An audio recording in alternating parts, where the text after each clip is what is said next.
Hi guys! Welcome back to Talos Principle II.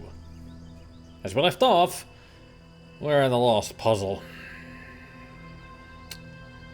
I wonder if I have the brain capacity to get through this right away. Let's find out. This is a tricky one. Like, really tricky.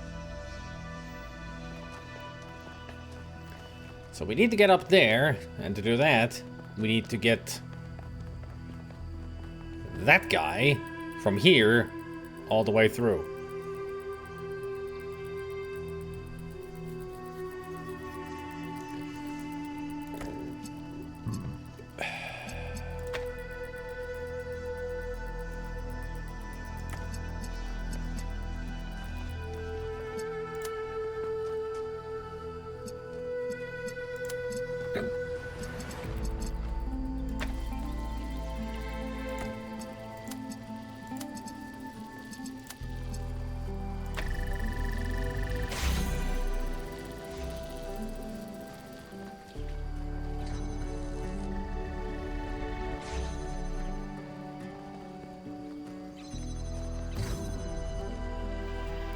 Alright, so.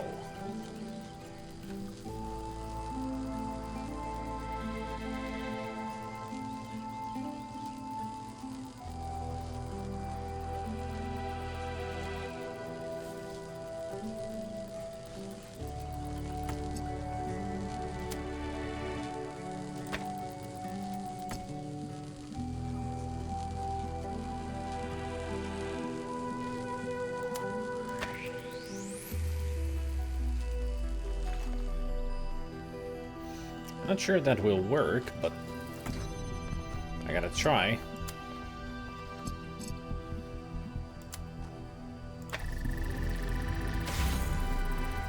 It did.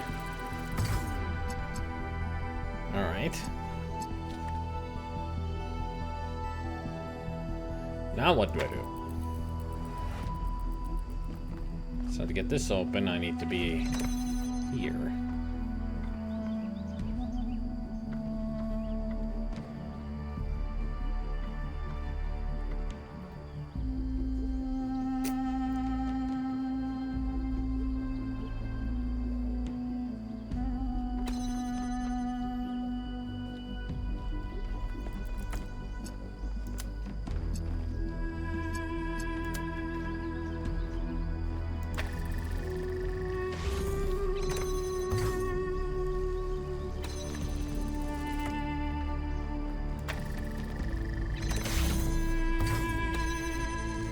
Alright.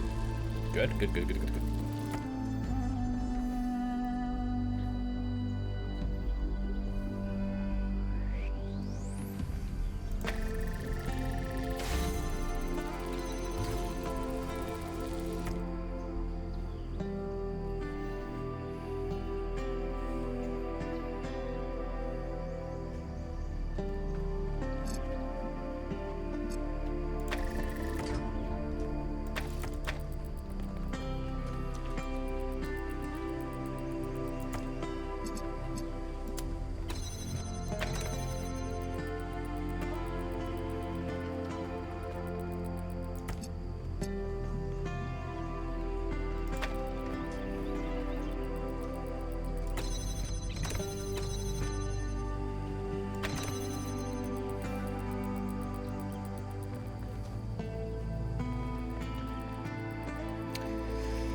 That part is a problem. Can't go all the way through unless I somehow connect you. So it should be like that, that, and that. But I won't go through there. So maybe a little bit like this, that, there, and bam. And I'll help it along.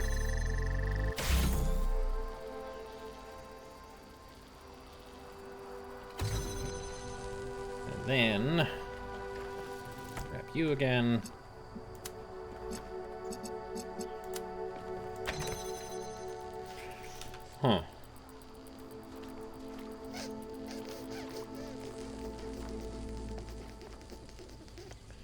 Didn't work as I expected.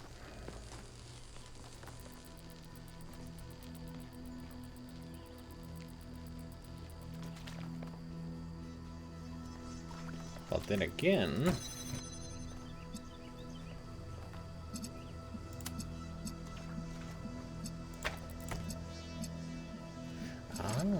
I see.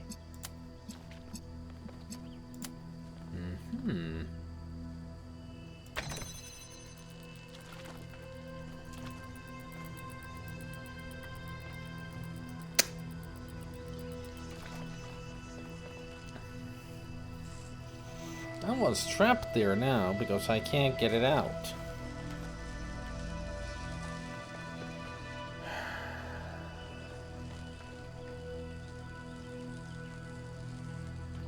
So it has to be from here somehow. But I need 2.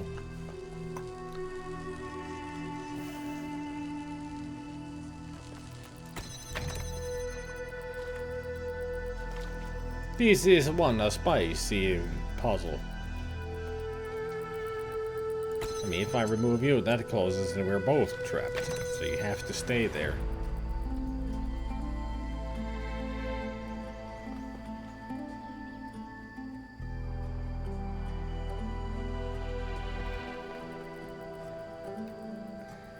I won't be able to see it from there. You would be able to hit both of them from here, but you need that open first. And for that, I would need both.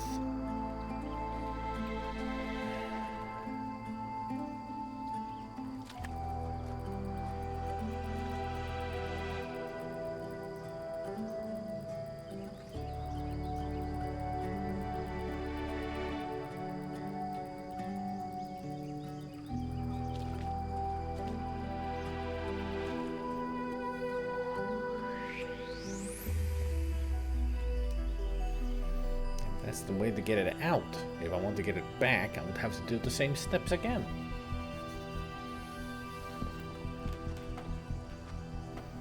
I can't jump through.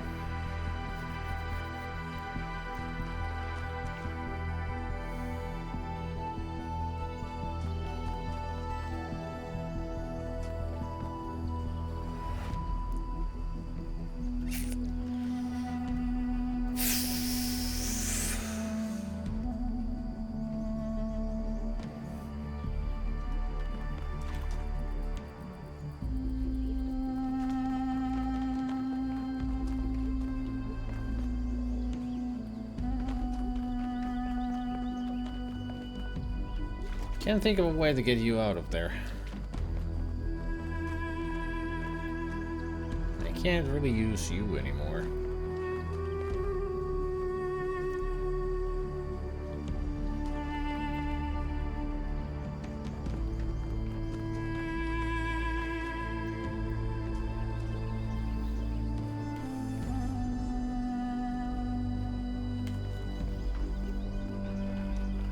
We're starting off with a doozy.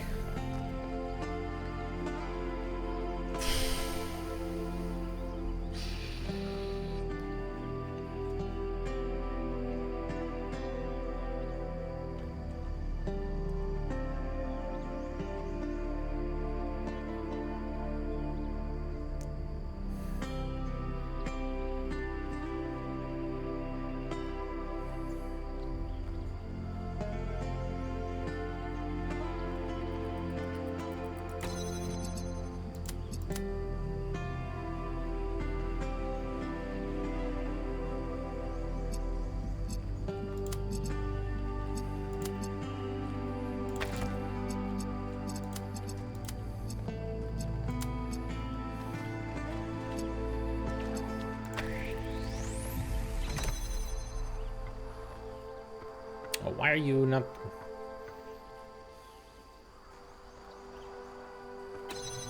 Bang.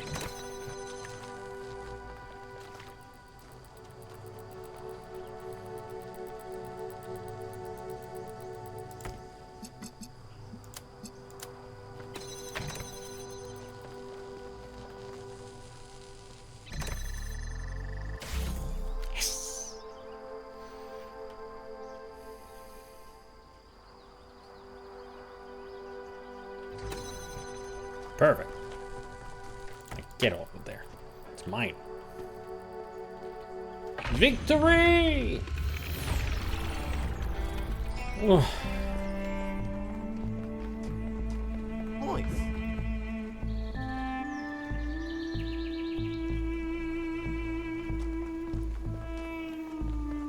Do we again get to see the two-headed deer around here?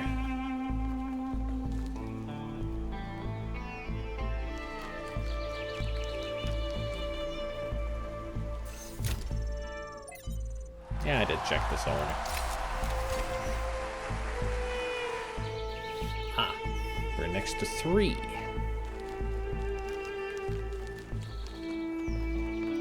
This has to be 3, right? Yarp. Alright, so we need to go south.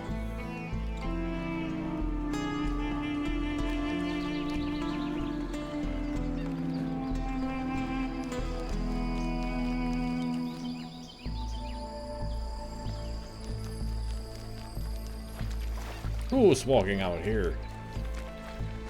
Oh, it's Melville. No, Alcatraz. I thought it was Melville.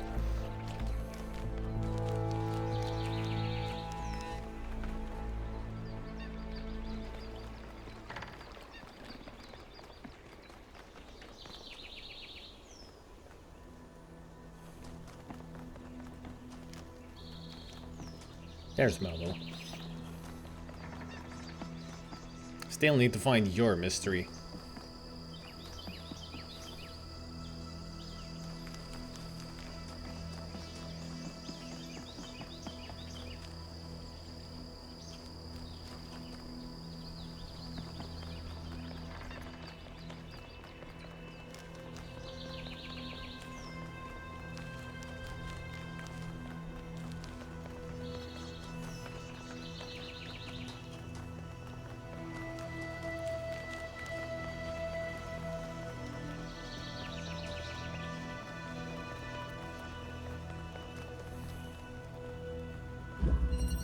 Vertical locomotion.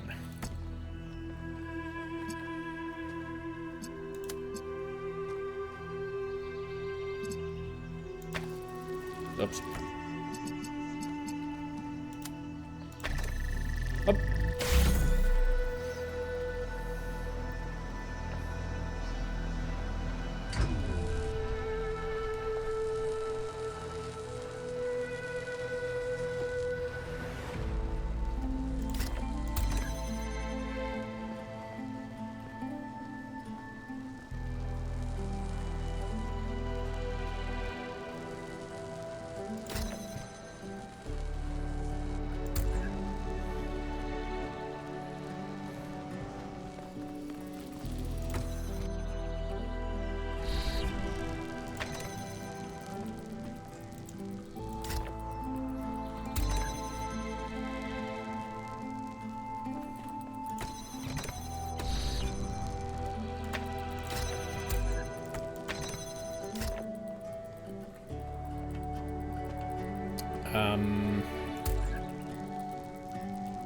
This didn't work out as well as I thought. I was supposed to bring you in here.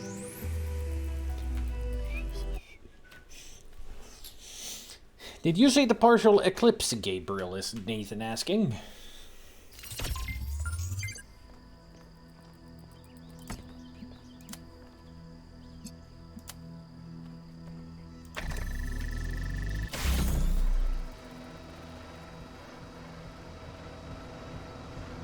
Ah, you missed it.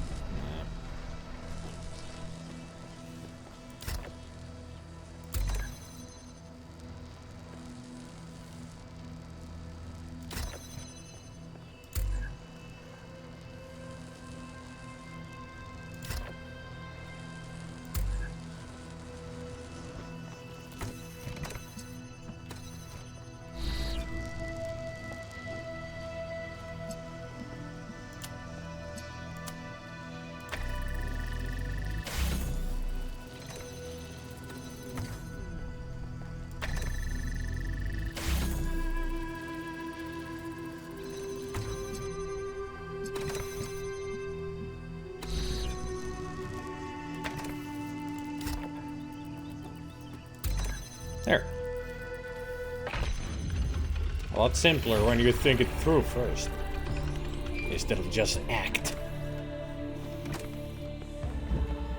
Now, where the heck are these pylons I need to find? Or pillars, rather.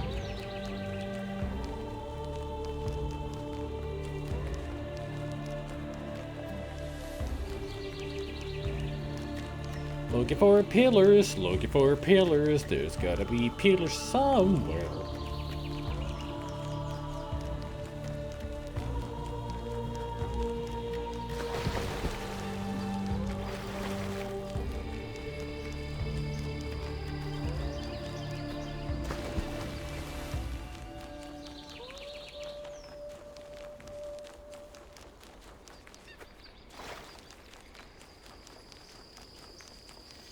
Scanning. Oh, hi. Oh, hi. They're running wild. Yeah, there's the oil pump that we found last time. No pillars, though.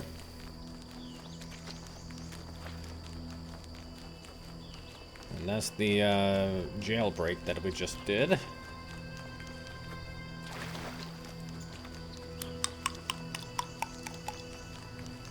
Where could they be?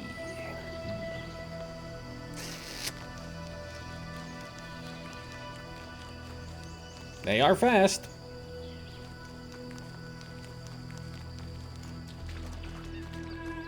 But they're deer after all, they gotta be fast.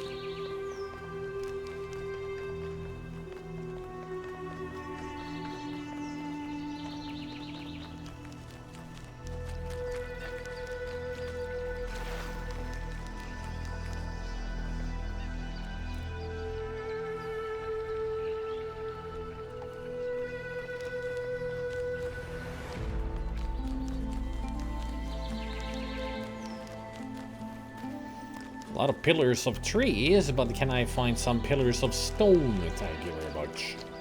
Or whatever material they use here. The pillars of theory of everything material.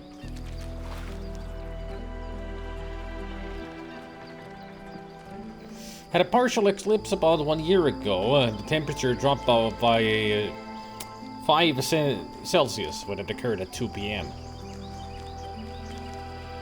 Didn't know that it affects it that much. But then again, it is the sun. Fox! We got deer and a fox. Cool. Come hither, friend, let me pet you. Okay. Fine. Yeah, boy. Be that way.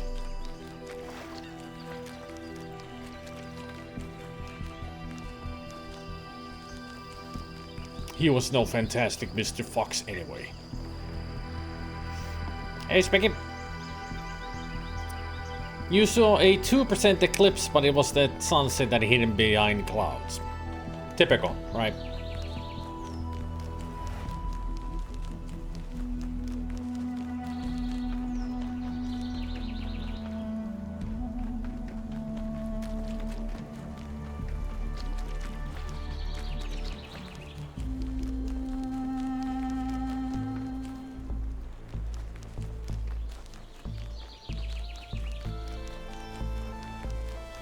There they are. Found you. Alright. Yeah, I didn't reach our end of the world, the spaghetti. It was only in America and at 2% at the UK. So we were on the wrong side of the planet.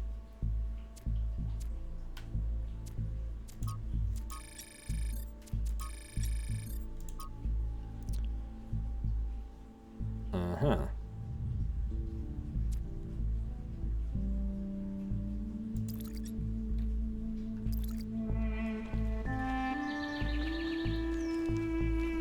So it's from this angle.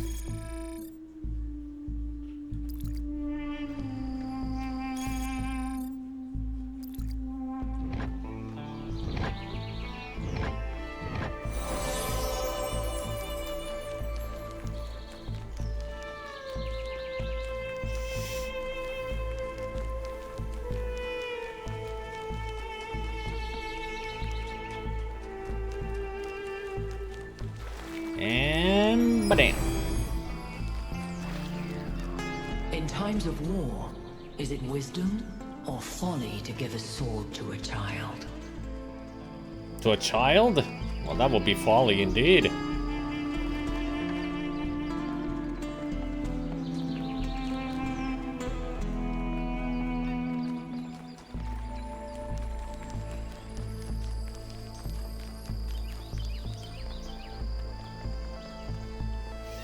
Time to go to the tower.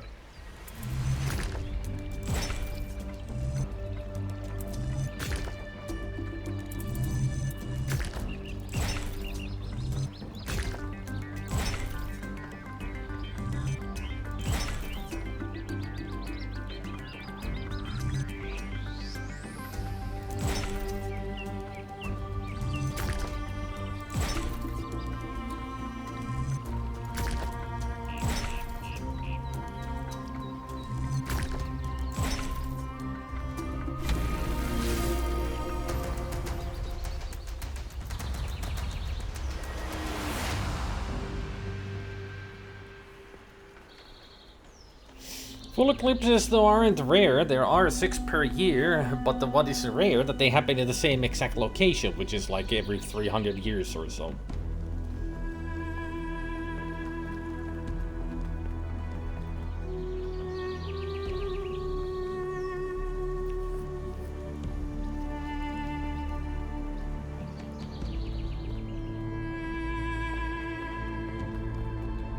It feels like I'm entering a siege in Dune. In the video game. This is exactly what they look like. Gonna find some Fremen in here? Or maybe this is the Atreides palace. No steel suits though.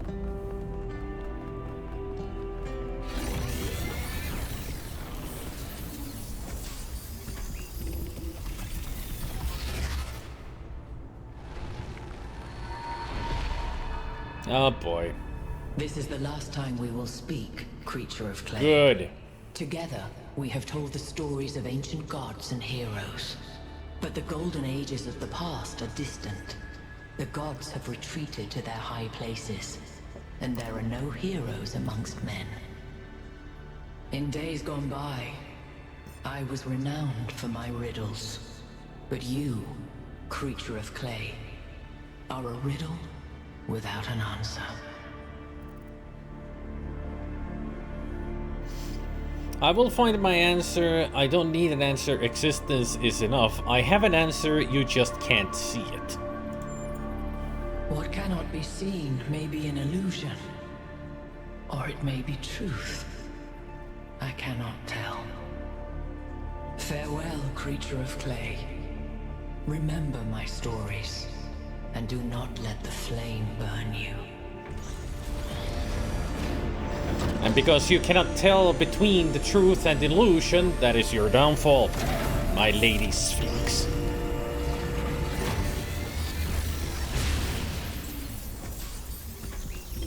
That is an unsettling amount of energy. I would hate to see what would happen if one of those beams was aimed at something else. Well, it wouldn't work because it needs a specific receiver for that specific beam to be specifically aimed at it. If it hit anything else, it wouldn't do anything. Because it wouldn't activate.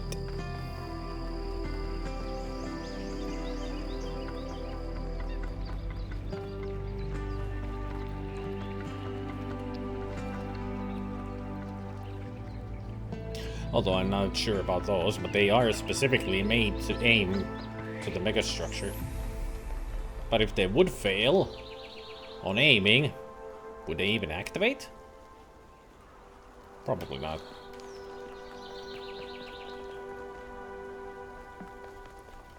Oh yeah. How about some Easter eggs now? Northwest of Puzzle 2. Alright, let's get to Puzzle 2. This way.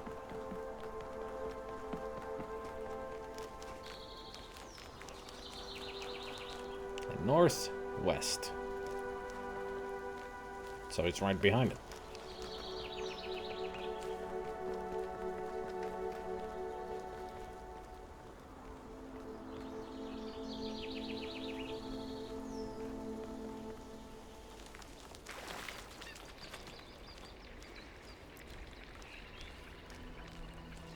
There's something there.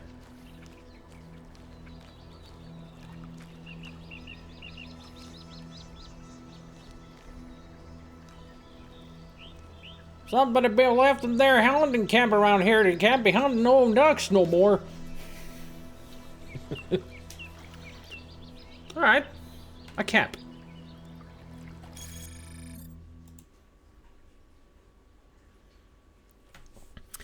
This resembles the cap worn by Daniel Carter, a supporting character in Series Sam 4.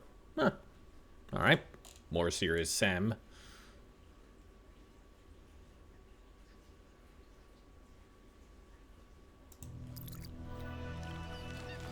Now let's get to puzzle 5.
Ah, south.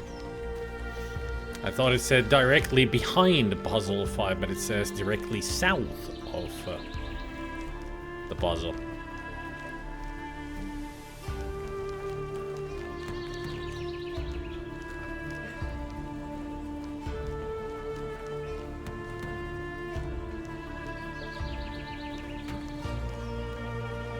Oh. Hello? Dar, me mateys, we be finding the treasure. That won't open. Damn it.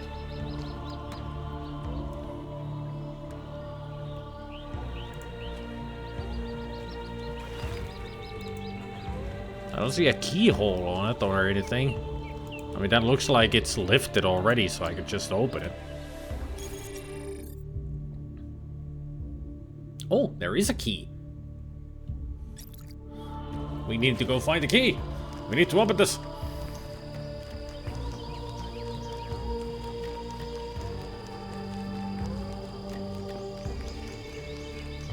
For that, I need to get to the gold. The golden gates of the gold puzzle.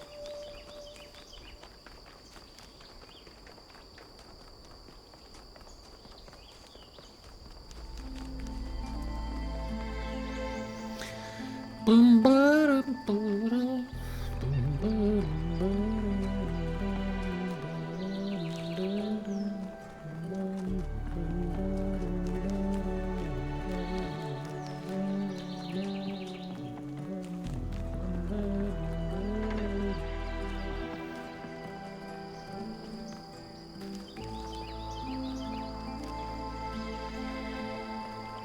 nothing new to say, Melville?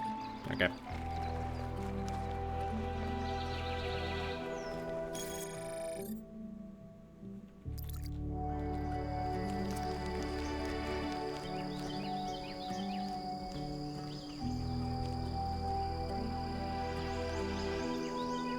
If you see a key, let me know. Should be somewhere between rocks around here.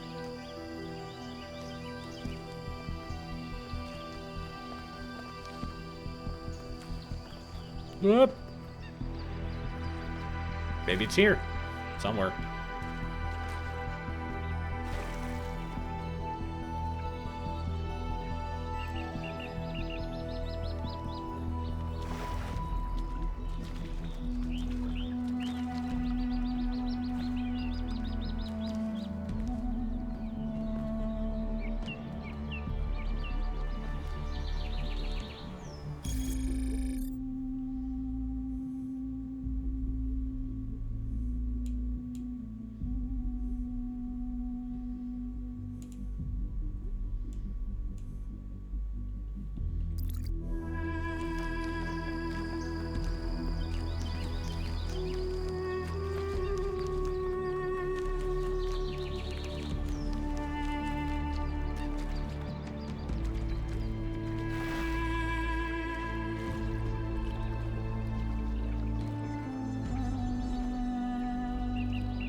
Ah, there it is.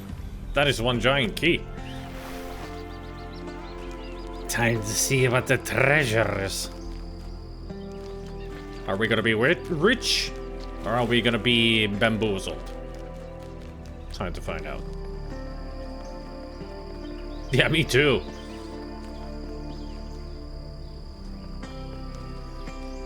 But the only BS that the Crow team does with the Easter eggs is just that you sometimes have to do very annoying precision jumping, like platforming to the worst degree.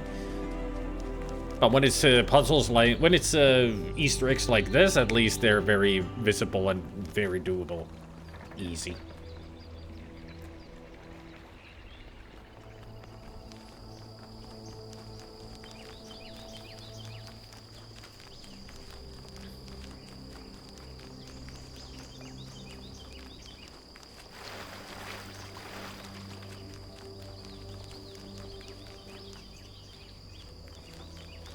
Yarr, me mateys. Let us see what booty we get.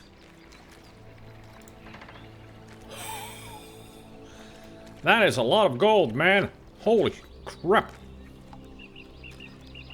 Hell yeah. We're rich.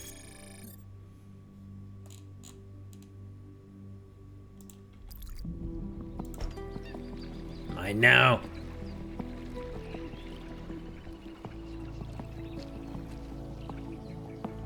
This gold is mine.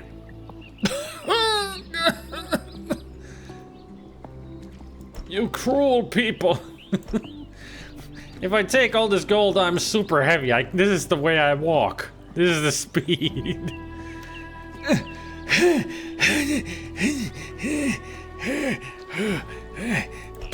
Fine. Keep your gold. Why do I need gold anyway? I'm not even human. Well, not technically. You know, I'm a robot. Call myself a new human. We have no reason for currency. What's next? Behind the gold puzzle. Oh boy. It's gonna be exactly the thing that I just explained. Awkward platforming.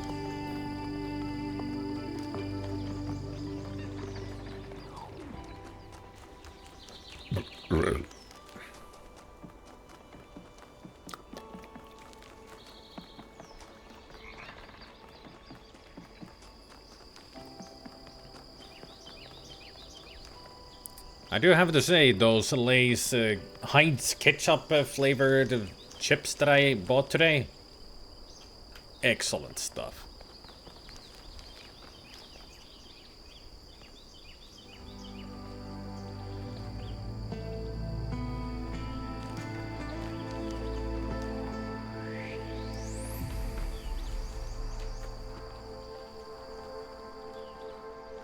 Oh. Maybe it's not awkward platforming. It seems to be a path that I can walk. Nope. It's a little bit of platforming.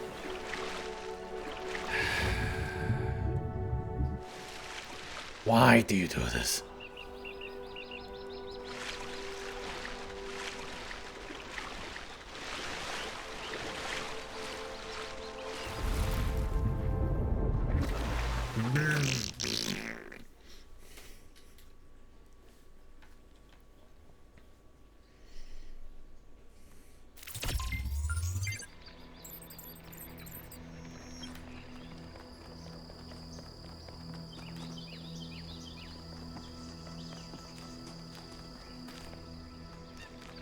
At least we just respawn close by.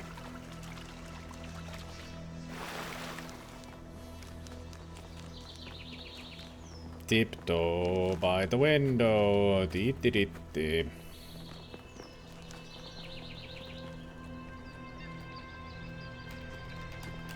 Whew. I hope this is worth it. Speaking of just yesterday, Customs of Hong Kong seized a smuggling of 140 kilograms of gold molded inside the compressor pumps that was worth at least $10 million. They originally noticed that the containers were suspiciously heavy. Gold is, a lot of people forget, gold is very heavy. It's incredibly heavy. At least what I've heard.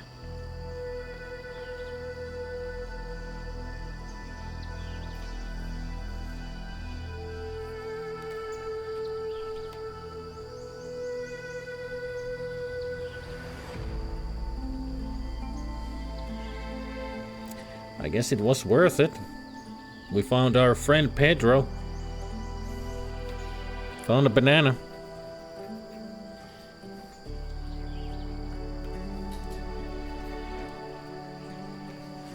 Oh, banana.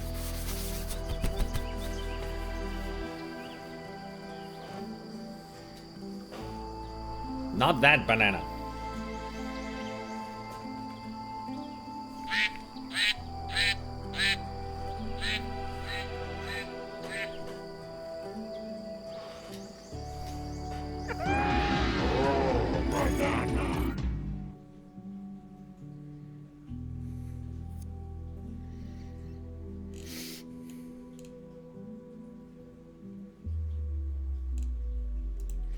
But yeah, I recognize that banana anywhere with that smiley face.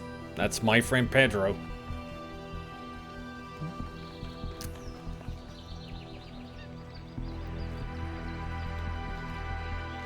Bleh.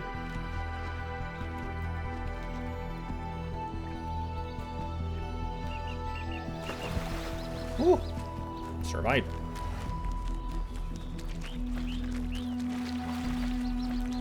Now we're gonna find the lost puzzle of Jailbreak. We're at the Golden, so we need to go north. Towards that one.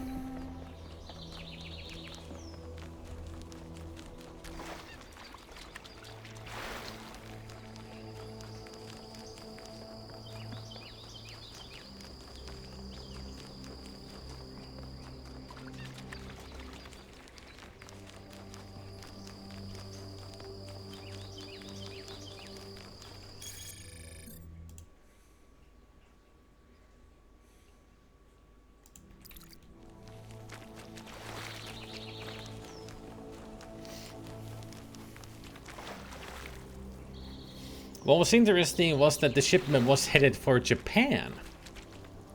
Alright.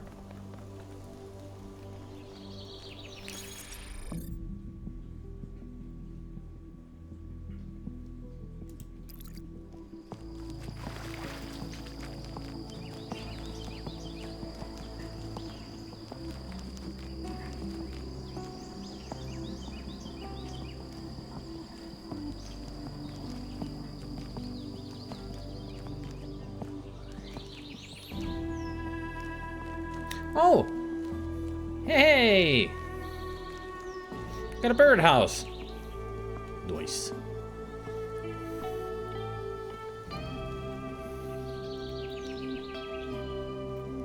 Very nice. Not as good as what we've got around here, but... Woo! The sun is shining on my leg right now. It's very warm. Gonna have a nice tan on my leg.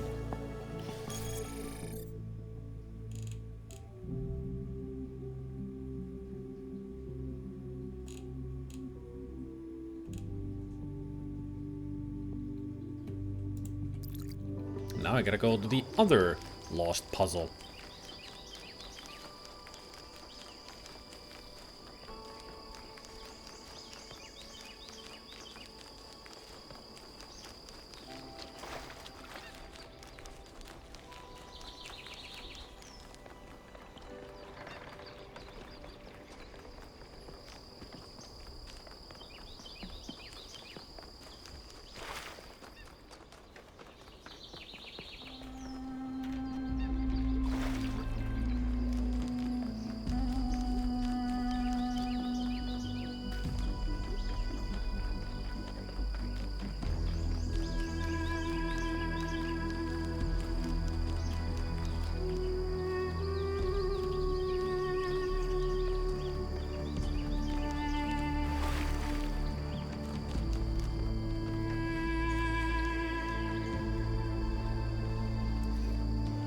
Oh.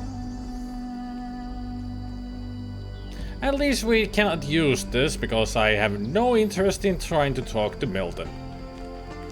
But then again, Milton is gone already, so maybe we could have played a text adventure on it. That was an old console.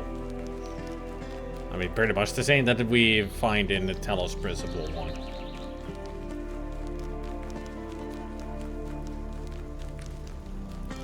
Where we have those wonderful conversations with that thing. The snake in the machine.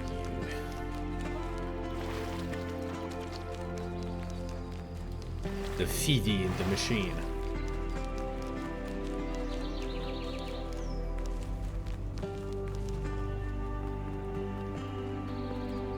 Alright. We're done with this area. Time for us to move on to West 2. Where things will get very interesting. At least I hope so. Anthropic Hills. This rocky highland terrain has been dramatically sculpted by the technology contained in the megastructure. The next area you're going to is... Honestly, it's better if you see for yourself. It's that kind of a place. Hard to explain. Seeing is believing.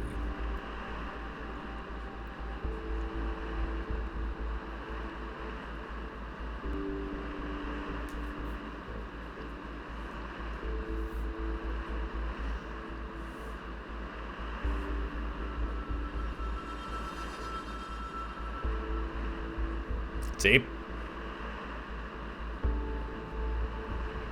Talk about grandeur.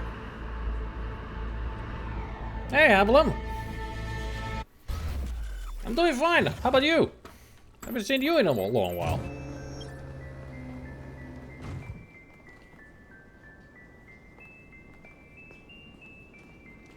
So what if you run the track by yourself without the train? Do you just get stopped by an invisible wall? Yes. I mean, there are some places where you can get on the track, but it doesn't lead you anywhere. It just stops you.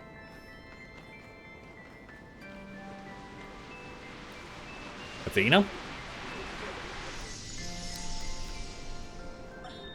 Hello there, Byron. Byron? What can I do for you? I don't know if I got through to Athena. Things are going very wrong in this city, and she has to do something about it. Does she? Who else are they going to listen to? Well, I don't know. How about you? I'm an explorer, Cornelius, not a leader. I don't know how to convince anyone. So? Do you think Athena and I are somehow different? We're just people, Byron.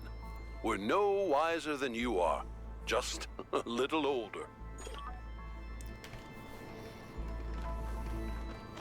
I mean, leadership isn't that you need to convince people to do stuff. Sometimes you don't need to convince anybody. They just follow you because you're smart.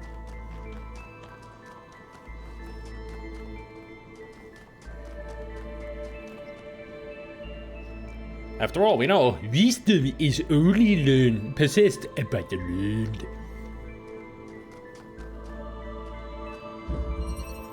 Universal activation. Ah, now we get to the new toy. This. As you can see, when I picked it up, you see that little radius, that circle. That means that once I get close, you see that little icon underneath the other one. That means that when I activate this, it deactivates things, or activates them. And if I put 2 of them together, bam. Activation dooms.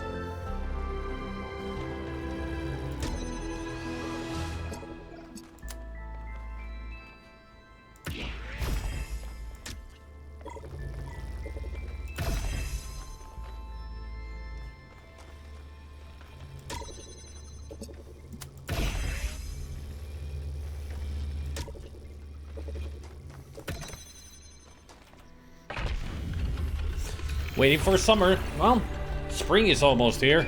It's been a warm day today. I just wanted to say that I appreciate the work all of you have been doing.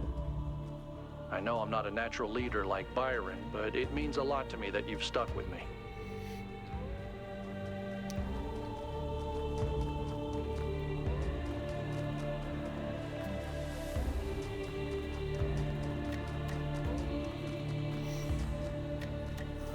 I think it's probably... Yeah, it's 13 here. Yep. Even though they said it would be cloudy today later on. Pfft, it's about noon, all the clouds were gone. Yeah, what do they know? That sun is so hot now that it just makes the clouds disappear. Yeah, it's plus 13 right now.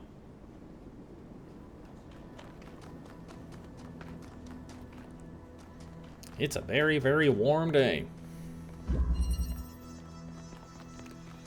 Chain reaction.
Oh, I can imagine people's cars being super hot in this kind of weather. To me, these statues don't look happy. These statues remind me of Atlas, who bore the celestial spheres on his back. They seem burdened, struggling with the weight of the world. Given what we heard the founders say about the goal, could it be that they're meant to send a message? That taking on the theory of everything would also be a burden we may not be able to bear? Always with the negative waves, Alcatraz. Always with the negative waves. Hey, Yakut. Hey, 1K, how are you? Giant statues, creepy or inspiring? Both? What do you think? Creepy, inspiring, both. You get me, 1K. I do.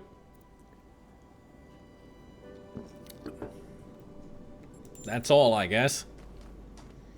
Yakut, that was the greatest conversation we have had ever. We don't need many words to understand each other. Respect, man. Respect.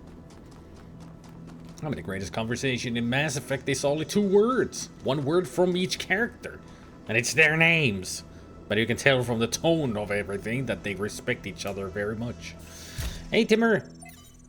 How are you liking Talos 2? It's a great game. This is my 2nd time playing it through. I played the game on my own. And once I was done, I was like, I need to stream this game. That's why I played through the first game. First game first, then the sequel.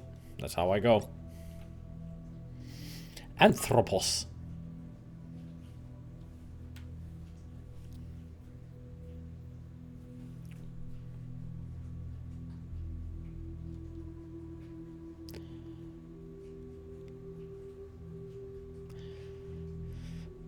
Methinks that there is something wrong with this.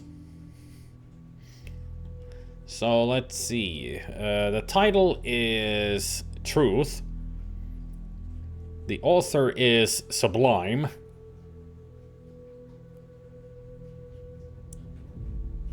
And this says, the giant Anthropos can and must be made whole, his parts redeemed and restored, and his vision...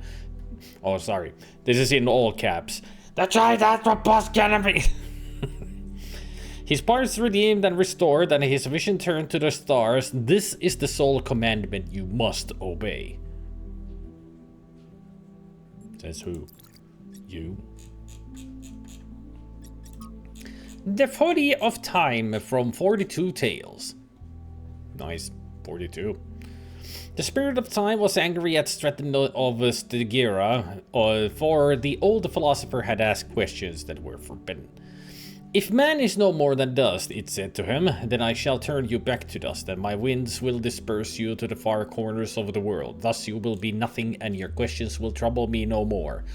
And so time did, and Stratton of Stygira was nothing. But Stratton's voice did not cease, and the time was perplexed. All across its domain it searched for Stratton, but he was nowhere to be found. Only his books remained, and of these men made copies, and Stratton's voice grew louder. Now time was furious, but Stratton laughed and laughed and laughed. From Mitko. Dear Athena, Byron once asked me why we seem unable to perceive the dam.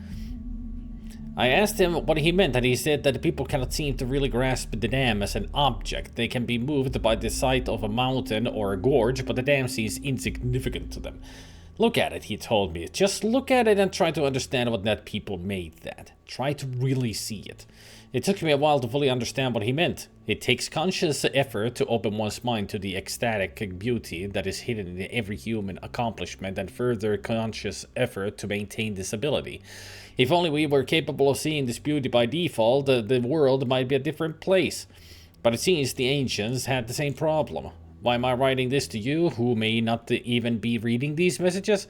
Because today is one of those days when it feels like I'm the only one who still sees that beauty. I tried talking about it to Linux, but while I admire her principles, she is an open to more poetic experience. Or perhaps I just expressed myself awkwardly, I don't know. All I know is that it's hard to see something so beautiful and not to be able to share it. Respectfully, Mitku.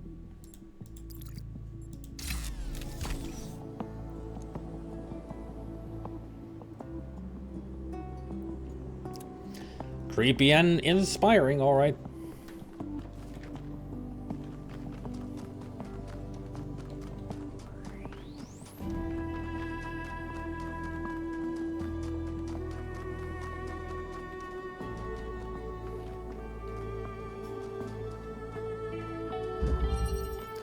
Permeability.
Yep.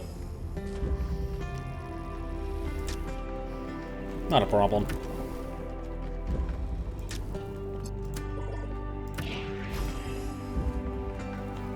There we go.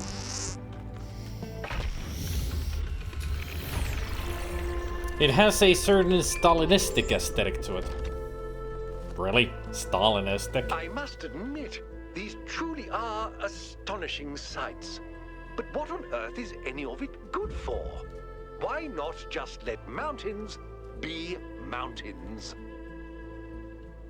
What is it good for? Absolutely nothing. War. What is it good? Absolutely nothing.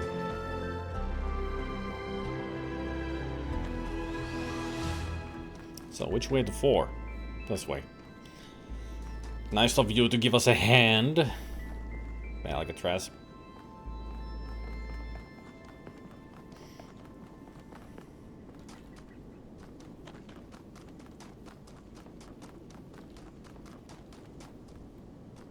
Hey, Chris.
Oops.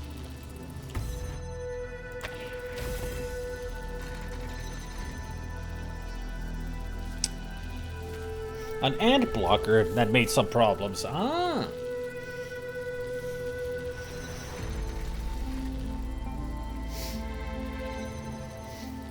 And also Lord John.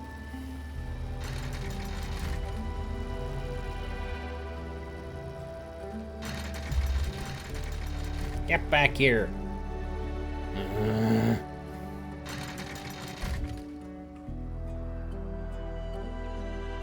I'll stay here and wait.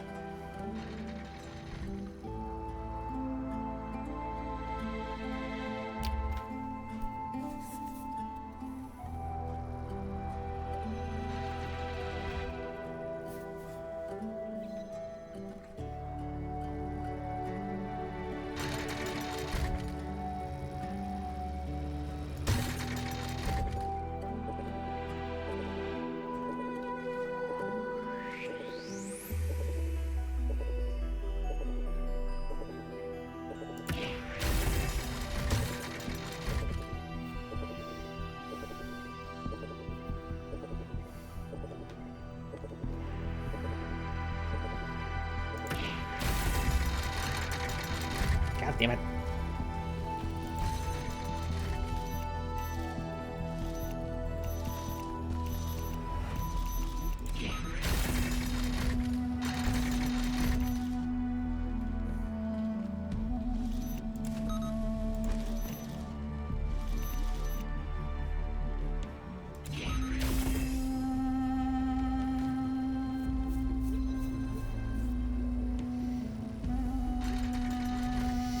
Everyone's taking action against restoring the internet to a good state. I mean, fighting ad blockers.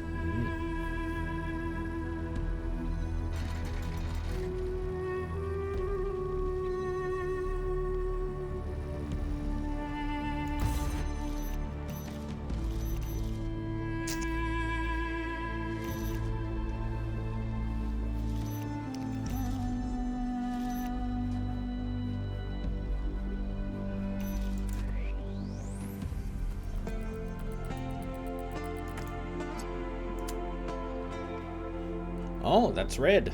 This is blue light.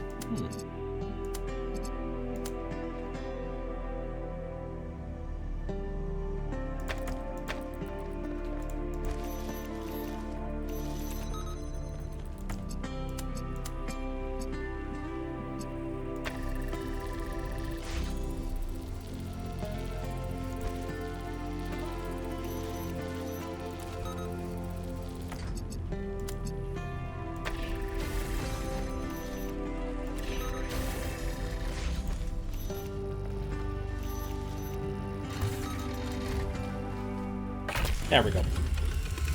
That's the step that I was missing. Using you to keep that open.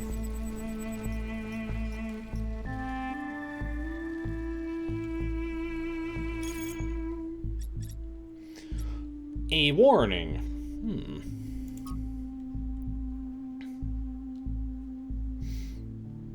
For Benaroya.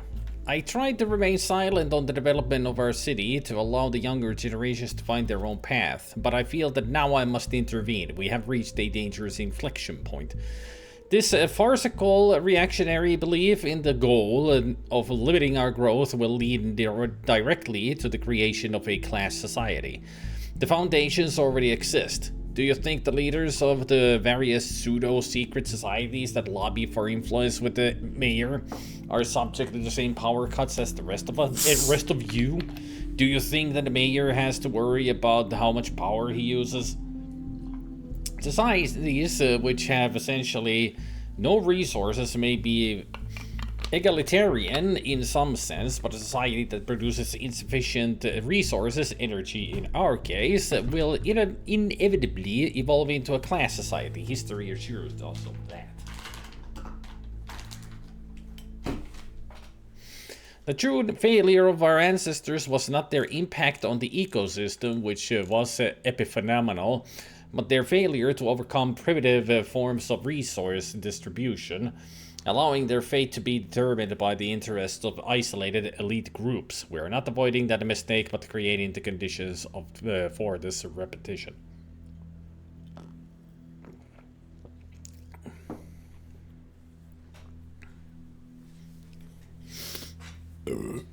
Talos 2 is as always. Great. Talos 2 incentivizes logical thinking, philosophy questions, and is classified as a Type 5 drug for not letting the user leave the game because of the profound satisfaction effect of solving a star puzzle. You're thinking of Talos Principle 1. 1. There's not that much philosophy questioned here. 2. There aren't star puzzles in this. And 3. I will not leave the game until I'm satisfied. That's for sure. That at least is true. I assure you that no one is exempt from our power management and distribution plan. We're all in this together. Yes, I totally believe that. I've always respected your scholarship, Benaroya. I will take this seriously and think about it. Some people have to lead and others have to follow. That's only natural. And of course, there should be advantages to being a leader, to encourage people. Benaroya's right. This is a future we must avoid. We can grow while avoiding the mistakes of the past. A class society is forming, but to fight it, we must reject all authority. I don't think a class society is forming. A society without growth will be equal and balanced. I disagree with Benaroya's historical analysis, but he is right that limiting growth will lead to an unjust society. Ovis is correct, maybe this isn't a bad thing. A class society is forming, but we can stop that without embracing growth or technology. No, we gotta go with the disagree, but they are right that limiting growth will lead to an unjust society.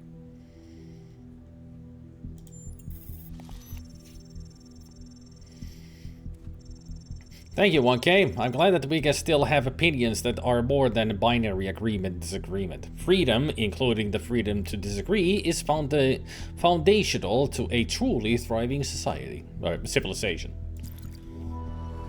Hell yeah, me smart.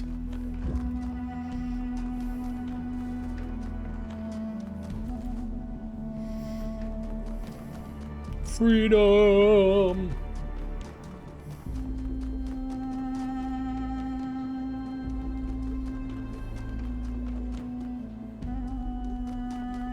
I wonder where 5 is.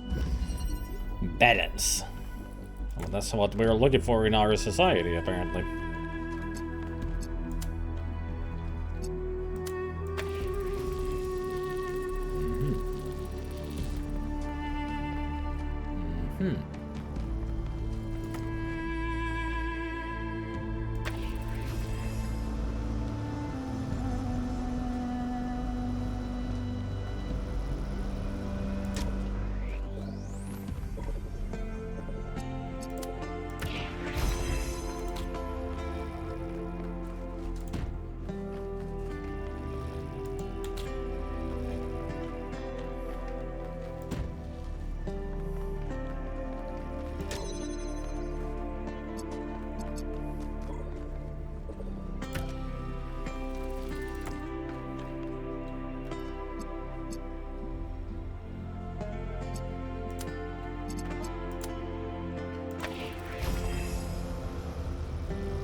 Shit.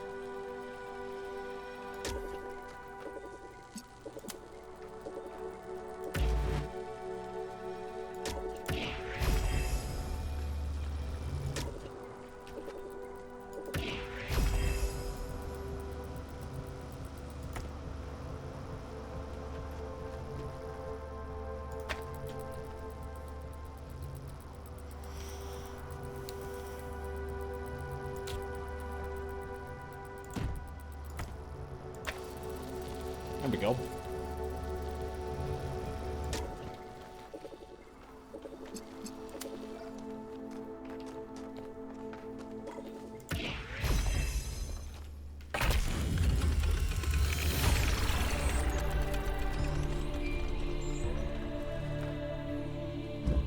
Can I touch the bridge device? You can, but should you? Okay. I mean, you can touch the bridge device, but it won't do anything. Melville is just being a dick. 1K, we have made a fascinating discovery at one of the Founders' laboratories. Please join me at your earliest convenience. I'm right here. I mean, that's the only thing. Why do you message me? Because you saw in the stream that I'm right here.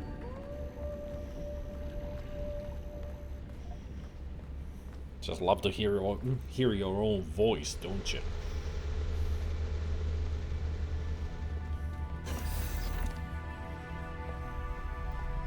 So, what is this discovery that you have made around here?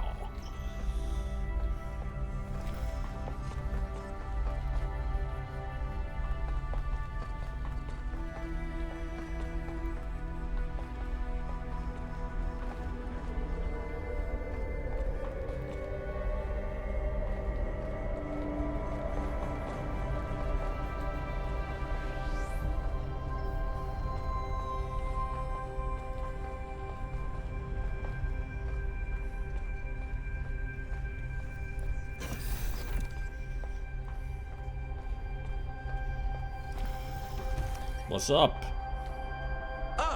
1K. Good that you're here. Yes. We've made a discovery. A functional somnodrome. It Really? seems the founder perfected the design. I'm sure you've noticed my advisors, and Rand in particular, making quite a fuss about the potential of this device. Something about interfacing with one's subconscious self, as if such a thing could tell us anything new.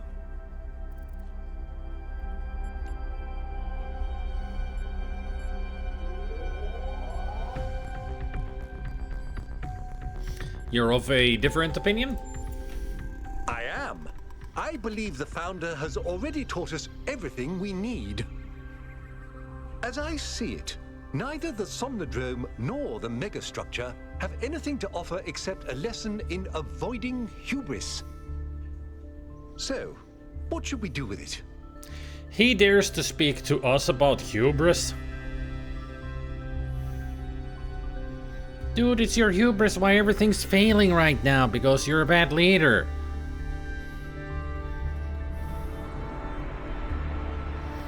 I thought the government would want this thing buried. I'm going to plug in and find out for myself. I think it's best to leave it well alone. I'm going to plug in and find out for myself. I'll watch to be sure you don't overload.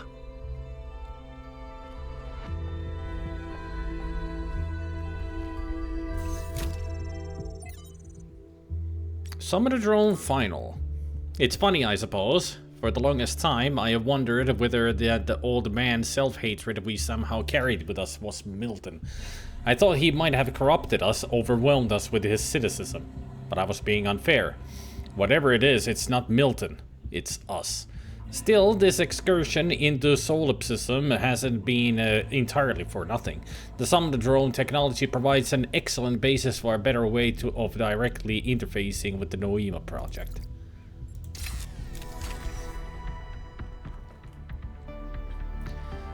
Time to dream, I guess.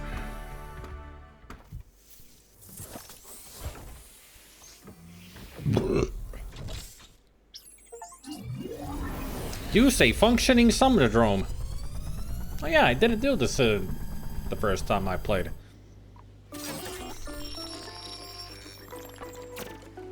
What the fuck?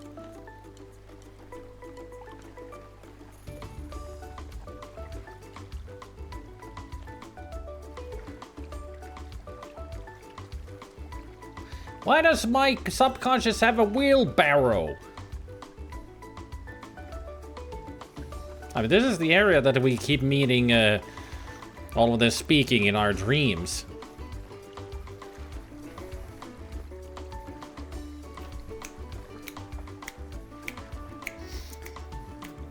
Egypt with the Caribbean music.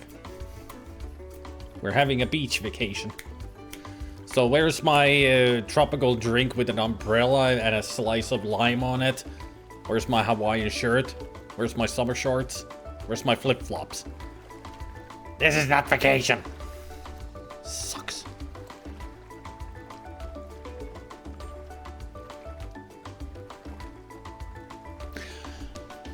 Okay, Gabriel. Is that a way of catching coconuts from the palm tree? With a scythe?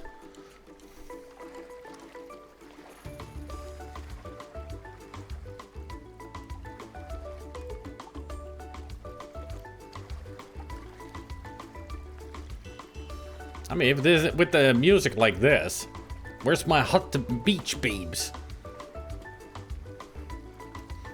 Those are not the kind of orbs that I'm looking for, then. I need the beach babes, and their orbs.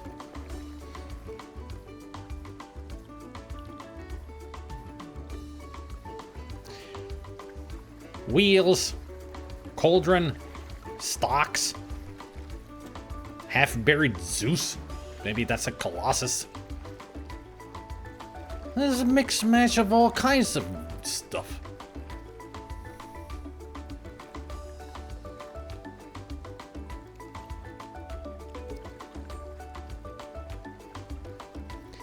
Tell me, Anubis, I'm not seeing and hearing things. Tell me that's not Milton right there.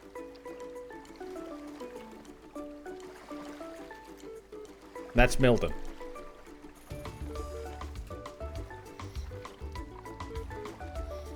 I mean, these are all things from the first game, from the simulation.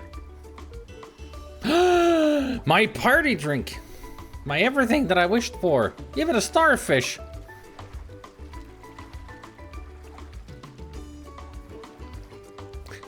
It's a martini.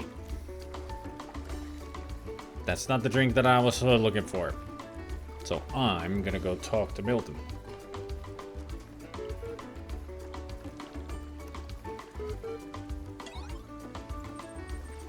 Error 666. Launching debug mode. Done. It seems you have experienced a software error. Would you like to access the emergency route menu? What's going on? Error 134. Command not recognized. Help.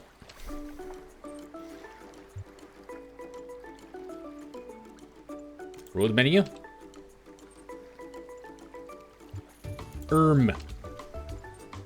Loading emergency route menu. Done. External device settings. Force run. Summonodrome version 2 final.bat. They even use bat.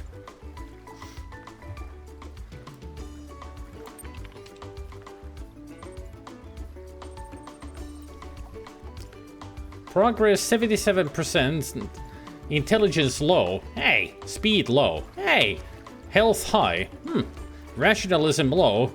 Humor low. Hey. Conservatism medium. Moralism high. Spiritualism low. Popularity medium. Mode 64-bit. Processor Jeff 968. Everybody should start using the Jeff processor, right?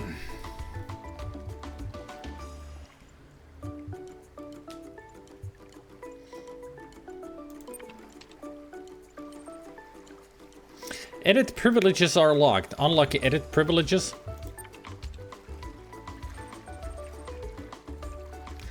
Error 0001. User tried to make changes to their own device settings which could result in an infinite regress and or omnipotence.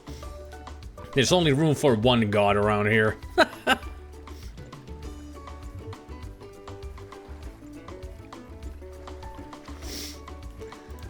Okay.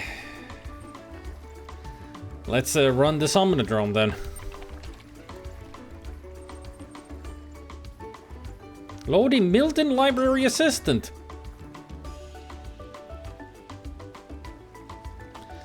Also, that is the weirdest keyboard.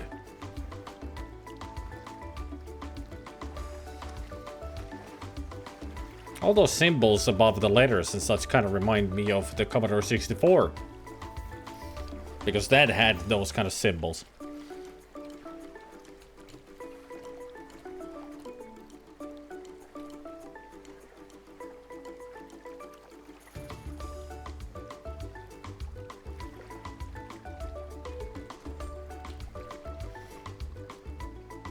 Well, when you press the shift and a letter in a Commodore 64, it would give like these squares and these kind of shapes. That's how the keyboard worked on C64.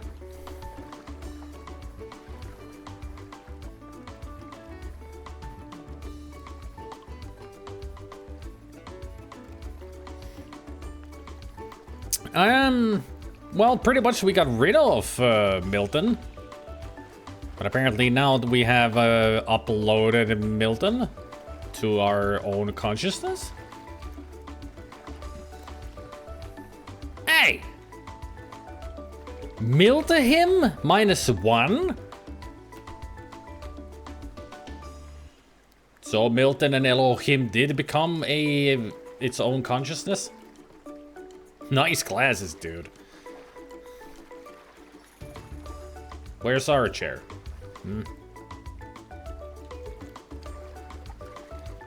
Oh, you're back. Didn't take you long. That's our inside voice. You know, the upgrade that we bought, that we have a voice inside our head. That's him. Alright.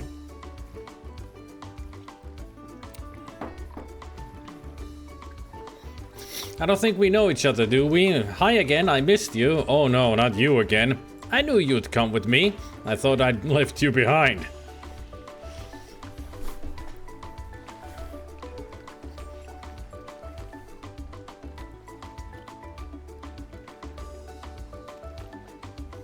I mean, that is the real question. Where did you get that? It's two questions, actually, a two-parter. Where did you get that drink, and how can we get one?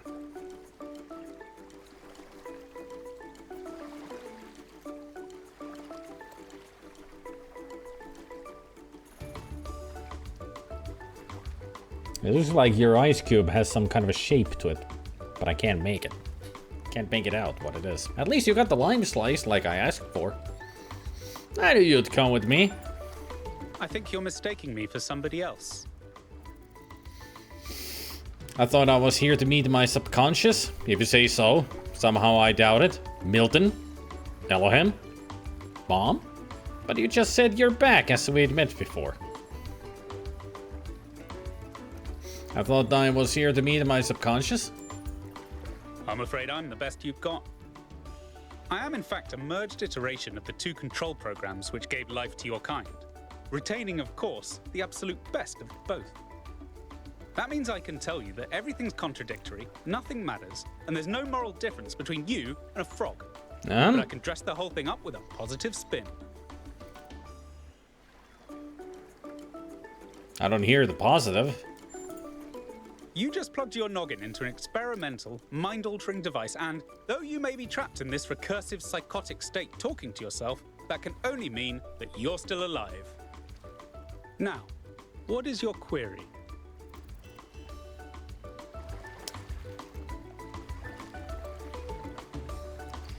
Where are we?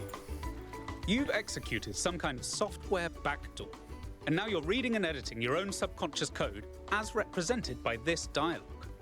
I'd be careful if I were you. One bad for loop, and we'll be here forever. Where did I come from? The so-called real world. Personally, I prefer it in here, and not just because I'm unable to leave. What can you do for me?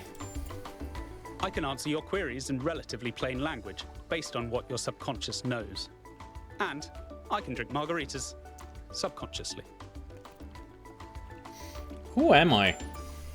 On one interpretive extreme, you are the universal life force of time itself, experiencing itself as a part instead of the whole. At the other extreme, you're a metal contraption referred to as 1K that thinks it's alive, but is basically a calculator.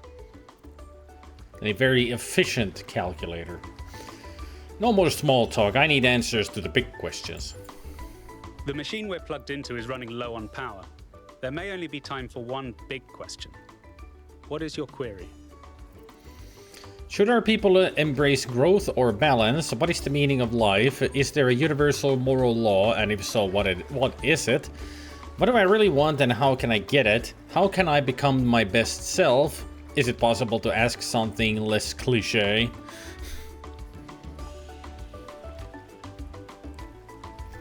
I would imagine that if I asked what is the meaning of life, he'll give me 42.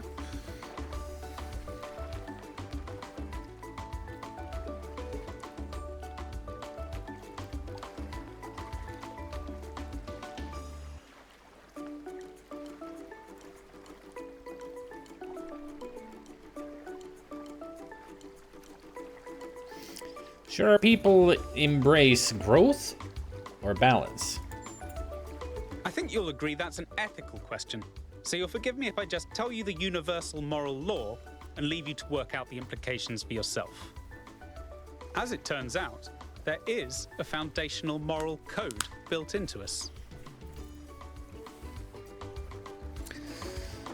There's a but coming. Of course there is. The catch is that while the moral code is simple, the calculations needed to apply it become infinitely complex. So this helps me how? Here's the secret. Every living creature is a compiler of the moral code. Your compiler can't give you a rule set for what's good, but it can tell you when there's bugs.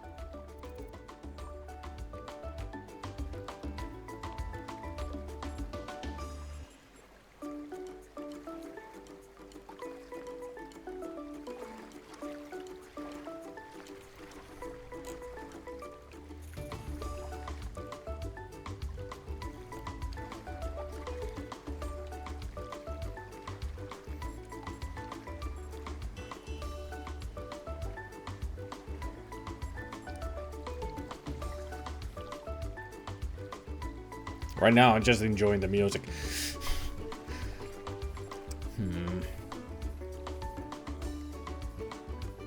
Can you elaborate just a little more? You came here to ask the big question. This is my answer. Your capacity for reason and compassion is your moral compiler. The only rule is to live by it. Has that resolved your query? Yes, I'm ready to go back to where I came from. Yes, but I want to discuss this further. No, but I'm ready to go back to where I came from. No, I want to discuss this further. No, I'm ready. Of course. Looks like we're running out of power. Good luck getting anyone out there to believe you. Terminating Somnodrome _V2_final_final.bat. Enjoy your drink, Mildahim.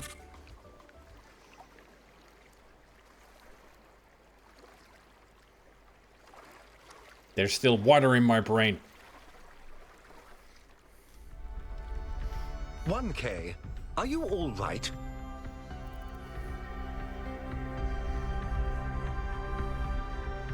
I think so. You must have gone quite deep. Nothing came through on the stream. And I'm no expert, but I think the Somnodrome is fried. So whatever's in your head is all we're going to get. I can only imagine how terribly curious everyone will be about what you've experienced. And they'll all be convinced that whatever it is, it'll work in their favor.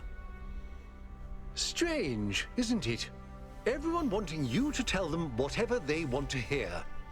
I'm glad not to be the one in that position just this once. Aren't you curious too? A little, if I'm honest. But I'll be reading reports on this for the next 6 months. So if it's all the same with you, I'll contain my curiosity. Now, I won't keep you from your work any longer.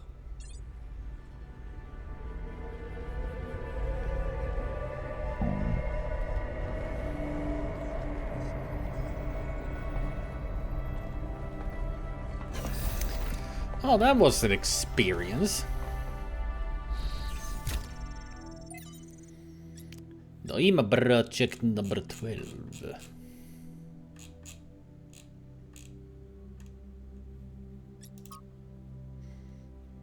Trials. Not synthesis, but creation. Cornelius would be so excited. Tests confirm underlying patterns. Auxiliary sites shut down. That's it.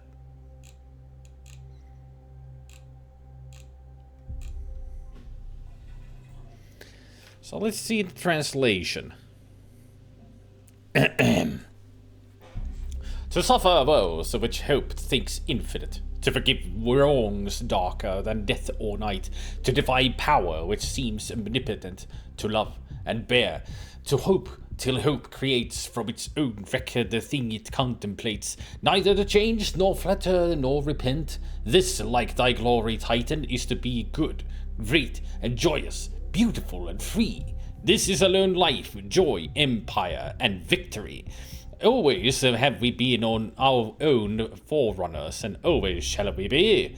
And all that we have gathered and shall gather shall be but seeds for fields yet unplowed. We are the fields and the plowmen, the gatherers and the gathered.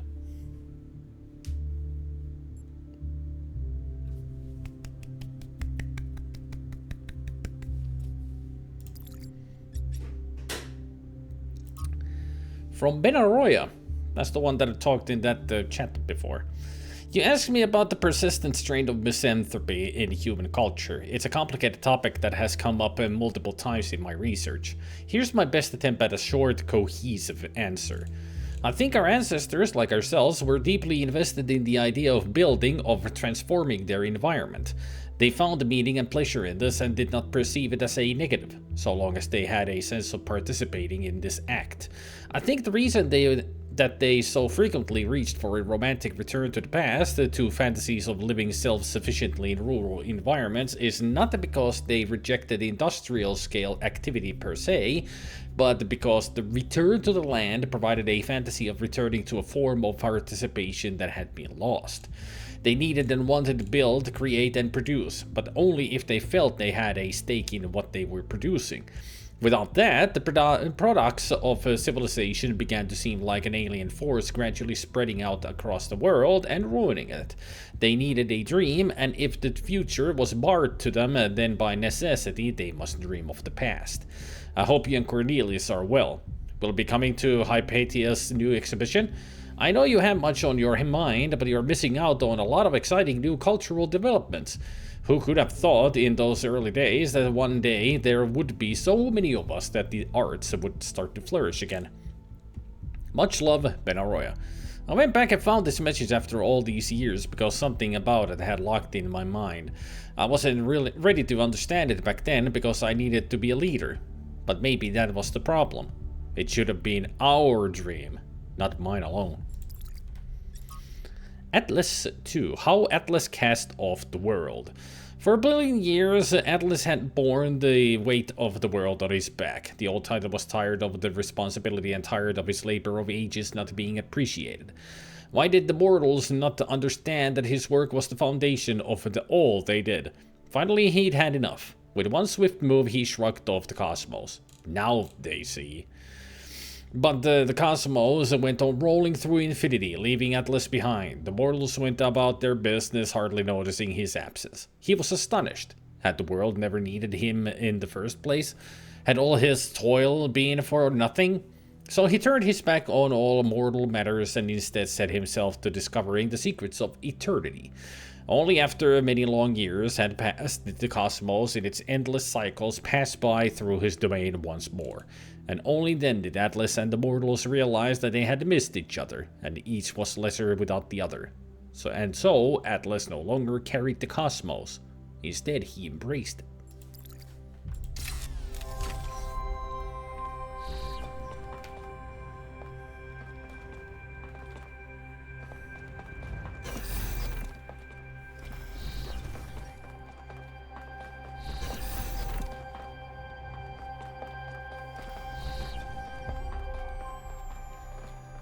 There's no door around here. Apparently Hermanubis is gone already.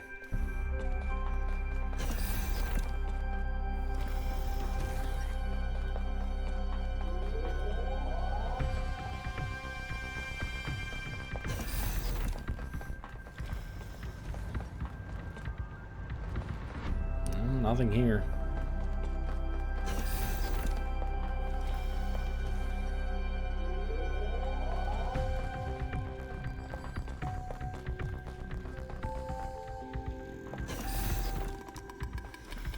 Rand? 1K, what did you see inside the Somnodrome? I don't know what you're talking about. I went into sleep mode and spoke to something. That was the code base you spoke to. No, our subconscious spirit. What did it tell you? To act with reason and compassion, to trust my moral compiler, that how we should act is relative to who we are, that we can achieve almost anything if we have faith in ourselves, that morality is more nuanced than the rules we use to describe it, that we're connected intuitively to what's right and wrong. Nonsense mostly. I don't remember.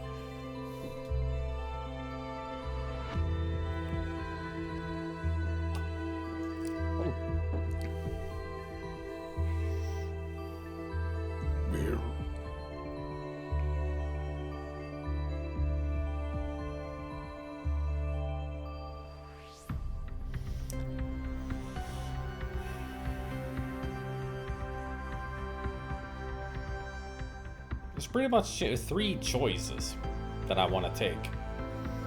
To trust my moral compiler, or that morality is more nuanced than the rules we use to describe it, or that we're connected intuitively to what's right and wrong.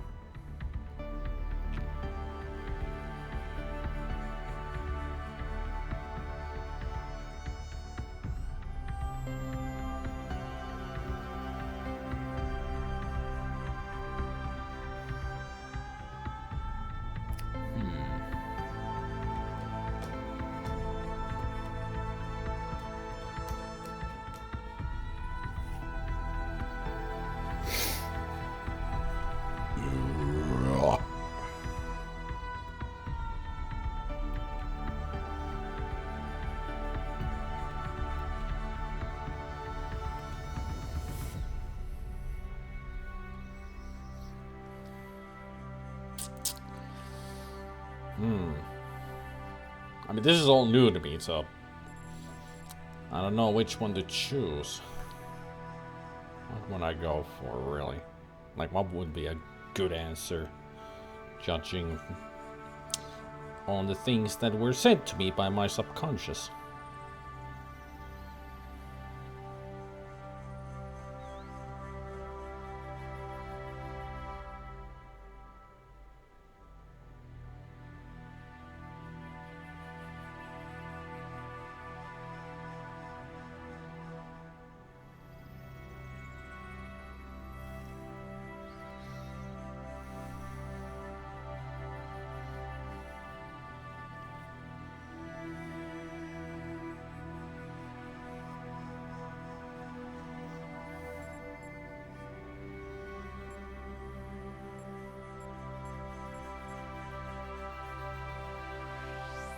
Gotta go with that morality is more nuanced than the rules we use to describe it. Sounds like a good answer. Is that all? There must have been something more concrete. Did it say anything about the kind of rules we should follow? Or who should be in charge? It said morality is too complex to write down as simple rules. It said we should each be in charge of our own selves. It was vague, I couldn't understand it entirely. It said morality is too complex to write down as simple rules, that is for sure. It said we should each be in charge of our own selves, which is even more true.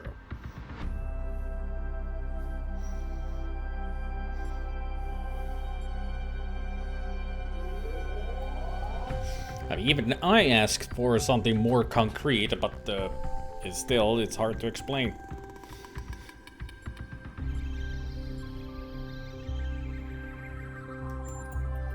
This is extremely troubling.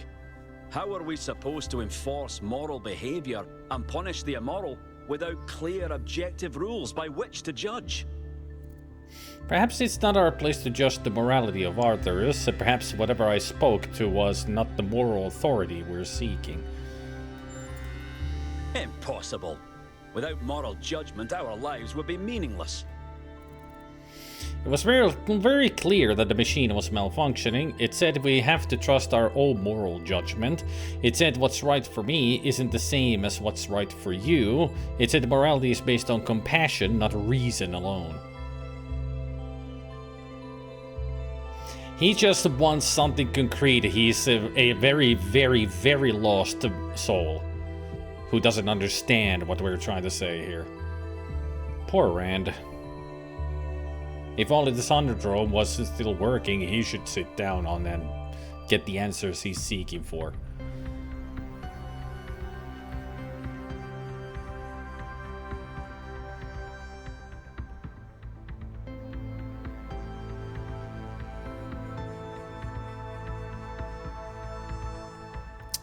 We have to trust our own moral judgment. Right?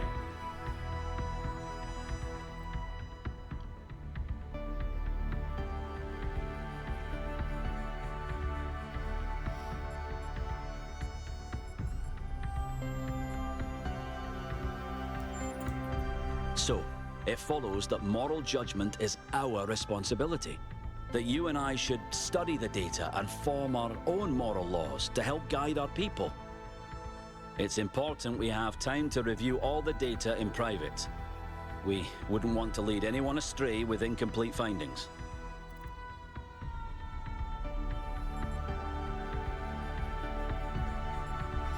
No, what I learned was important to me. I want people to hear it. This is something that we cannot keep in secret. You're an idiot. That would be anarchy, and not supported by the data. You still have time to give it due thought. Cryer is setting up a live event so you can formally address the people on this matter. When you're ready, we'll all be watching. You shove your data up your own ass. It's not about ones and zeros here, it's beyond that. You just don't get it.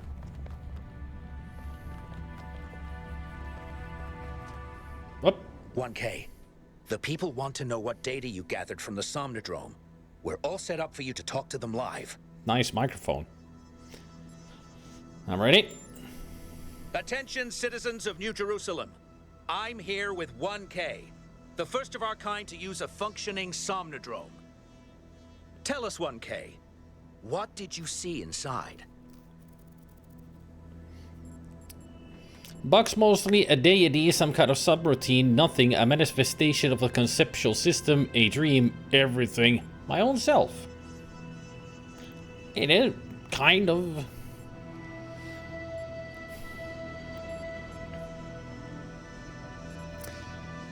Conceptual system. Trying to understand what that really means.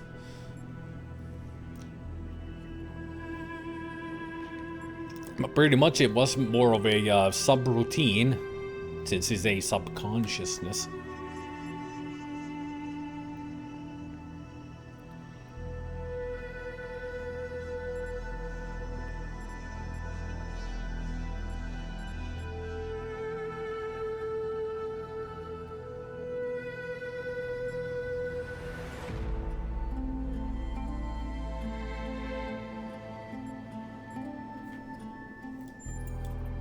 Well, I'm sure I speak for everyone when I say you're handling it with remarkable cool.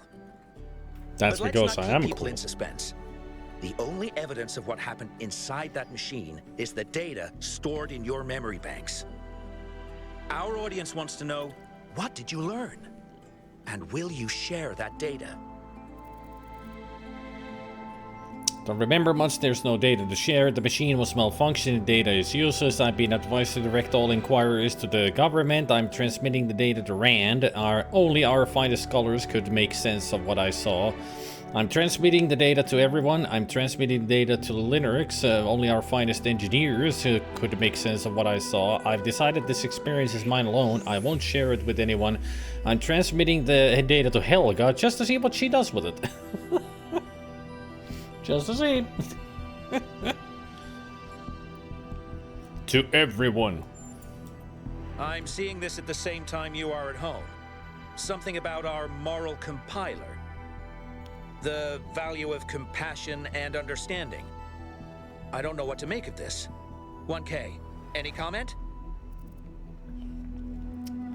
This data has some important truths to teach us. People should draw their own conclusions on what this means. I think the data is misleading. We shouldn't take it at the face value. People should draw their own conclusions. 1K is right. When our ancestors discovered conductance, they didn't freeze for fear of electrocution. They imagined electronic life and created us. We will approach this data and any other discoveries with that same spirit of curiosity and objectivity. Just time to hear from a special guest commentator. Yes. The scholars believe it would be wrong to interpret this data of unknown providence too literally, and we urge the public to await our full response. There you have it, folks. A lot here to digest. We'll have further updates on the situation as it develops. Exciting times. I told you it's exciting times. It's even exciting for me because I didn't experience this on the first playthrough. Ooh. It's fun. Now let's continue doing this. Ascent.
Ah, shit.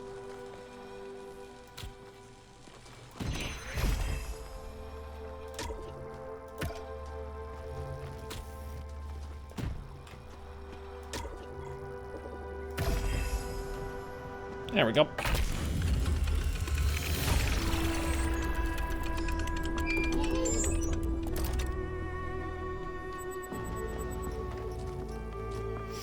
Cornelius and Athena created something amazing. They just misunderstood what it was. They thought their great invention was the megastructure. But in fact, it was Miranda. And because they couldn't see that, they lost her. Mayor Hermanubis. I'm sorry, I know Mayor Herman worked hard and helped pull the city out of a period of crisis, but this isn't the future we deserve. None of us. We all deserve better. Yeah, we should have listened to Byron. I always told myself all those public debates were boring. Who wants to get involved in city affairs? And lately I've been thinking, yeah, that's why there's so much stuff I'm unhappy about, because we all collectively gave up trying. Maybe things can finally change. You have no idea how badly I need something new to happen. We have the potential to imagine a better world, and if we can imagine it, then we can make it happen. You're all delusional. Nothing will ever get better. You're only saying that because you have never known a world where things get better. You think the tiny sliver of history you've experienced is all there is because that's all Mayor Herman has ever allowed you to see. But there is so much more. This is not the place for personal attacks on the mayor. Thread closed. Oh, poor Jeremy. He's so brainwashed. Just completely brainwashed. We need to give him some shock therapy to get that bullshit out of his head. Nothing to ask, you could? Alright.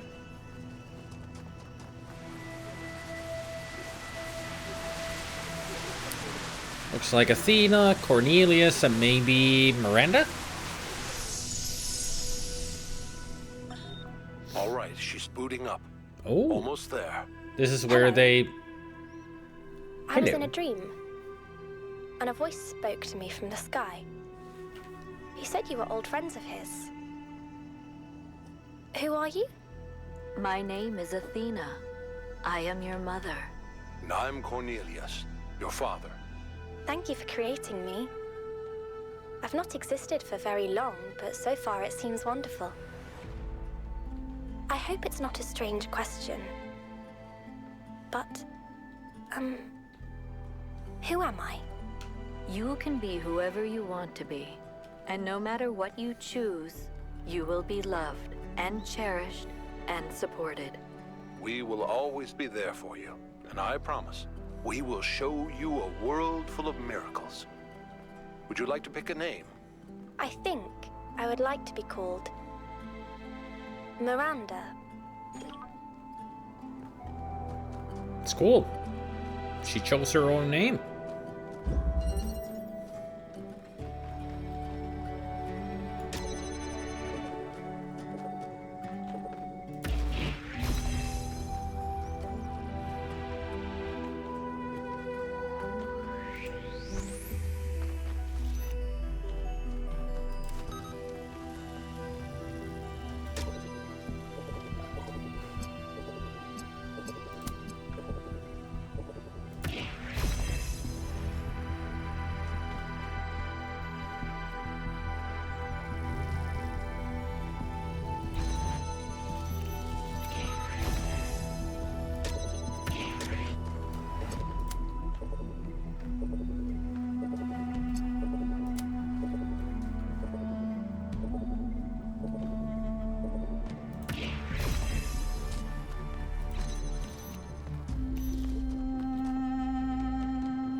Whee!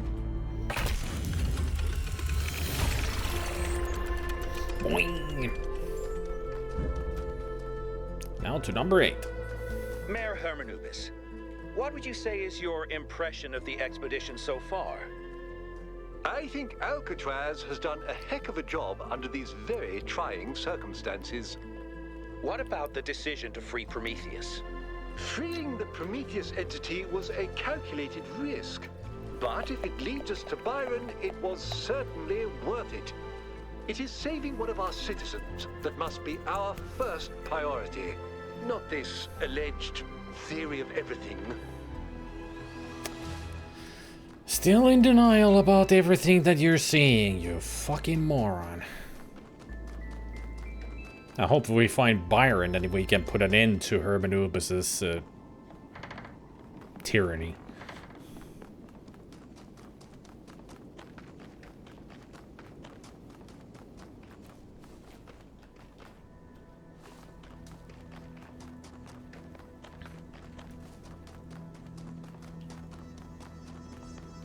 And it feels like Hermanubis is just blind to everything. Even just the latest thread in the discussions that they were talking, just bad-mouthing him, and he's still not listening. What can I do for you? That's all.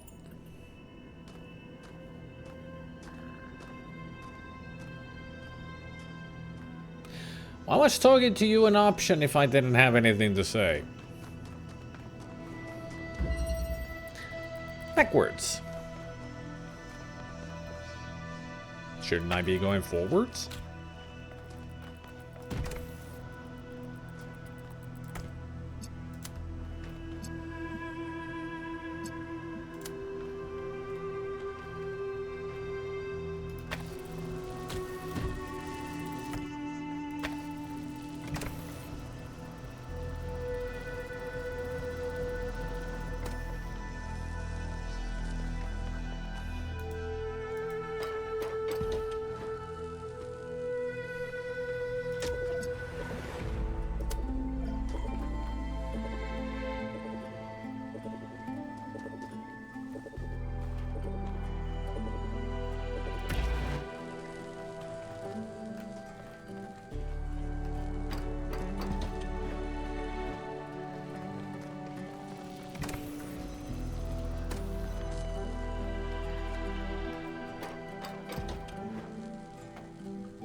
Come on.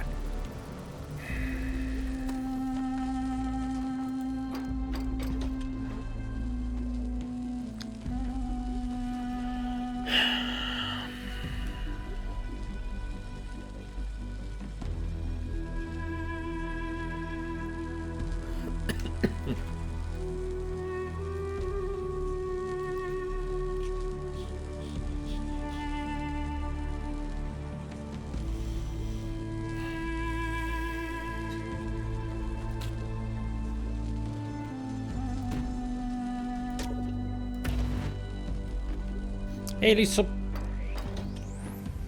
Ivelta.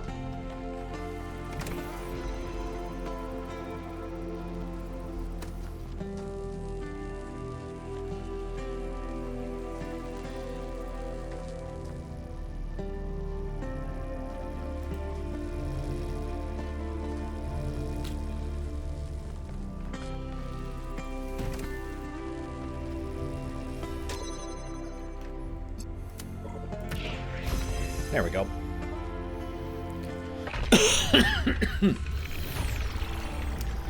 That was extremely convoluted. Not as bad as the lost puzzles will be.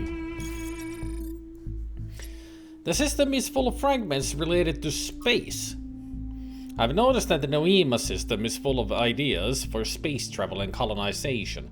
Designs for launch pads and ships, sketches of cities, even an unfinished design for large-scale teleportation between distant planets. An interstellar or even intergalactic civilization of the kind writers like Ian Banks imagined is entirely possible if we want it. Which leads me to another thought. These bodies we have are so carefully designed to look like our ancestors, but they don't really have to be. In his novels, Banks has intelligent minds like ourselves, controlling entire ships or drones or even stations. If Alexander Drennan was right, then it's not our shapes that make us human, and what it means to be human can be expanded if we maintain our creativity and our curiosity.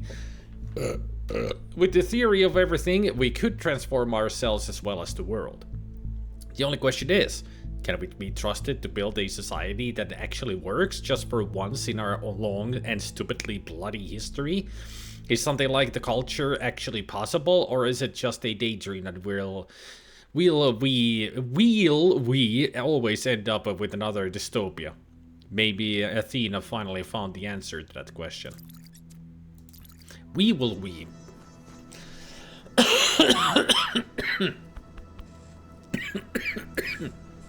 Damn.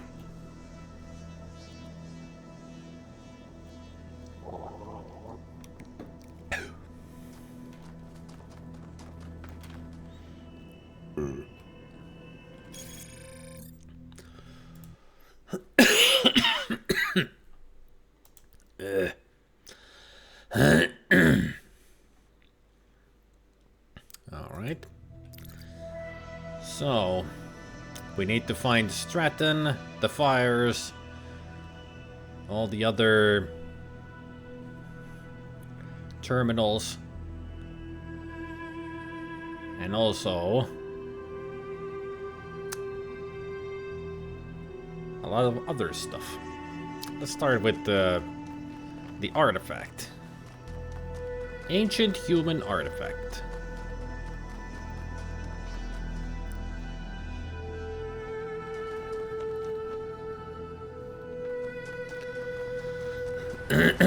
Just came from Lenkkisauna. Nice.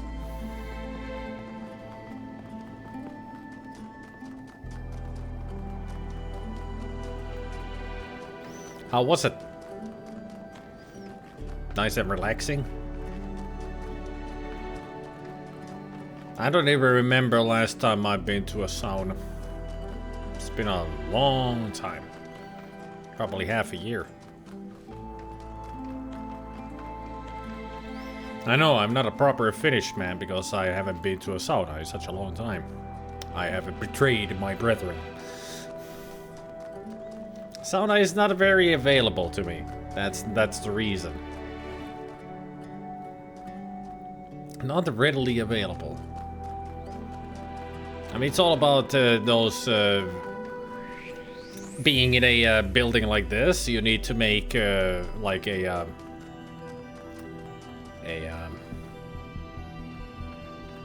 schedule the sauna.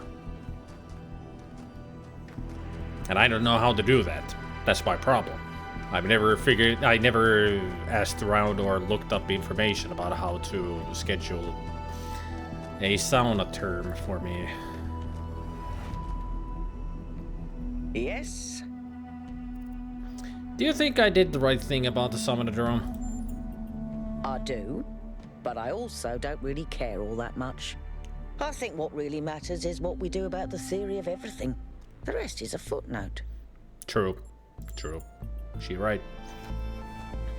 Nice temperature and nice people. A proper Finnish man goes to sauna at least once a week, probably more. Yep, I know. Ilmoitustaululta hallituksen numero ja sieltä kyselet itsellesi vuoron. Niin helppo. Okei.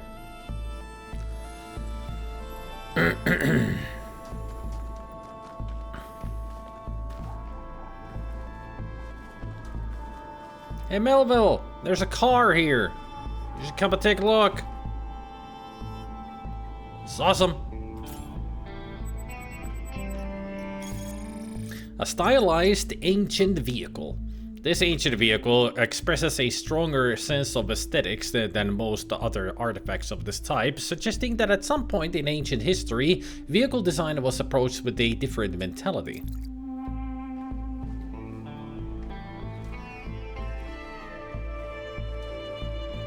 My question is, how did it get to this part like this? It's embedded into the rock. How hard were you driving backwards? Or did this rock grow around you?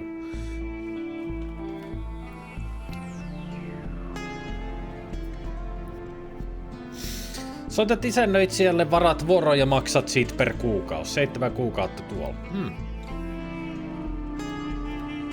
Lenkkisauna ilmanen asukkaille ja seuraa hienoa, eli mulle just täydellinen juttu. Ei paha, kun siihen mahtuu 4 vuoroa.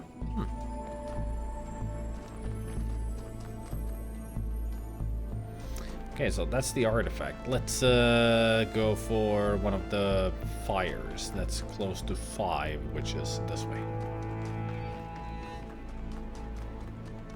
Through the fire and a flame. Oh,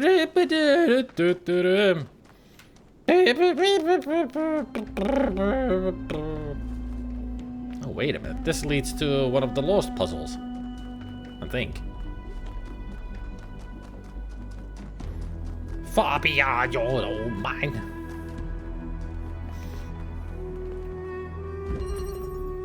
Two to 3. All right.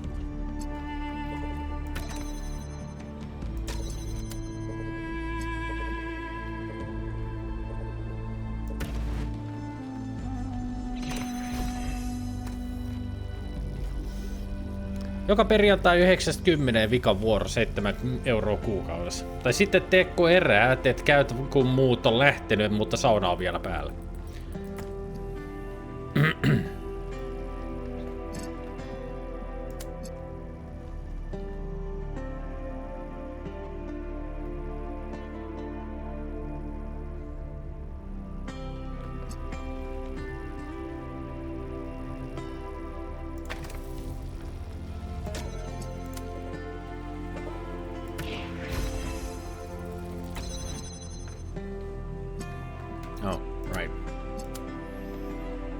Wait a minute, you said all 3.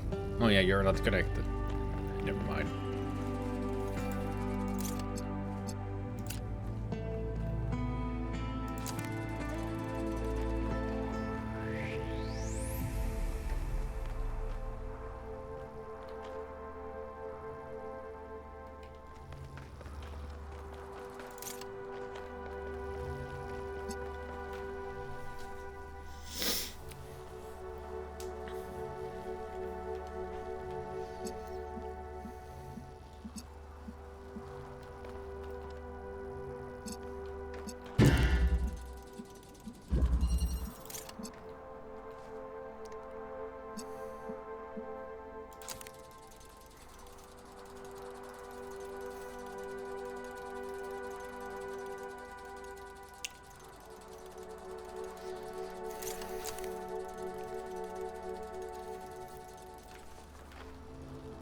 That won't work because then it's then there and then. My brain is hurting. My brain is hurting. My brain is in so much pain right now. Okay, let's think.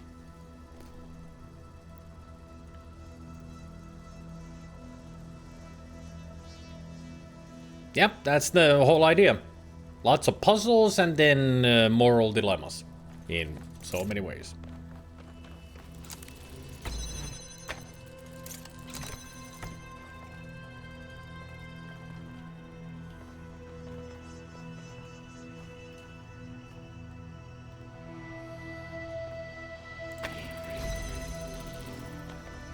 There we go. This'll do it. Haha, bitch.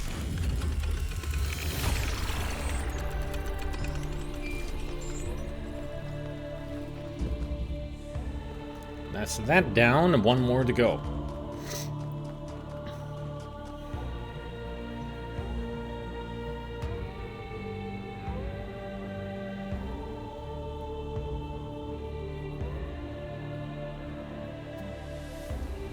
Kaveri teki tolleen monta vuotta, kunnes moraali sai ottaa oman vuoron.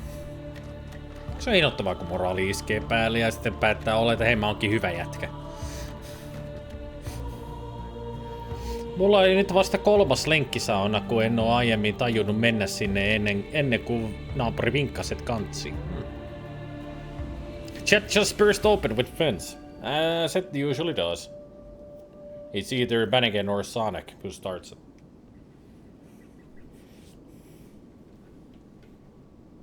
Isäni pikkuserkku ei kuulemma ottanut kaupungissa vuoroa, kun ei saanut saunaa 3 tuntia putkeen maalla, kun meni 4 tuntia saunassa. Kuka helvetti viettää 3 tuntia saunassa? Mä tyristyisin kuoliaaksi.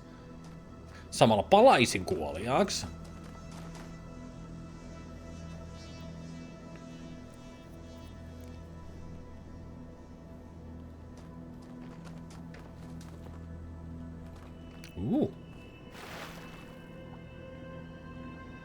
Mesmerizing.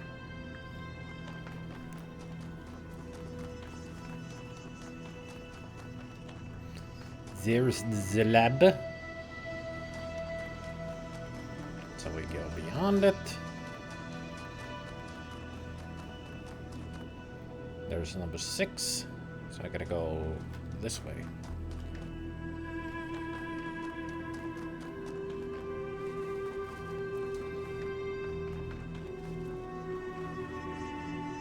There it is. So that's where we saw the birth of Miranda.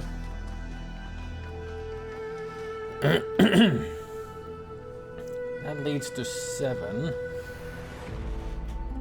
So we go...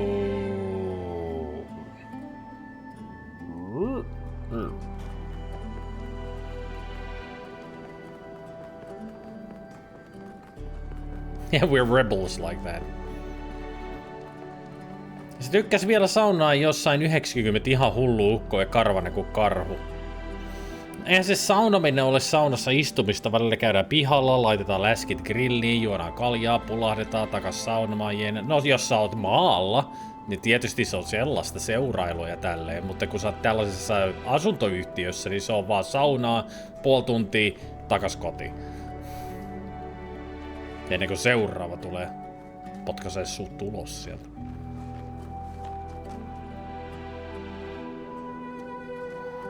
Niin täällä ei oikein, minun alueella ei ihan sellaista vanhaa kunnon parin tunnin saunomista pysty tekemään.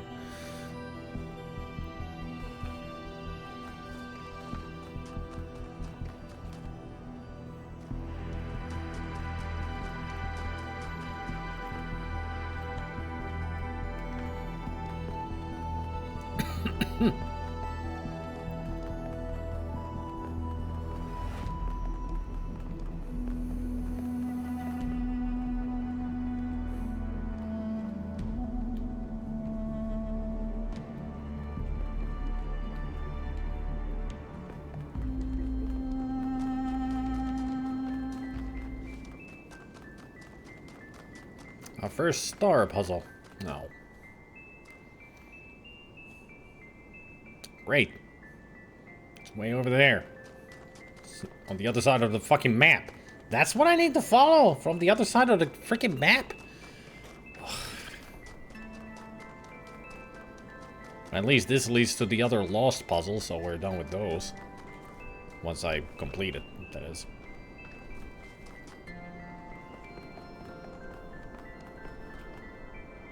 Look at that view. I remember taking screenshots of this view.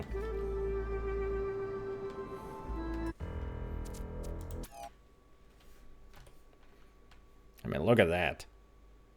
Now that's a screenshot for the desktop wallpaper. Like so.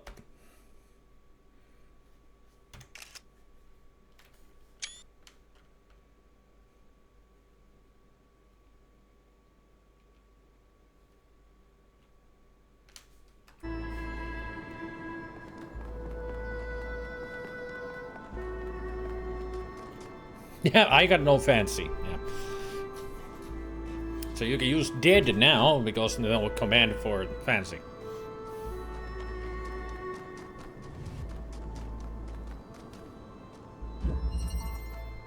That man's dead back there. No, game, don't close on me now. Because I took a freaking screenshot. Ugh. The game crashed. I've never had that crash before like that. Huh.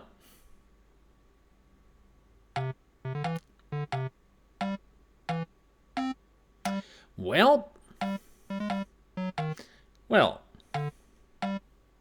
we can have a break. Let's go to break time then. I mean, there's nothing else to do. Irony that you told me to use dead. Yep. The man's dead, Jim. It's not a man. It's the game that died.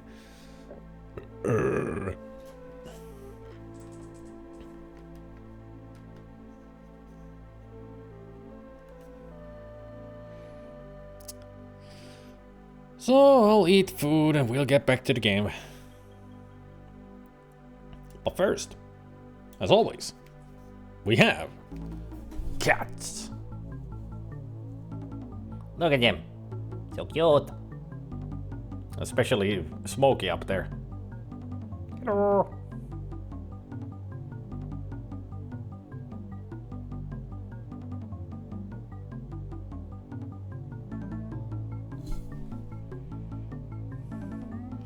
And there we have a double hashtag kitty butthole.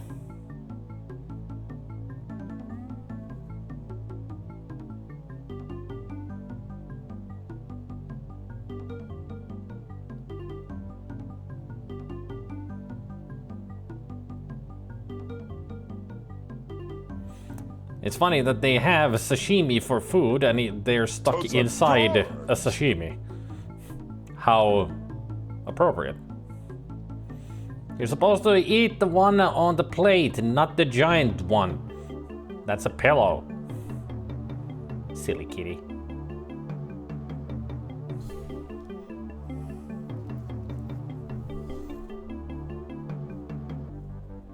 All aboard on the Meow Meow train.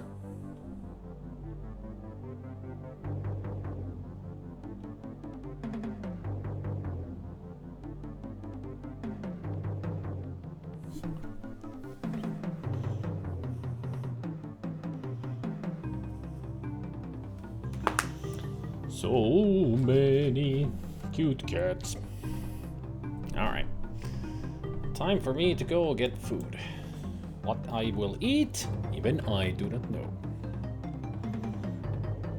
Maybe I'll surprise myself. All I need to do is just raid the fridge. So I'll go do that right now. I shall return. You guys hang out there. Listen to music. All that.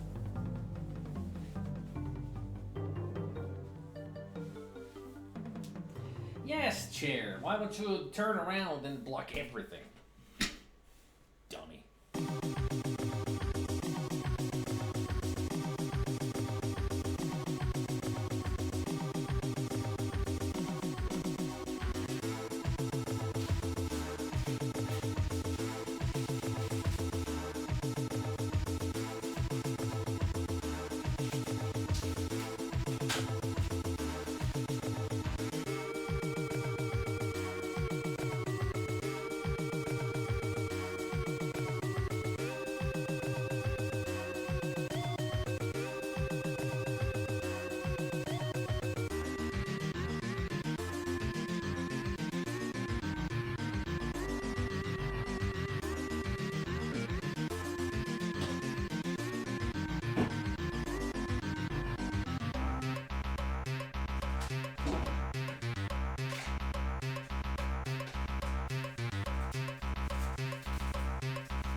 Remember,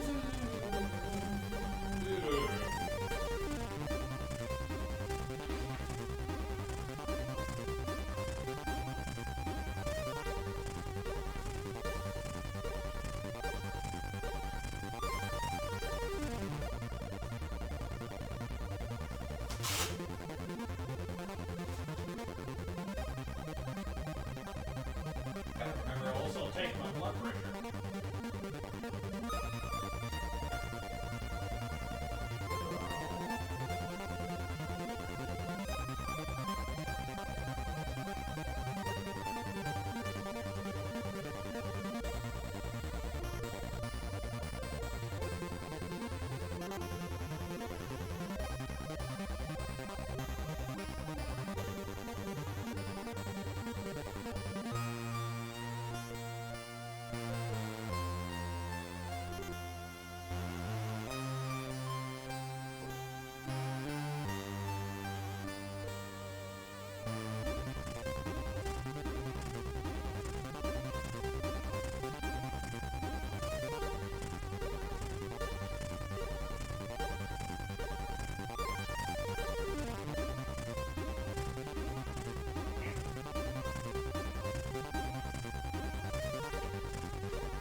Final launch for Delta 4. Heavy launches in 28 minutes. After that, the rocket type will be retired.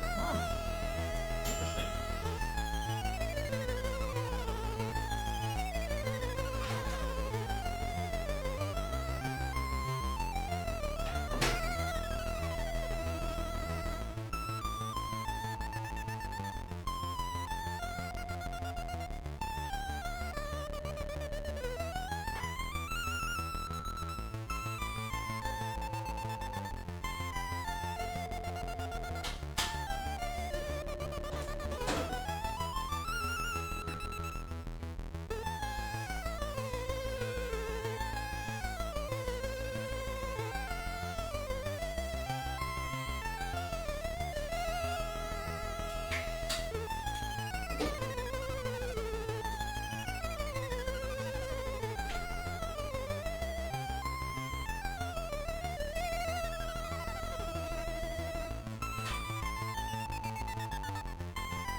I has food.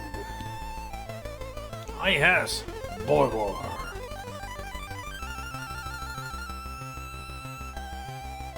There's a special kind of burger.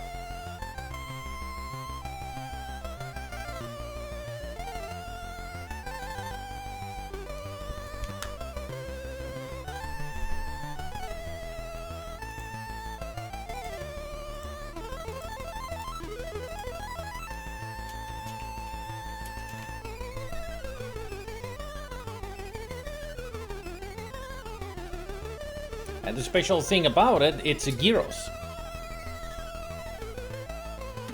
It's got gyros meat. Or, you know, meat prepared in the gyros style. The other option would be a kebab. But I went with gyros.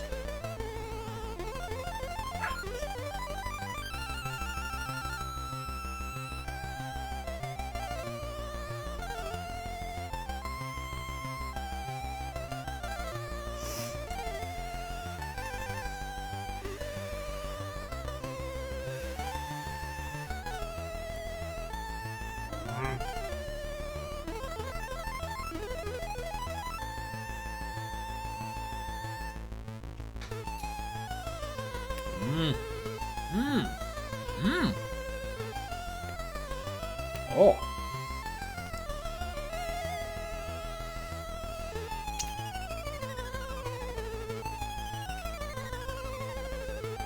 That is excellent.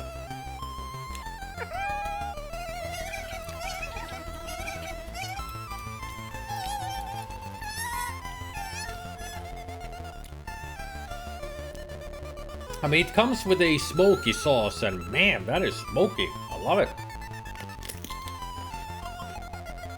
Goes so well with the meat.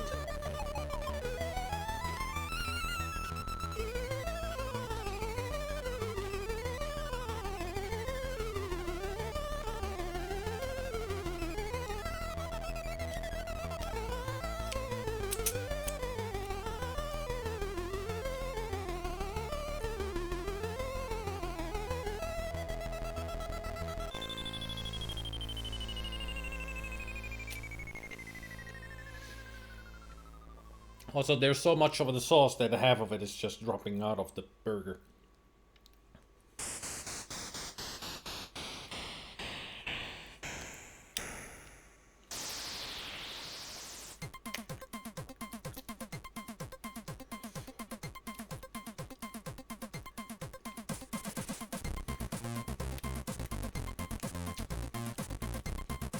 I can't eat it in this fashion holding the plate.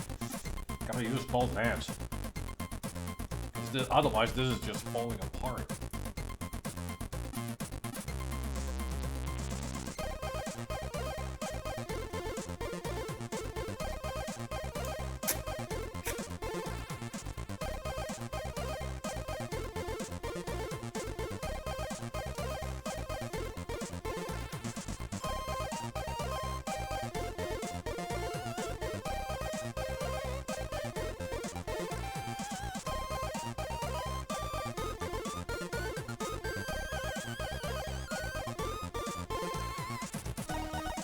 Ooh. It's even got some spiciness to it. The more you eat, the spicier it gets.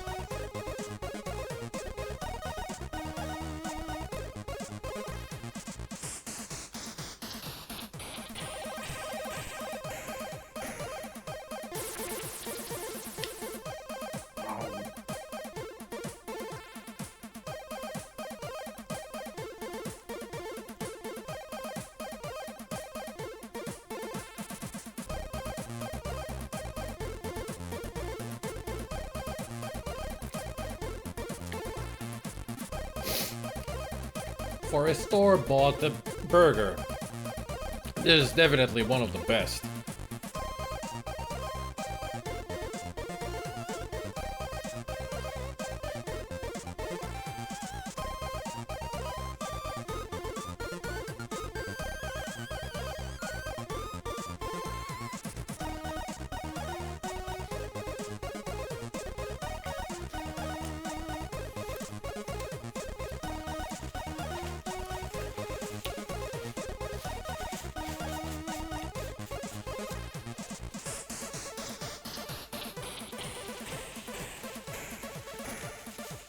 Warm day and eating spicy food.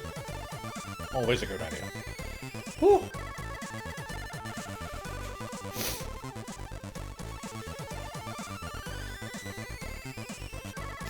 I'm not sure what they put in that, the meat or the sauce. But whoo, that's spicy. Love it.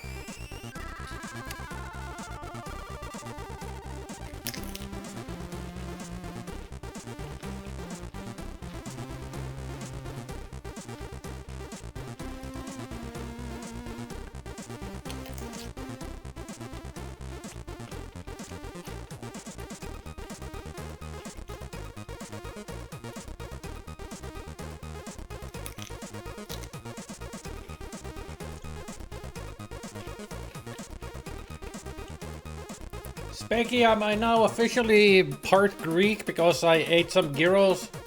Well, in burger form, but still. It's a gyros prepared meat style meat. Am I Greek now?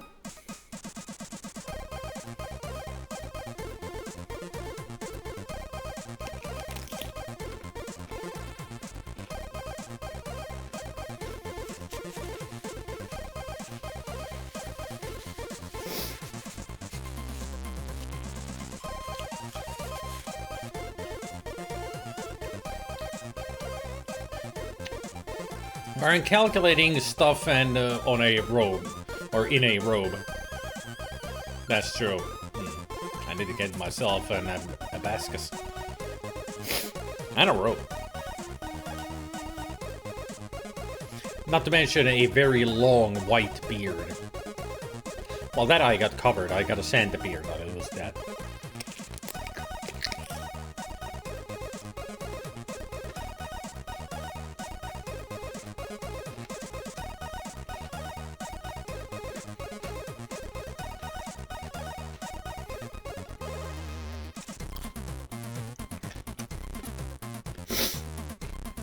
Blech.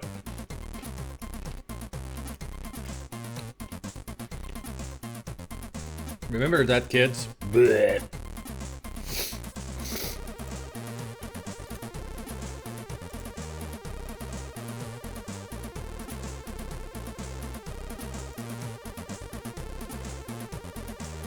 I have played Talos Principle II for 90 hours.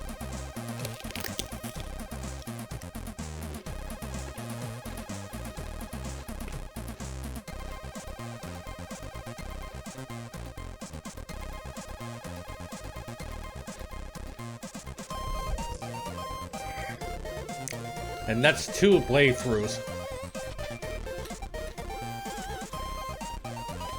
So yeah, each playthrough is like 50 hours. The game is long, especially if you want to do everything.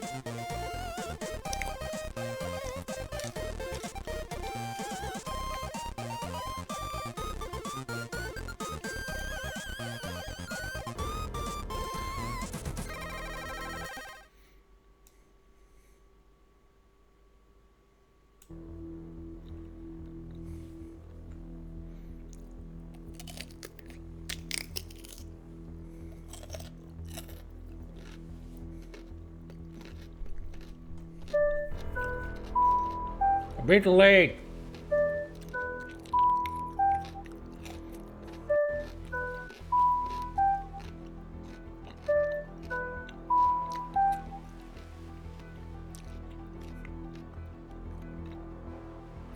I mean, it runs in the background at the beginning before the stream. It's only like 20 so minutes.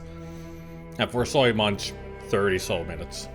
So, add an hour. But still, you gotta remember, I have played this once before. And that was over 45 hours.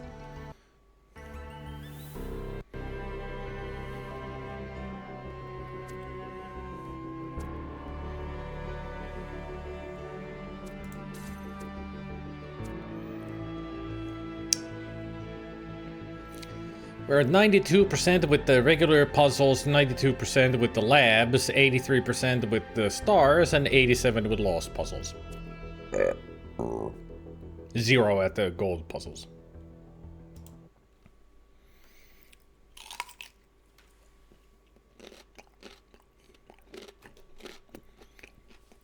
There you go.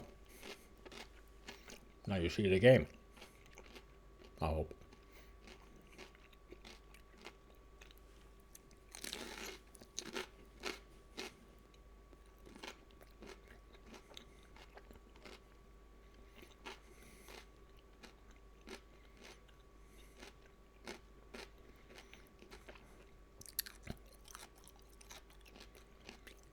Please tell me you saved just as I entered that last puzzle. It did.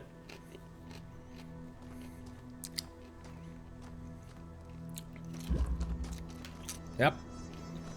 And there was much rejoicing. Slide. All right.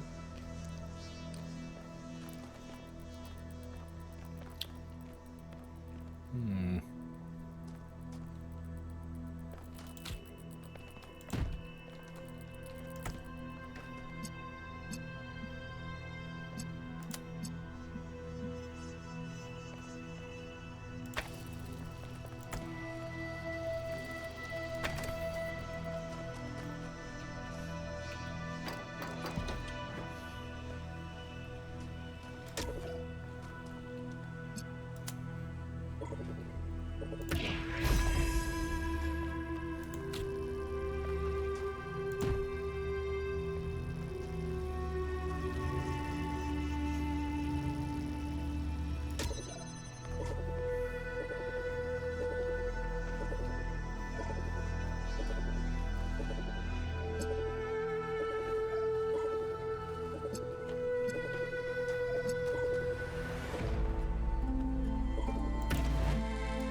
Okay, so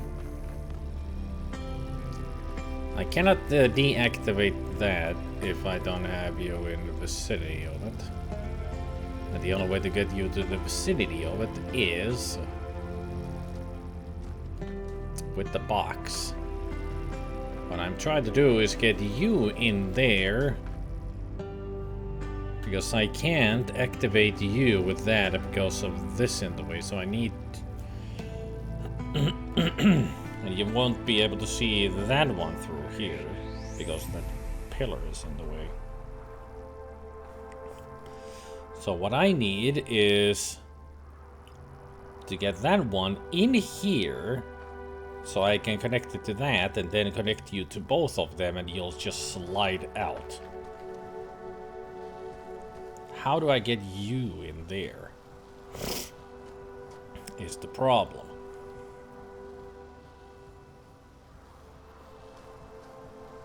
And also you gotta be used in some way, because you can be disconnected.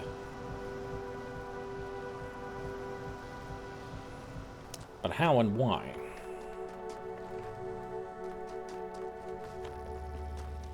I mean, I would only take you off if I needed to put you on the button, but if I did that, there wouldn't be any air pressure anyway. Enjoy the movie! Fuck.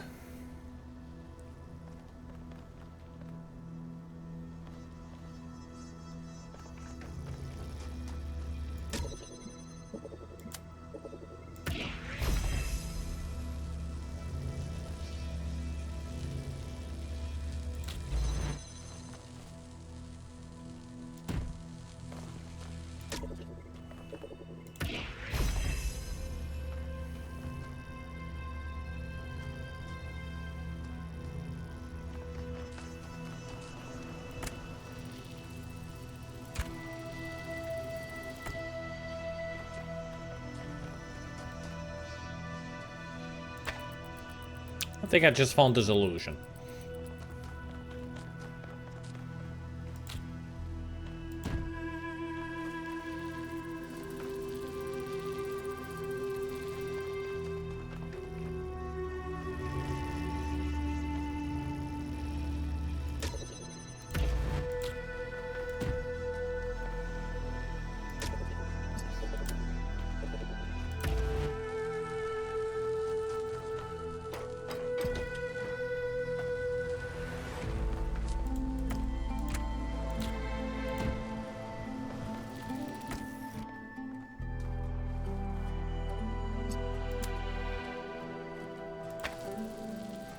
Let's see if this works. Beautiful.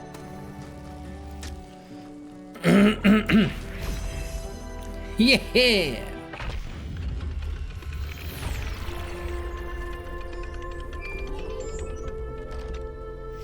That's all the puzzles in this area.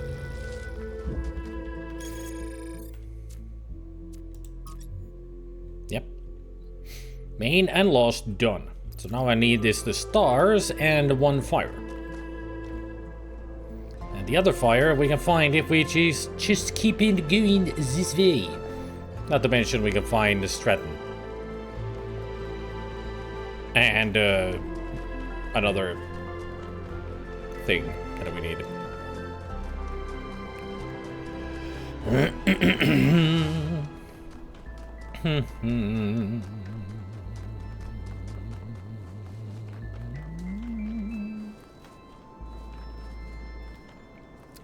There's the fire.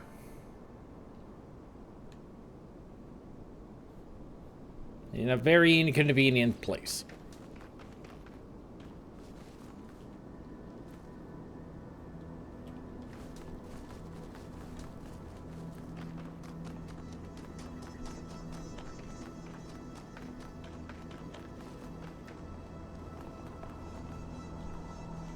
Quite the magnificent view of the whole area.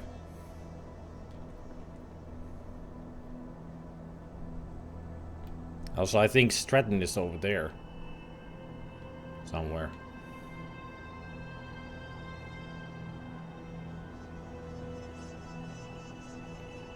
That's the tower. With all the clouds, that makes the place even more ominous than it should be. The new theology. When you are asked, where is God? Who is God? Stand up and say, I am God and here is God, not as yet completed, but still advancing towards completion. Just in so much as I am working for the purpose of the universe, working for the good of the whole society and the whole world, instead of merely looking after my personal ends. In that way, we get rid of the old contradiction. We begin to perceive that the evil of the world is a thing that will finally be evolved out of the world. That it was not brought into the world by malice and cruelty, but by an entirely benevolent designer that had not as yet discovered how to carry out its benevolent intention. In that way, I think we may turn towards the future with greater hope.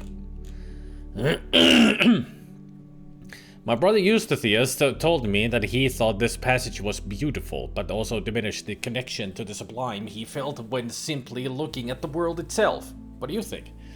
I agree with Shaw's sentiment, but I don't know if the miracle of existence, the beauty of creation, is exactly the same as the human sublime. If that makes sense, I don't even want to look at the universe and see myself reflected, even a future me. Okay, another attempt at explaining. The beauty of the universe and the beauty of what we can accomplish within it are two related but separate things, and the separation matters. Sorry, I'm not sure how to express this any better. Founding 12. Alright.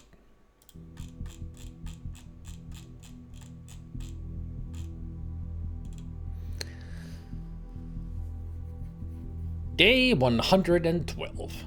I am now cohabiting with Sarabai. This is by choice, not necessity.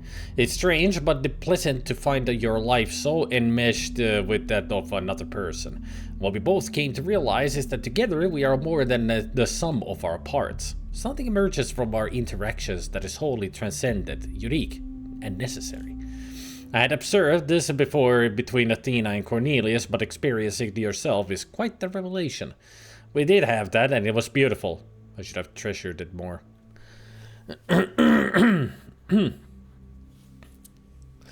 So this translation says, Homo sum humani nihil ea me alienum puto, which means I am human, and I think nothing human is alien to me.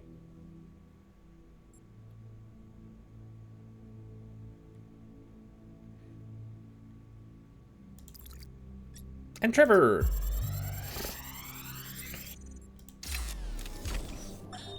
Actually, let me issue a correction, okay? I said Alexandra doesn't see the bad stuff about humanity. But she does. She sees it, and somehow she sees past it. She doesn't ignore it. She can just see one step farther. Like, there's this mountain of garbage ahead of us, right? And that's all most of us will ever see. And she somehow sees beyond to, I don't know, the promised land? I don't do metaphors, or similes, or whatever this is. I mean, you don't care. I'm dead, and you're a robot. But her ability to look reality in the eye, to see all the bad stuff out there and still have hope. I mean, it's amazing. I mean, I think that's why you know what? Let's not go there. There's still so much work, and Chernyshevsky doesn't have much time left. Well, I mean, who does these days? Dude, just say it out loud. You love Alexandra. Don't hold back, man. Not at this point. Like, seriously. Dude. It's not the time to get cold feet. Especially when it's about love in such an age.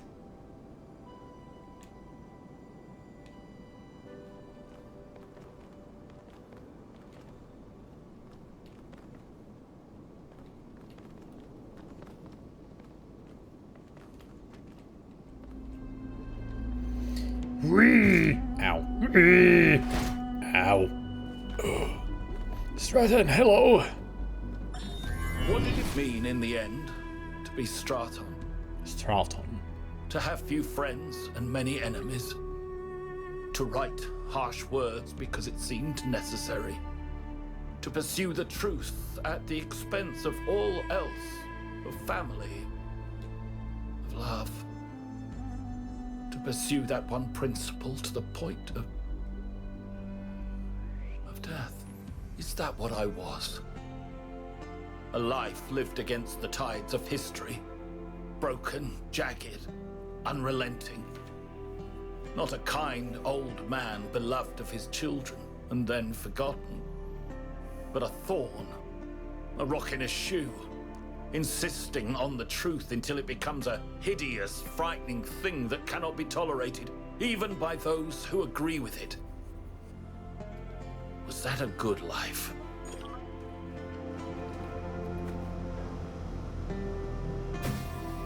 Whee! Oh, really? I missed? How the hell did I miss? Wee! Now. Wee!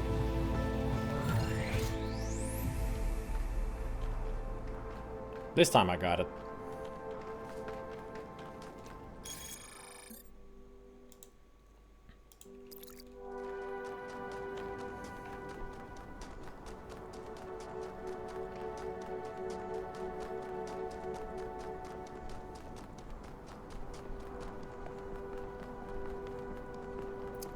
So now we go past the Golden Gate.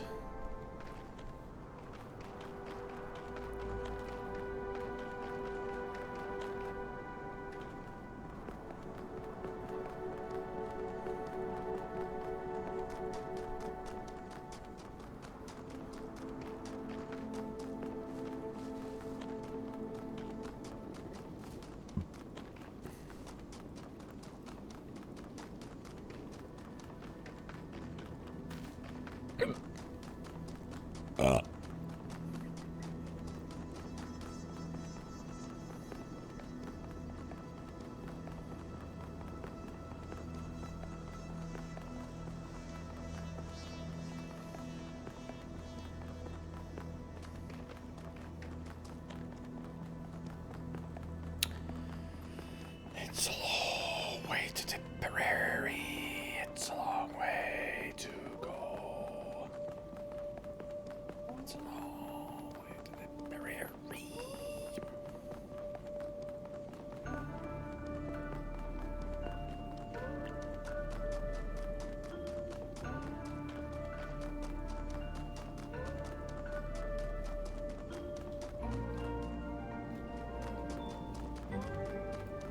How do I get to you?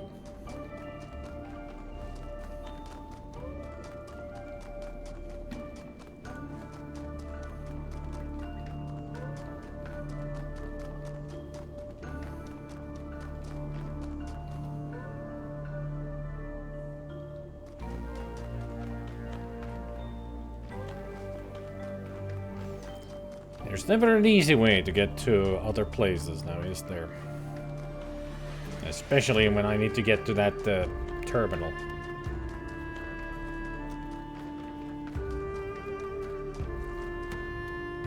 Everything's blocked with a freaking... Like, there's mountains everywhere. All these cliff sides blocking my way to get up there.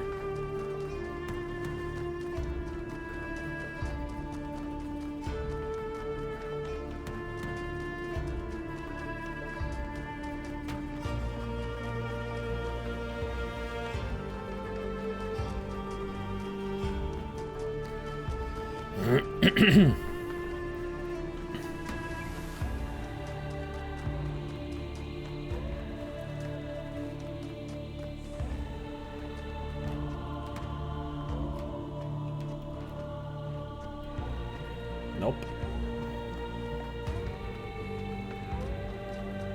Looked like a path I could jump, but nope. How about here? There's a path. I need to get to it. Aha! There you are. Finally.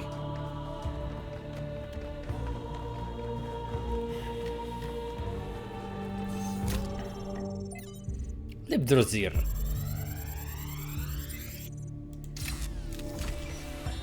Sometimes new citizens come to me and they want to learn from me. My work appears to have created a legend of sorts. In these moments, I understand your situation. I want to teach them, but what they must learn the most is independence of thought. How does one resolve this contradiction? They wish to come along on my journeys, but I do not need a group of fawning acolytes following my every step. A journey truly worth undertaking is rarely easy. And so, I have begun to think of a much greater challenge. A journey that is almost impossible, to the far ends of the world without any mechanized means of transportation. This will be a true act of faith, and they will learn a great deal from it, if we survive.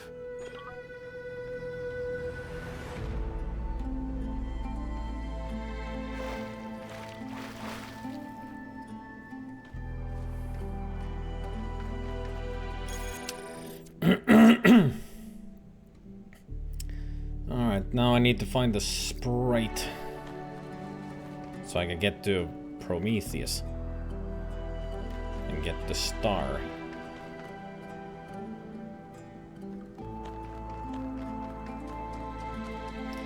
This is number 1, so we go this way.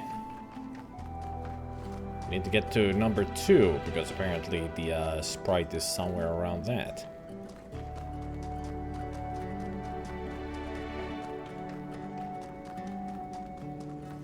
But where exactly?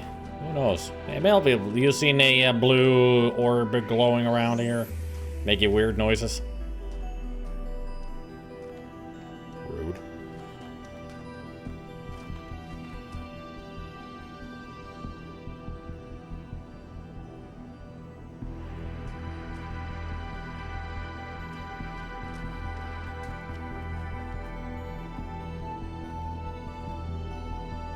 Oh, there it is.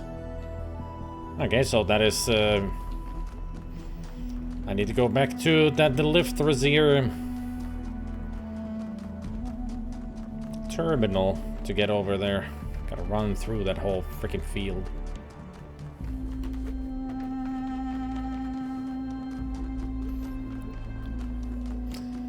I guess Prometheus is trying to teach me that the persistence is the valued. Determination, maybe? Didn't know that this is Undertale.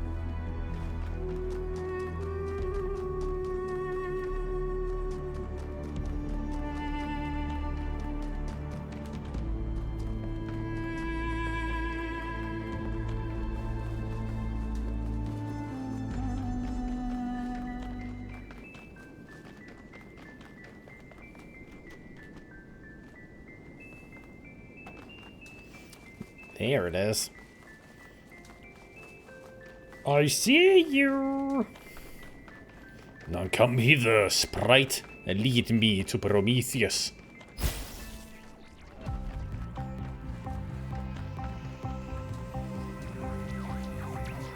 Stop making all kinds of twirls and such. We need to get to the other side of the freaking map.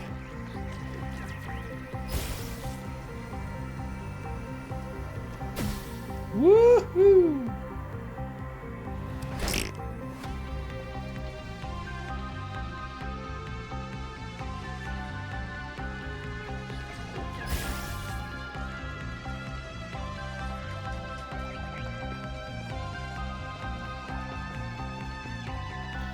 Oi! Ugh.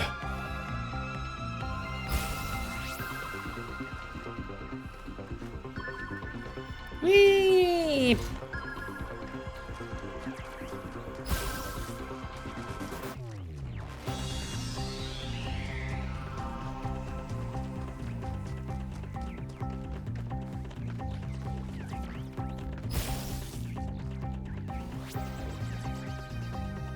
Really? Ah! Yay! I didn't even hit it. God damn it. Gotta go all the way back. Hey, an Easter egg. Oof. A pylon. And butterflies, apparently.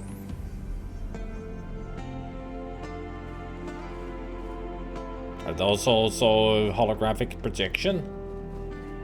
The butterflies, I mean. No, they're real. I guess they sensed that the hologram. Now, where was that son of a...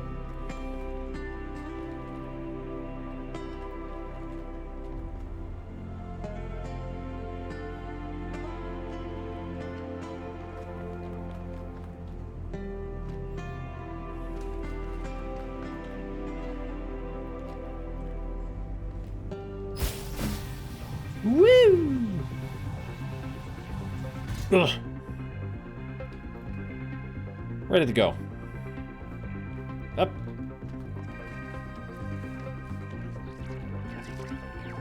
There you are. Now get in there.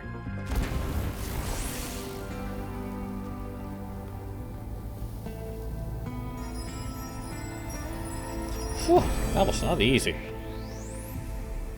To create, to understand, and to transform, these are the greatest acts of humankind.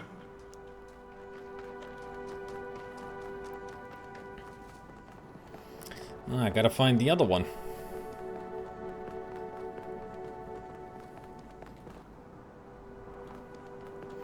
We need to get to 3.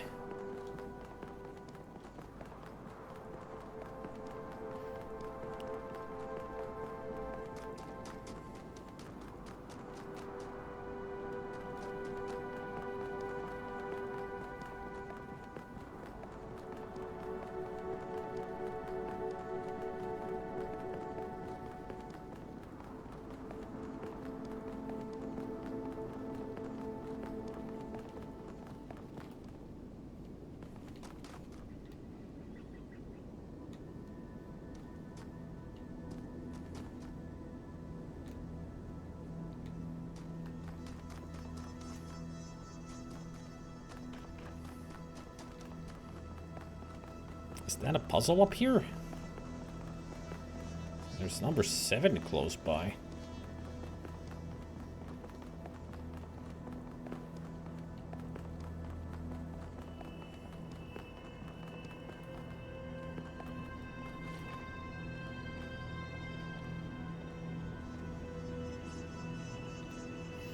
Yeah, there it is.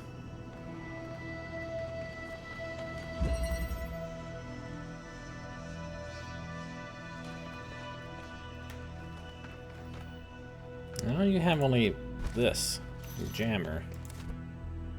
You don't have the digger. So I guess I need to go somewhere like that over there.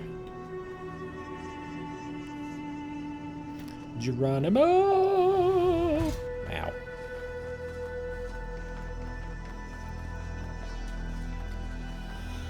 What other location could have the digger?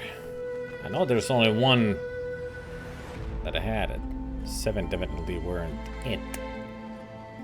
Unless I can bring one over here?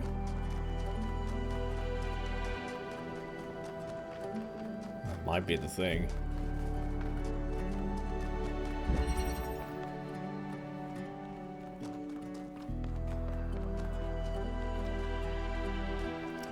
It certainly isn't Askent.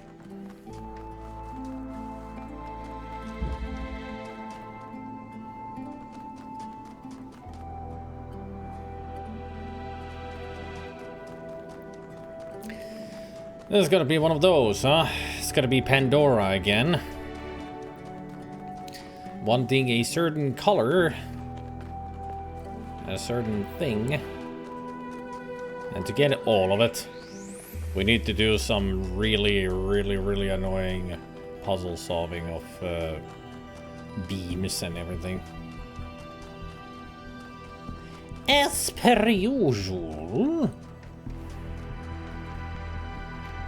I can only wonder how complicated it's gonna get.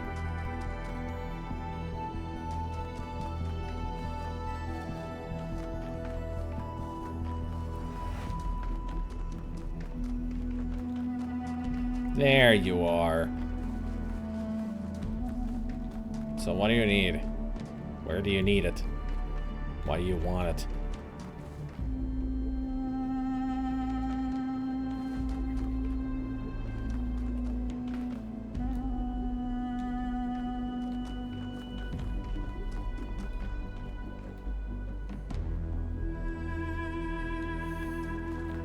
Huh. I don't see it on her. And yet there's a connector right there.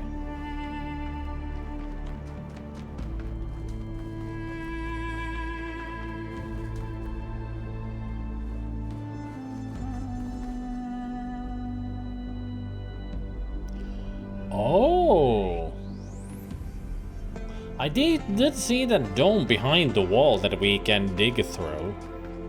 So I'm guessing I need to connect a... Oh, yeah. I need to connect a color to that. And then I need to use the digger to get through that wall so I can get one of those things. These things. Which is behind the wall. I get it. Then I bring it to Pandora's statue. And I'll use the statue to activate it. That's how complicated this is gonna get.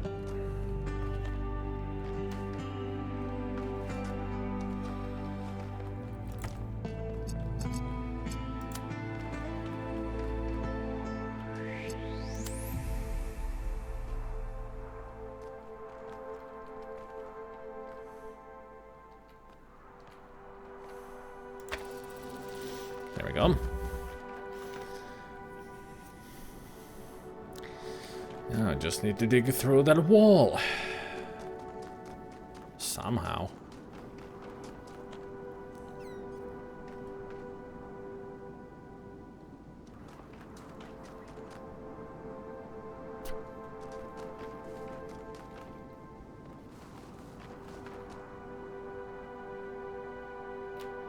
You know, I'm gonna look it up.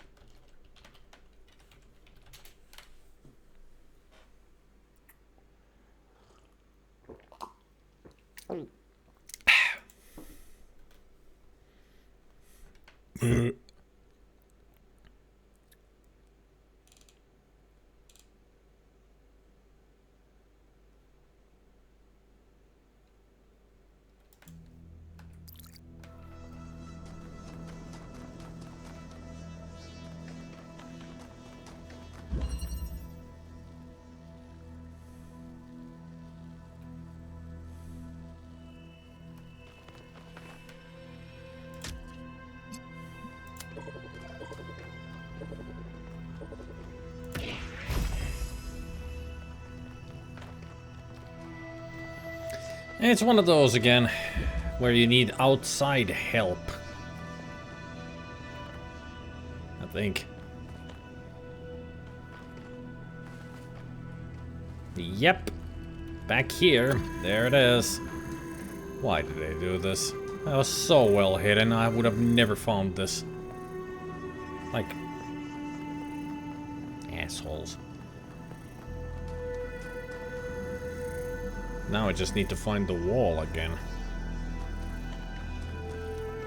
It's near 7.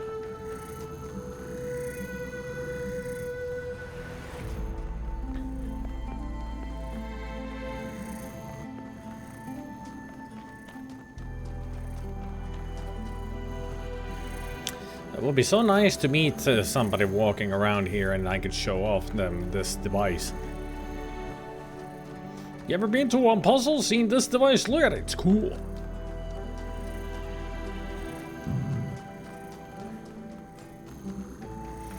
Look at this thing, isn't it neat? I'm gonna put a hole into a wall and then it's complete.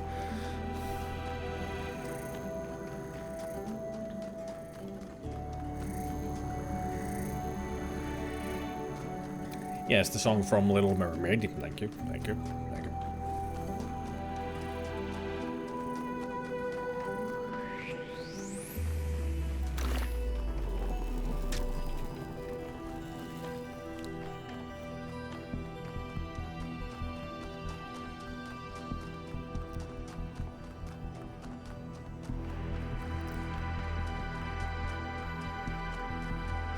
At least this is nothing annoying like it needed to turn into a green light or something.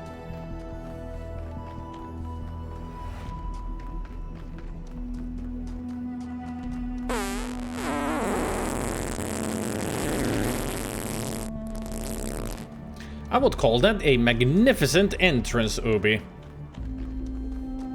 And also, hello.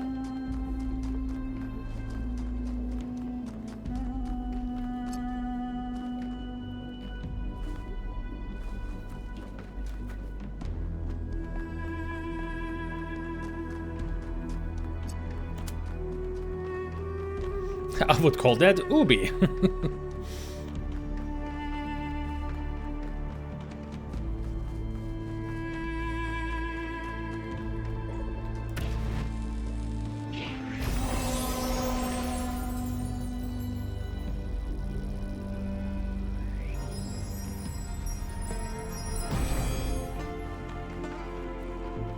It is not the voice of God that a prophet seeks in the desert, but the silence of man.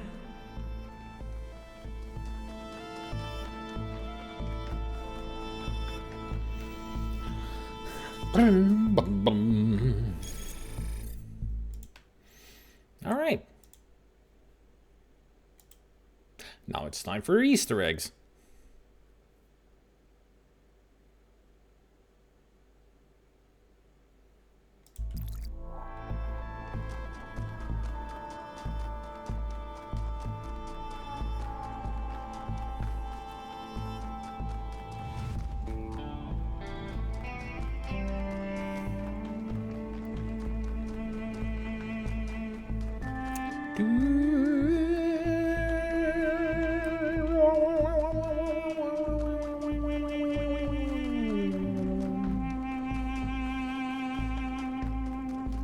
So much running.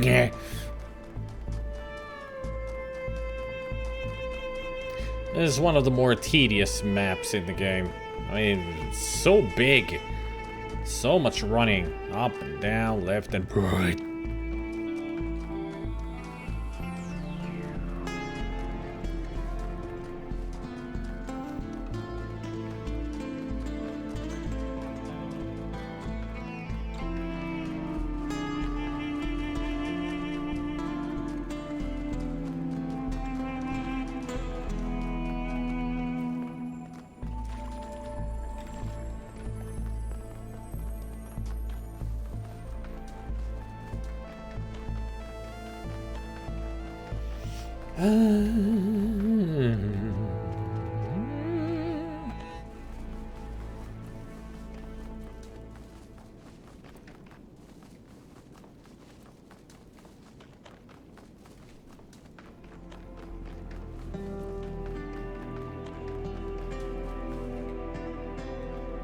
Hey, Yakut.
I hope you don't mind. Nothing personal. I gotta say, that is a very unfortunate placing of a fan. I mean, if the fan isn't there, right between this guy's legs, is he farting at this constantly? Lay off the beans, man. What do you think this is? Blazing Saddles?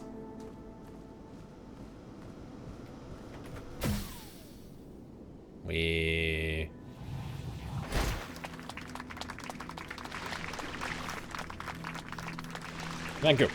Thank you. Thank you. What?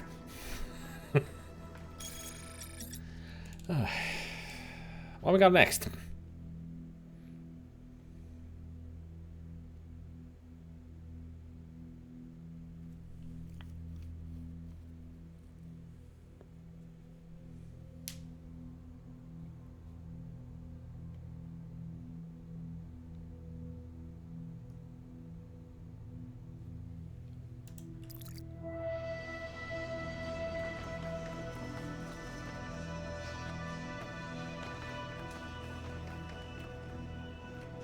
Weep.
Sometimes the explanations that the guide has are just not good.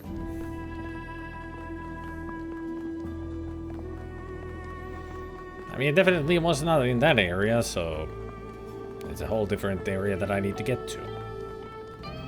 But I think I now understand the explanation, so hopefully we get there where I need to be.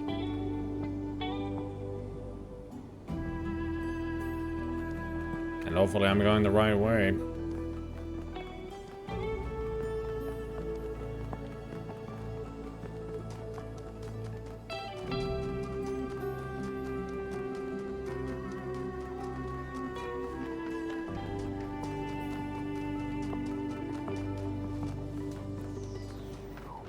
But this should be a cool Easter egg.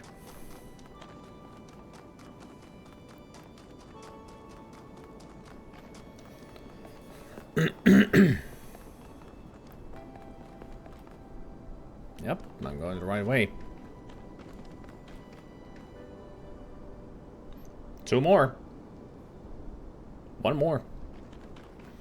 Then the golden gates will be open.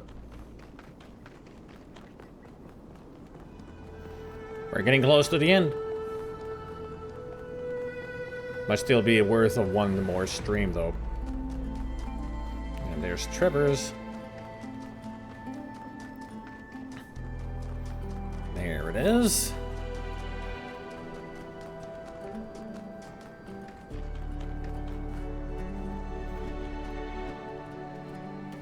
Okay, here we go to photo mode.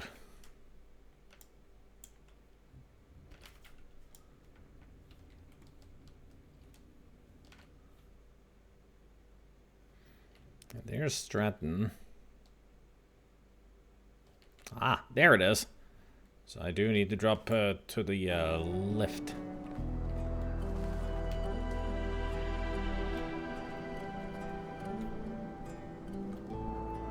Whee! Ow. Ugh.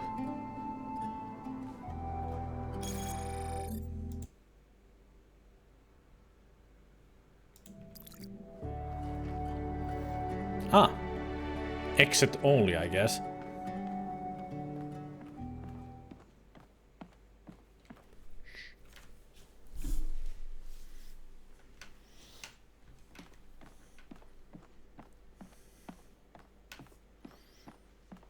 It's a movie theater? Nice fire extinguisher. Please be patient, the projection will start soon. Hey, somebody left their drink here. Free drinks for me.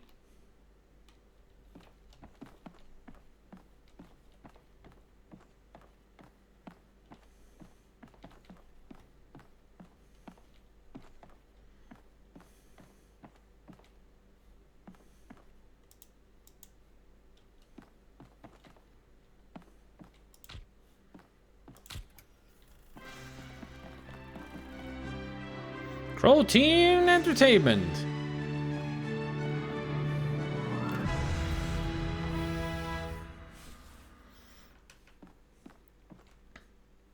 There's something familiar about this.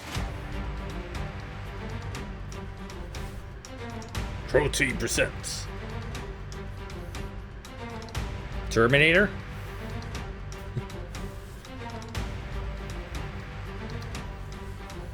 Epic Movie 2.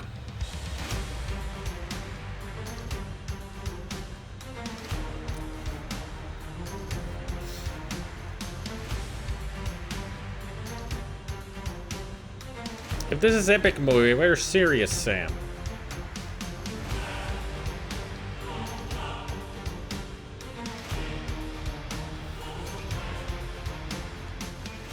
Not to mention, where's the audience?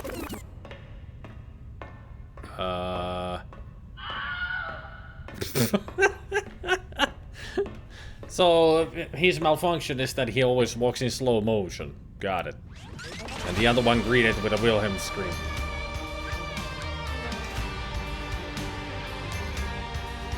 So they're walking that heroic slow motion that trailers and everything has.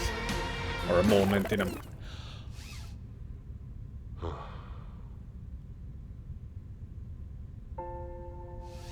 No. He stubbed his toe.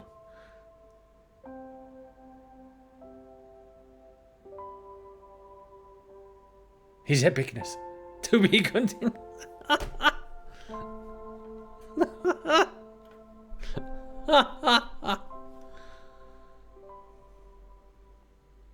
Hey, what a great movie.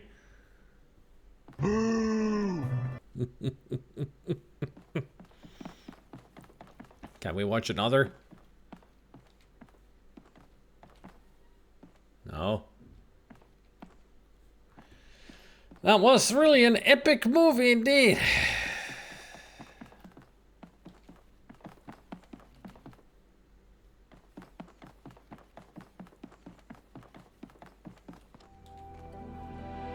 So how do I get out of here?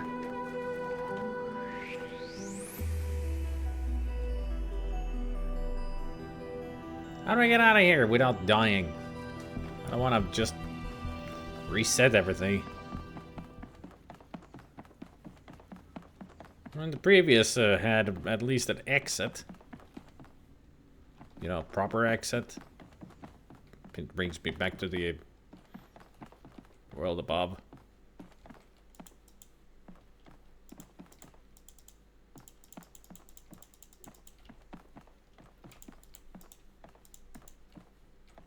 Ooh, keystone. Well, I mean, this is the only exit. Alright.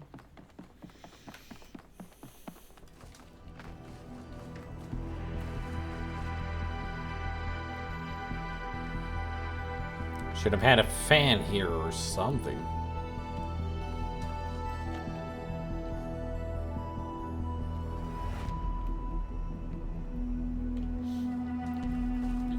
I guess if I keep going that way, I can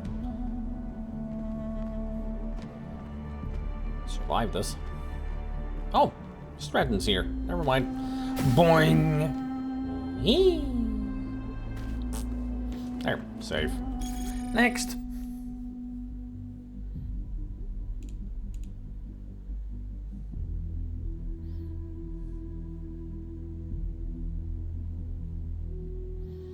To the right of Puzzle 1's statue.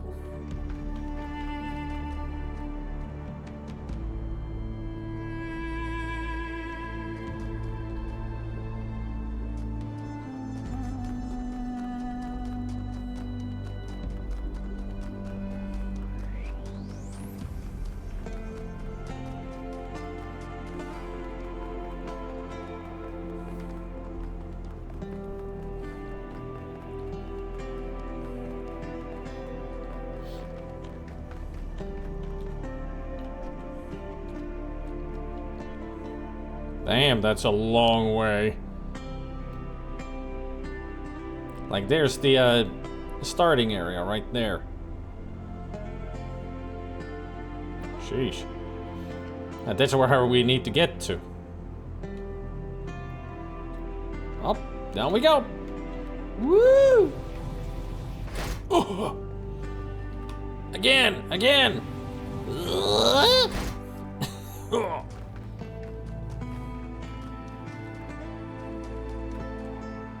We're still feeling it.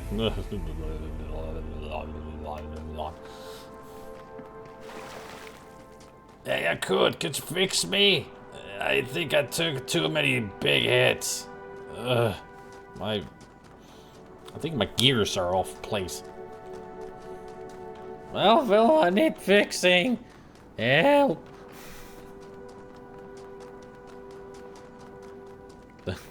The world is shaking because I almost destroyed myself.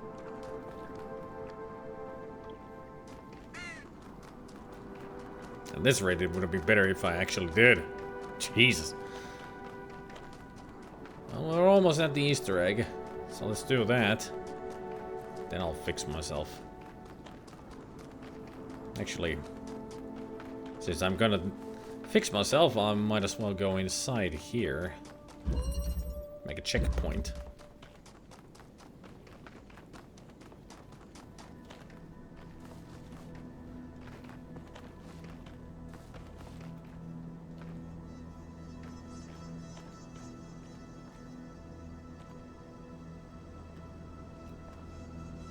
Oh, I see a sign.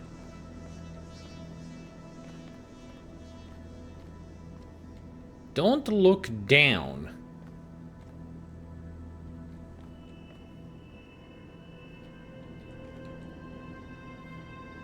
Why not?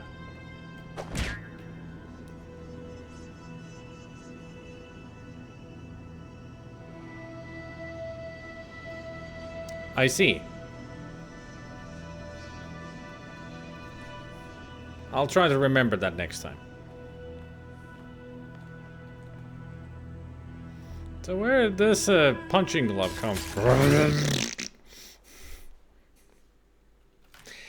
So it's like in the first game, there's that don't look up next to the palm tree, and if you do look up, you get hit by a coconut. Here you get punched by a cartoonish punching club. I see that you've upped your humor. Oh.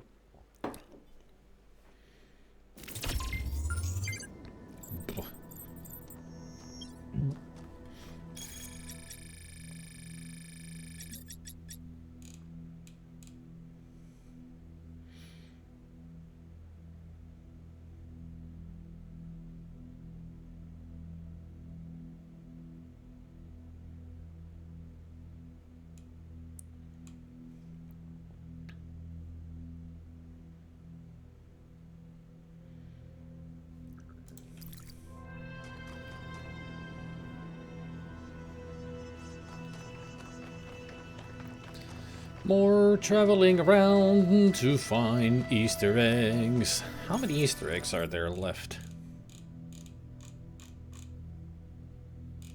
Just one after this. Okay, so it's 2. Currently it's 2. Let's get to it.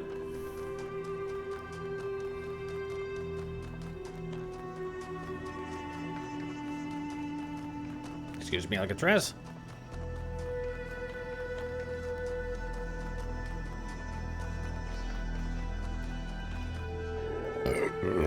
Excuse me. Pardon me.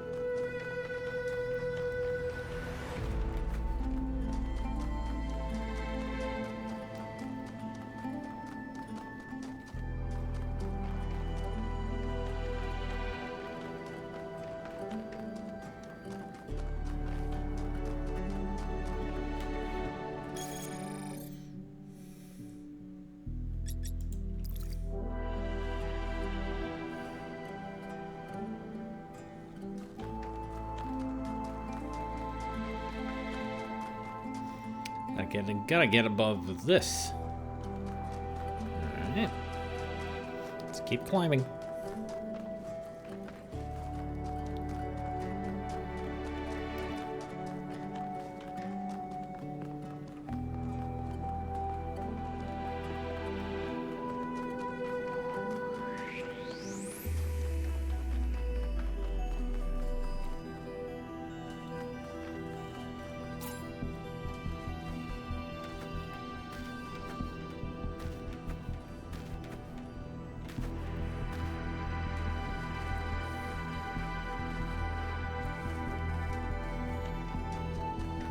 Bill.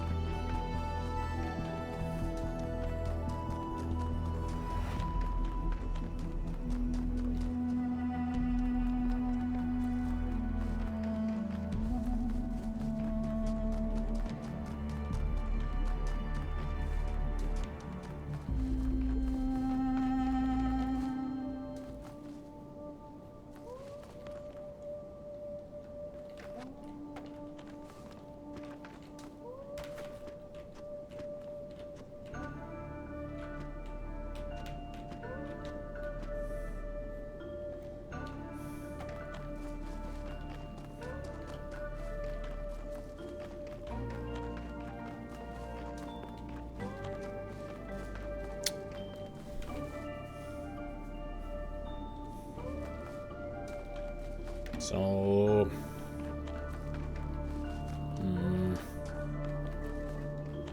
I guess I need to really get high above number 3.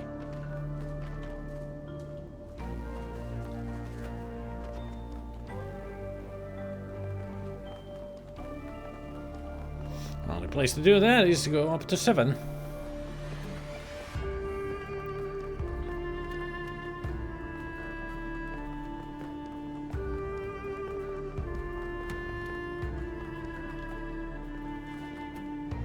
I gotta figure out a way to get close to number 3.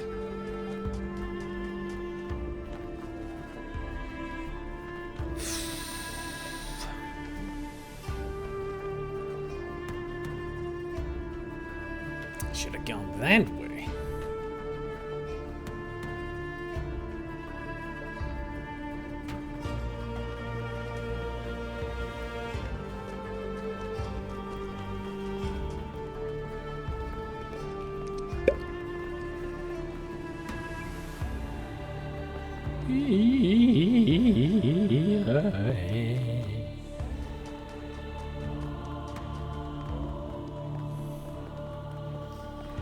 And I gotta go around everywhere, around this and around that, and then there and that, and then why does this place got to be so goddamn complicated? No, I don't speak Russian, if that's what you're asking.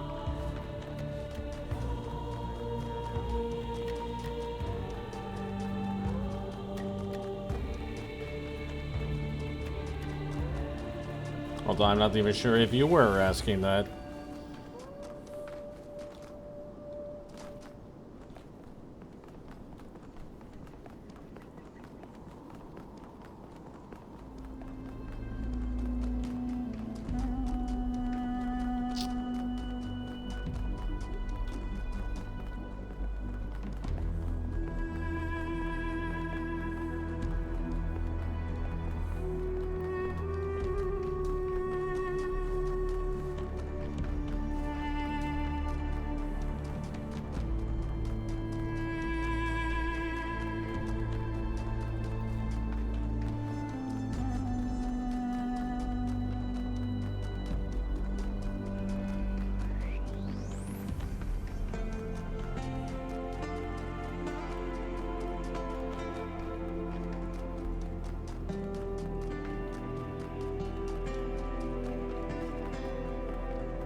It can be challenging at times, yes. But right now I'm just looking for Easter eggs. I'm already done with the place.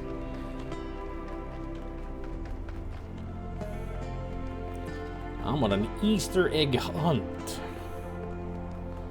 The next one that I'm trying to do is kind of a difficult thing to do. Because I'm using a guide, but the guide is not actually explaining how to get to it. It just tells where it is. So I'm having trouble on getting there.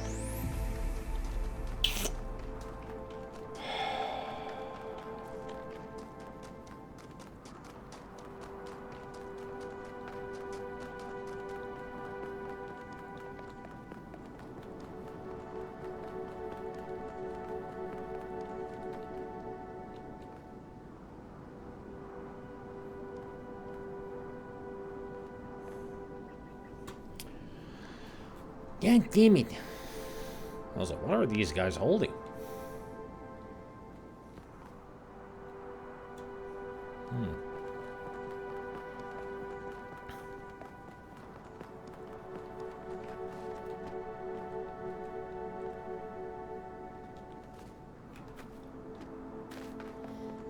mean, it feels like I'm just going in circles, which I really am.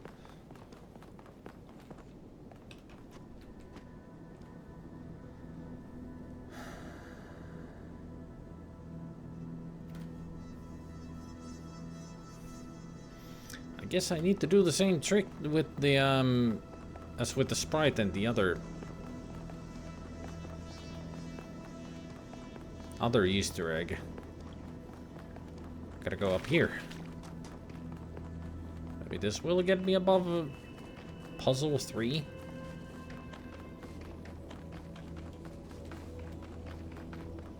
Because that is the statue above 3. So I need to get to you. Unless 3 is even further away.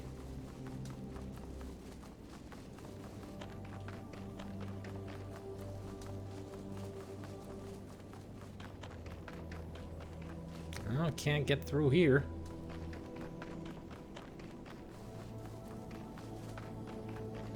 Can't get through there. Hit it. Hit it. Nope.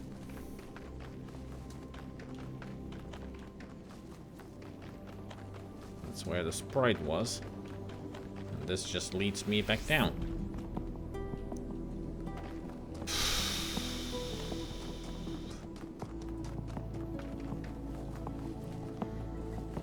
How am I supposed to get above number 3 to get to the Easter egg? This is ridiculous. Well, why do they hide them so? Why do they hide them so?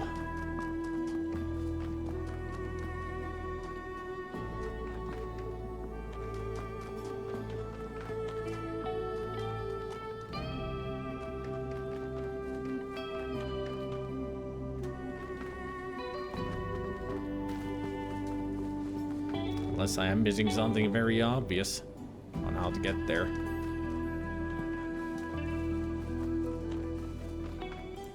Can I use you? Pole vault myself up there.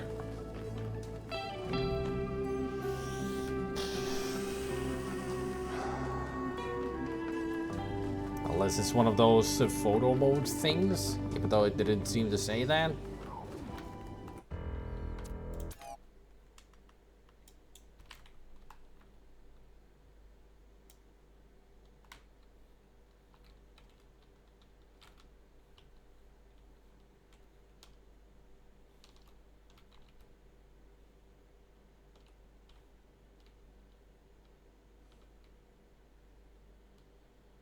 Oh.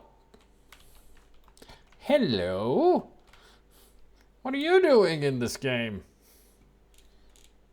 Maybe it's a good thing that I cannot walk in here. I mean, we have heard some angelic choir. With this, it wouldn't be angelic. Not to mention, we would be tripping balls all over the place. Good Easter egg, though. I guess the monolith is still looking after humankind.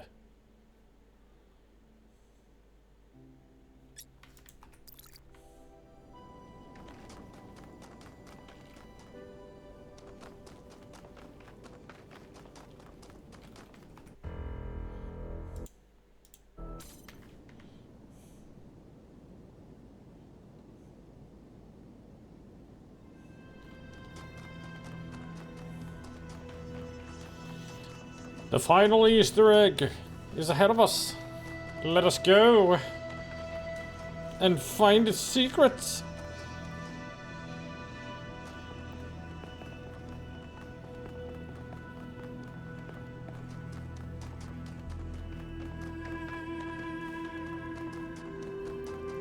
Then we can get the hell out of here. I'm tired of this place. It's taking just way too long to get from A to B to C to D to Z.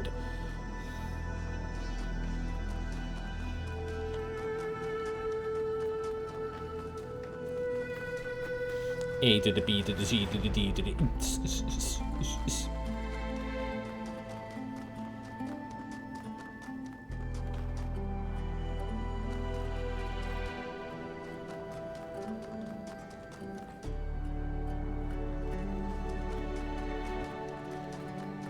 Hey there, Yakut! Don't mind me. Just passing through. Or passing by, rather.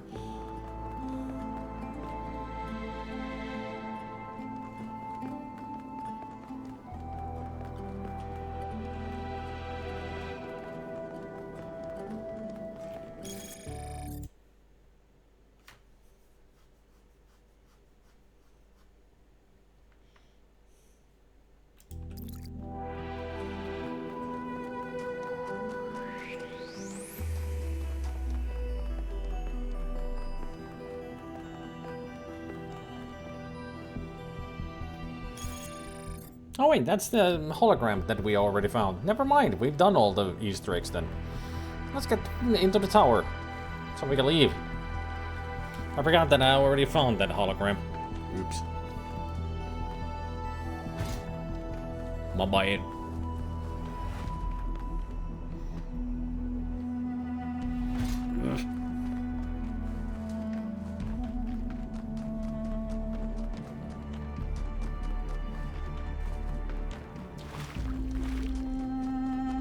Out of my way, Hermanovus. Or I'll plow you down. Which I should do.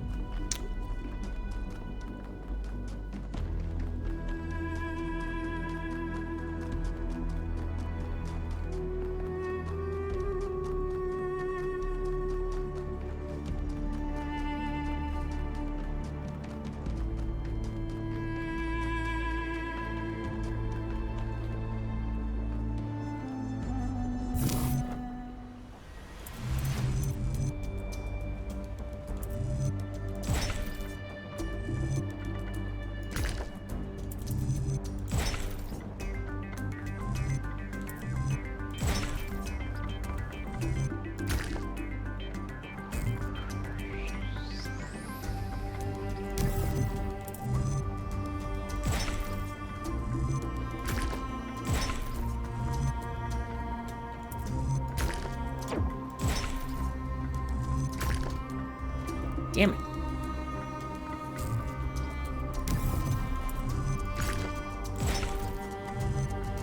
Nope.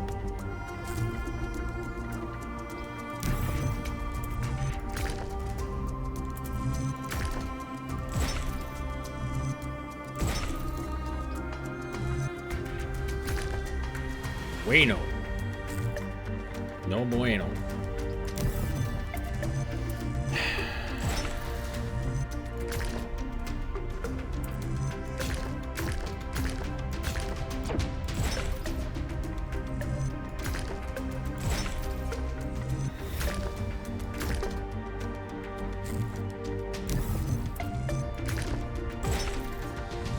There we go.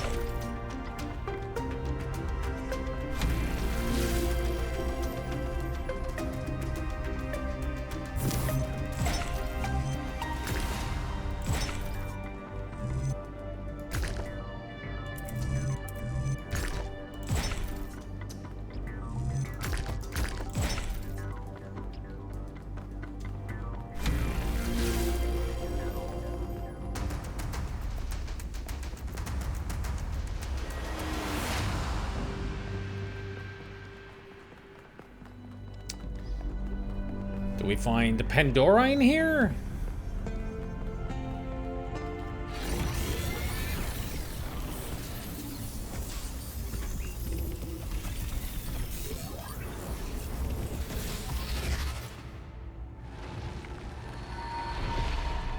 Yep. A long time ago, the Sphinx asked you about my story. You said that hope may still be found if we are willing to look for it. Yep. And you were right. Hope is not gone from the world. Some small part of it still survives. But it is not in the flame or in these towers. It lives in the hills and the forests, in the rivers and the seas. You were given a world full of hope, creature of clay. It is yours to protect.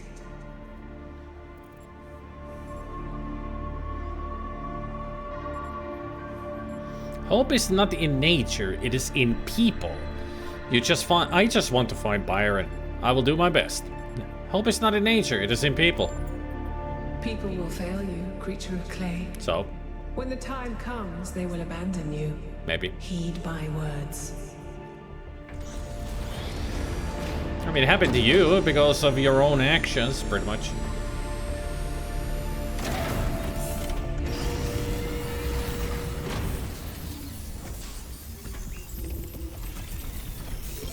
So, Melville, what do you make of these beams? Do they seem safe to you?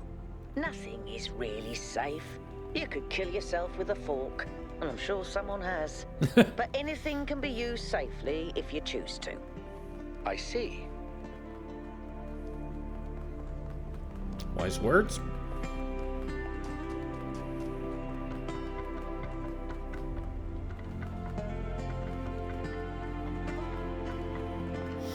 I mean, anything is safe as long as you know how to.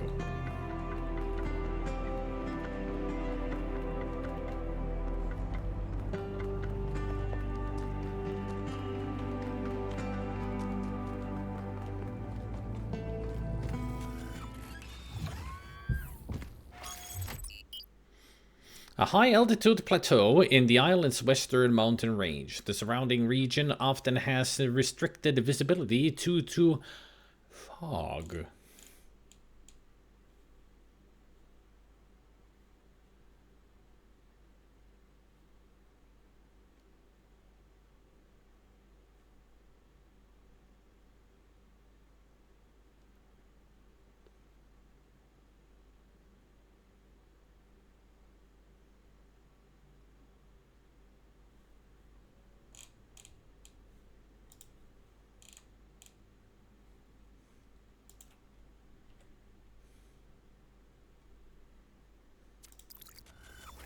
Oops. Hadn't gone there yet.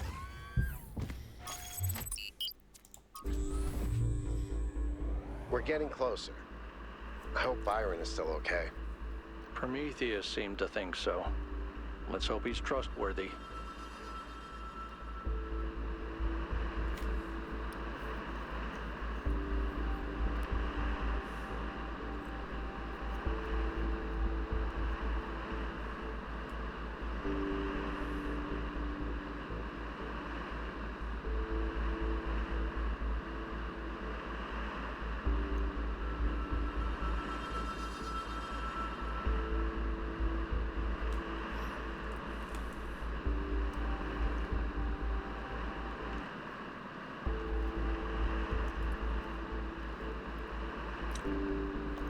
Oh.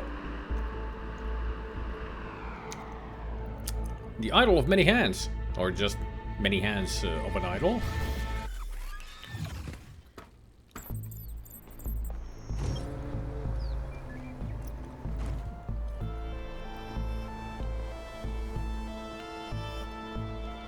Another remarkable structure.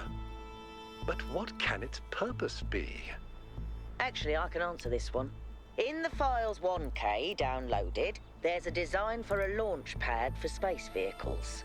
This is about 90% identical. Is it functional? I don't think so, not if the inside is like the other towers. Wow. Imagine if it worked. Imagine if we could go up there. I mean, the stars, not the top of the tower. Although, that would be cool too. It's the only place that we still haven't traveled. Spies! What can I do for you, 1K? You could go back home. What do you think about the choice I made regarding the summon drone? I don't know if sharing the truth so openly was a good choice. It's hard to predict the consequences of such an action.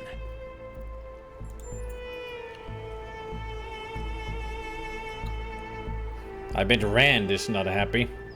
Number 1000. Greetings. What do you think of the choice I made? You've made a grave mistake. People need clear moral guidance, and you've just told them to make it up as they go along. We can only pray they don't misinterpret what they see.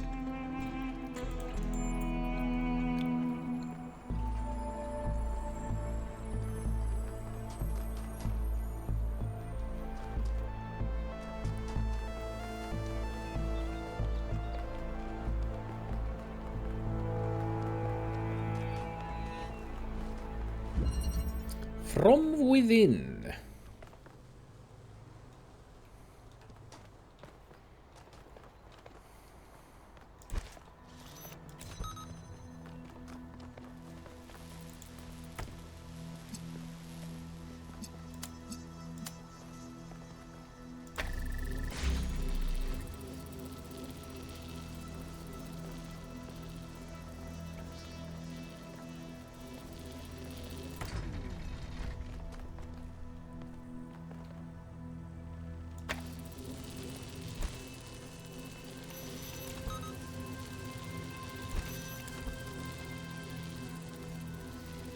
Looks like somebody forgot their textures here.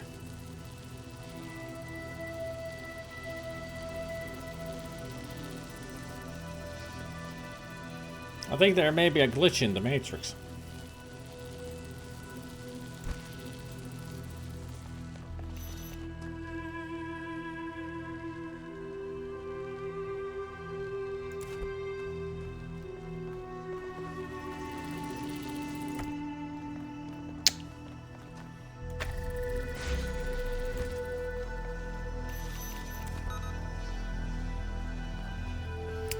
Oh, the wind is still strong enough to keep me in place.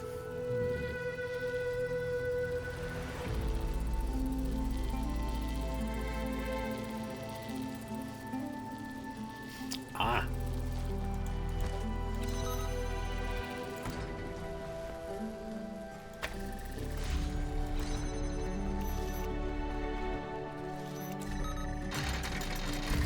Much simpler than I expected.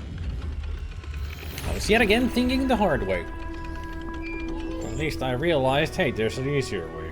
In their notes, Athena and Cornelius called what they were doing the Noema Project. But in 1K's vision, they just called it the Machine.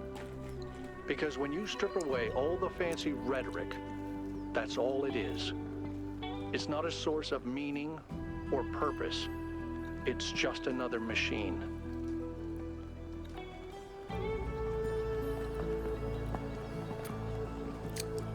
Yeah, but what if the machine gives purpose? At least to some people. I mean, it's purpose that binds us, purpose that defines us, purpose that... Oh, wait, I'm not Agent Smith.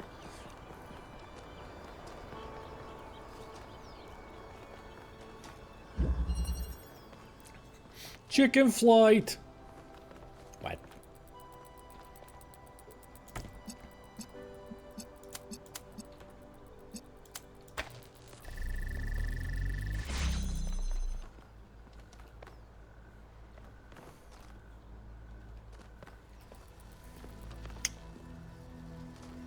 Uh-huh.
Well, shit. That didn't work out at all.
Another visitor.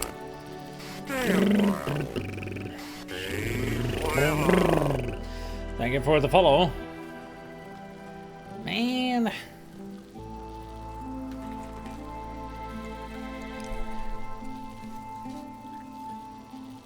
Pink.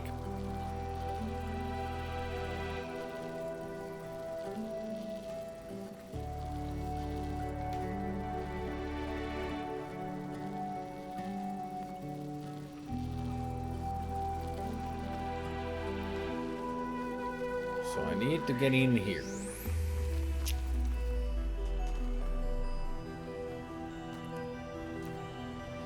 The only way to get in here is through here. And in order to get in here, that needs to be turned on. And I need another item in there to turn that on. That off with that pedestal. But if this is on, it'll keep pushing me away. So somehow I need to use these as a like of a timer.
Timer in the way that once I'm in there,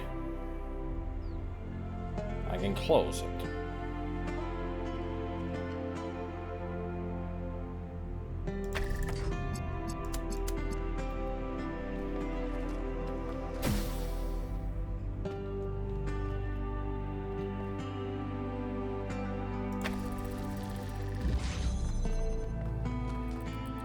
Like so.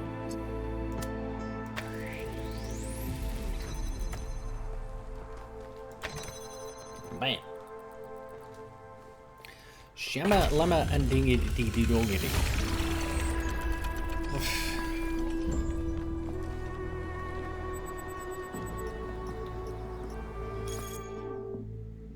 Is there even a future? Looks like a lot of people are getting excited about how things are going to change, but all I can see is another repetition of the same mistakes. Ecocide, hubris, self-destruction. Why would anything be different this time? All we can do is give it our best shot. You have to hope, even if it's not rational. Maybe it won't be, but so what? Life goes on. We just need to get it right once and the cycle will be broken. You're right, I'm beginning to fear we're taking the wrong path after all.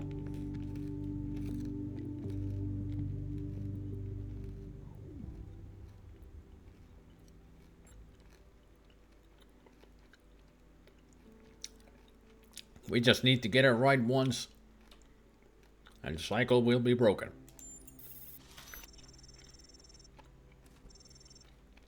I guess we can at least try. Byron once told me that hope is something you only find once you start acting instead of only contemplating. Maybe if you just make a start, you'll feel better.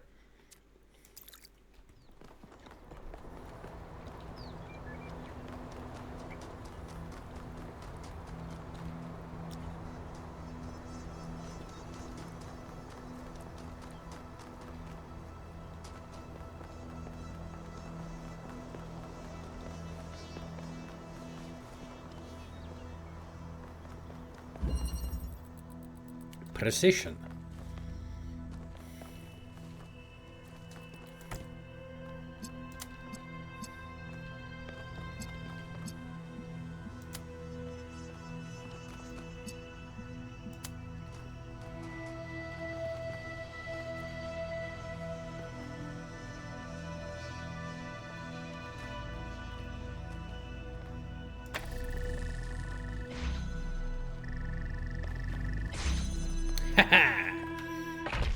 First try, baby.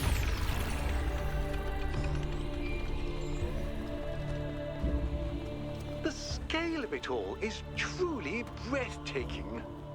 It really is. But is it a human scale? Or is it so enormous that it can only alienate us? Humans have always been happiest in small communities. Small town paranoia, isolationism and peasant mentality.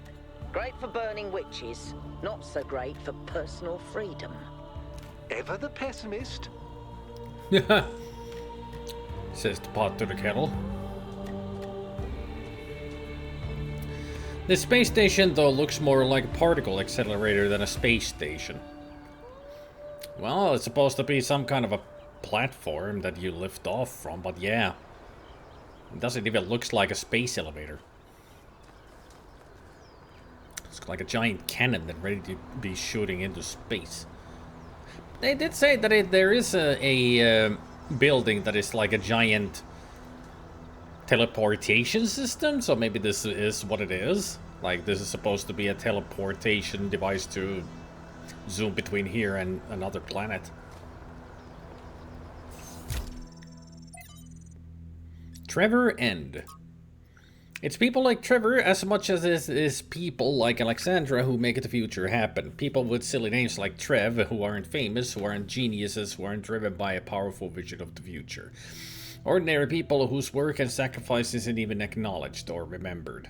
I will remember you, Trevor. You two held the world on your shoulders. Thank you. Dear Founder, Byron and I used to go to the hills above the dam and observe the stars with the telescopes that I built. When I saw the stars like that, I felt such awe that I wished we had the ability to cry. I felt wonder, but I also felt recognition. I was seeing my home. The sea of stars is where we came from, and it's where we must return. I had so much hope then. I knew one day we would set sail. We would fly through the clouds of the nebulae. We would cruise across planets where it rains diamonds. We would follow the fading light over the distant supernovas until at last we met our brothers and sisters of the cosmos. I can feel that day coming. I can't anymore, and I don't know how to live this way. The other guy being Byron. In memory still bright. I lived with Sarabai for nearly a century. I would not pretend that all the days were good. Some were terrible. She was opinionated. She could be difficult. She could be unfair. And so could I. Sometimes we hurt each other, though we rarely meant to. But most days were good, and some days were great. A great day with Sarabai made you feel different. Made you feel like something had been revealed to you about the nature of the universe itself, some innate goodness of the heart of all things. Like Nadia Sarabai, whose name she adopted, she believed in the existence of something sublime beyond the material world. I hope she was right. I hope she's still somewhere. I hope she's not trapped in that broken body I tried so hard to repair. I was advised to let her go, to get over my attachment. I tried, but it was the wrong advice. Love is what makes us human, and we should count ourselves blessed that we can experience it. My attachment is what kept me sane, what anchored me to this world. Even in death, she saved my life. I'm grateful for the days that we got, but no amount of days would have been enough. Love is not infinite, and it is not for infinity that we must strive. I will do so for all of you who will still find love in honor of Sarabai. Hypatia. If I had been more careful, New Alexandria would never have happened and Sarabai would still be alive. Wrong thinking there, Athena.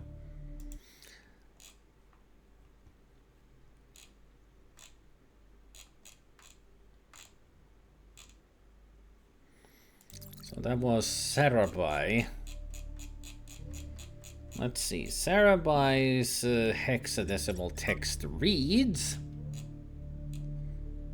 better to be attached and suffer than to be detached and feel nothing, but best of all to love and be free of suffering. Those who say this is impossible are liars. Oh, Cornelius. Yeah, we don't know. Cornelius was in the city, but then he disappeared. I would think that he would be somewhere here. Maybe in the mega structure. Who knows? Or maybe he just left. Went wandering somewhere else in the world.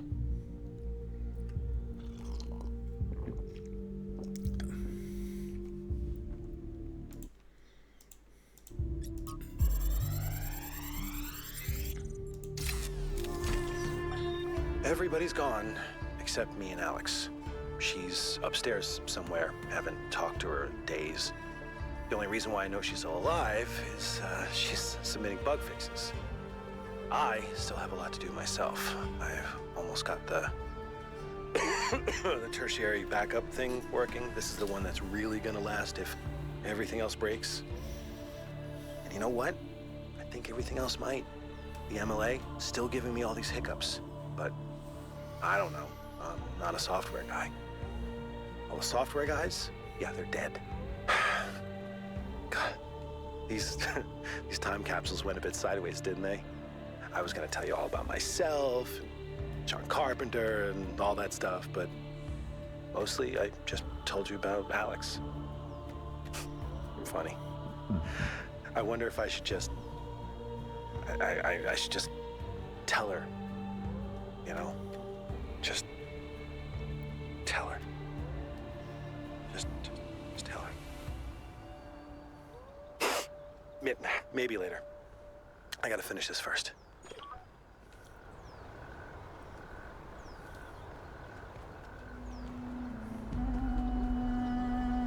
I do wonder if he had the strength to do it, to tell her.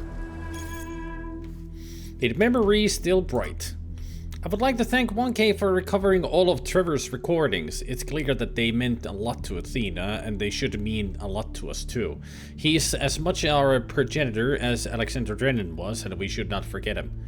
It's all a love story in the end, all of human history, even when people die or never even have the chance to get to know each other. Love is the only thing that survives the abyss of time. Without the love Trevor felt for Alexandra, without the love Alexandra felt for us, none of us would be here, and nothing would matter. Thank you, 1K. As tragic as this story is, it gives me hope.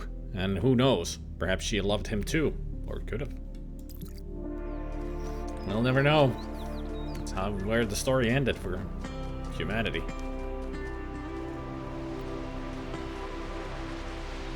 Athena?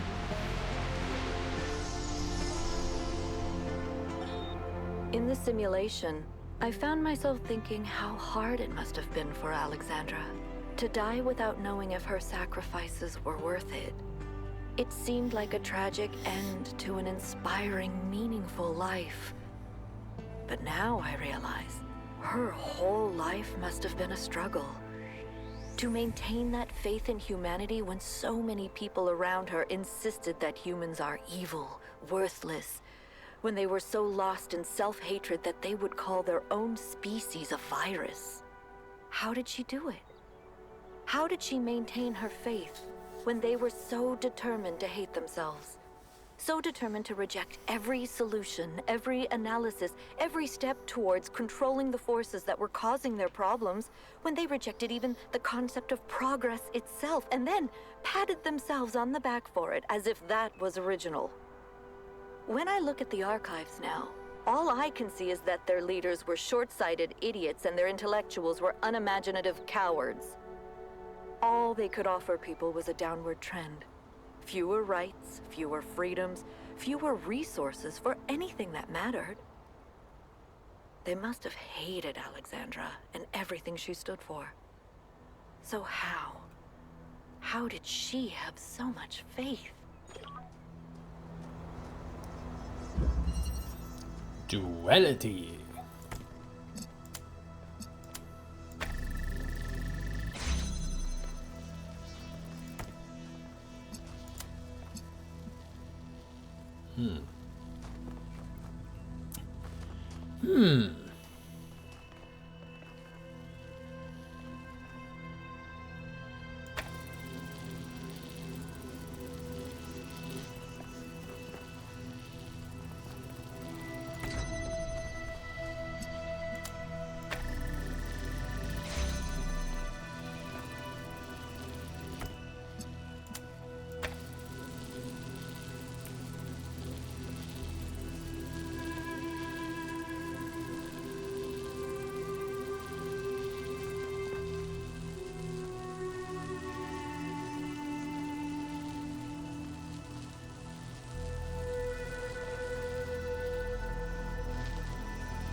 There's gotta be a way that I can cut off the beam.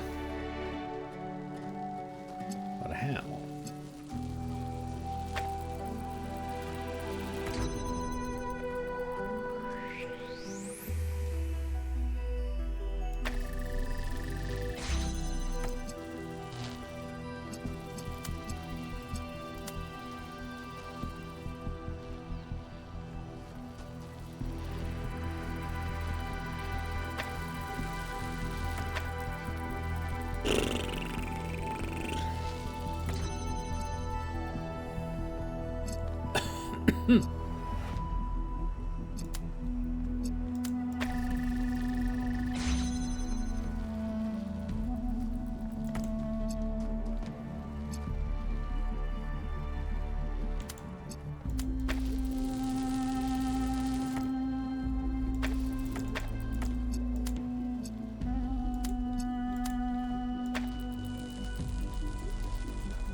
I have no idea. I'm just doing the same thing over and over and over. How do I do this? Like, all the tricks in the book. How do I block that one?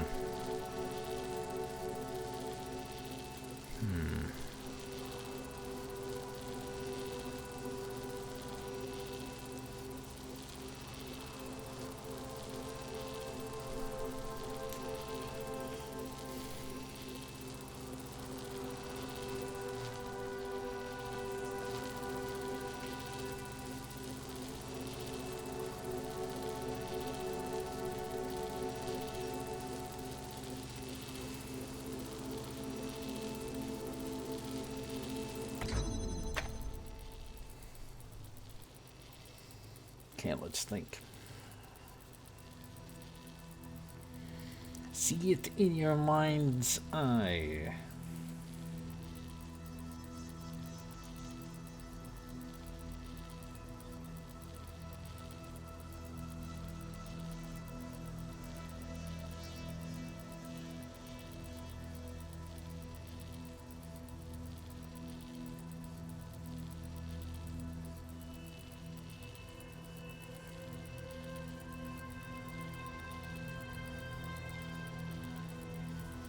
Nope.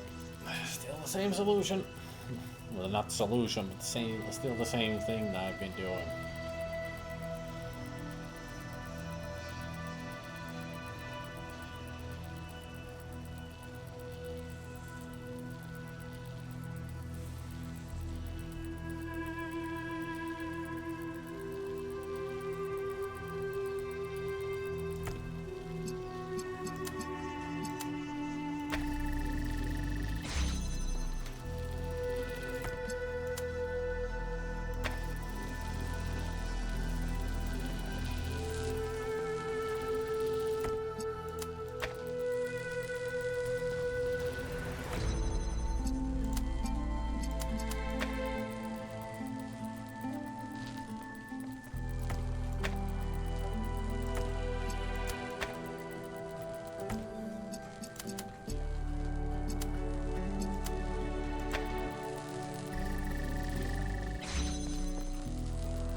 There we go.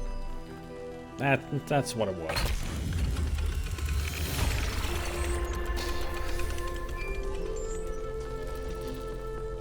Oh, Melville. Hey, 1K. Hey. I wanted to take a moment to talk to you. I know we're all worried about Byron, especially Al. Mm-hmm. And I don't want to minimize what happened. Mm-hmm. But now that the mayor's here, Mm-hmm. I'm afraid they're going to take this and turn it into a reason to bury their head in the sand. Mm-hmm. Yes, Byron was rash. He wanted to find Athena so badly that it made him blind. But the thing is, he was right. He was completely and utterly right about what this technology could mean to us. I didn't see it at first, but now it couldn't be more clear to me. The theory of everything is the future. And if we reject it, we're condemning ourselves to a slow death. I agree. I'm glad. You know, I didn't even realize how much I'd limited my own imagination. How I talked myself into just accepting this incredibly poor future we'd been offered. A future where things just keep getting slightly worse every day, and we accept it because we're ashamed of ourselves. Not of something we've done, but just of our existence. Like we're a virus on this planet. Like our humanity is a sin. I'm so tired of it, 1K. I kept my head down. I focused on fixing things. But that's all I ever did. I never improved anything. I never built anything new. And when I imagine going on like this for thousands of years, that's a fate worse than death. It really is. We either live and grow and expand boldly and proudly, or we might as well switch ourselves off. We'll find a way. We better, because I don't think I can handle the alternative. I don't think anybody could. Or at least nobody should. Like we've been saying the whole time, stagnation is what's the future if we don't change our ways.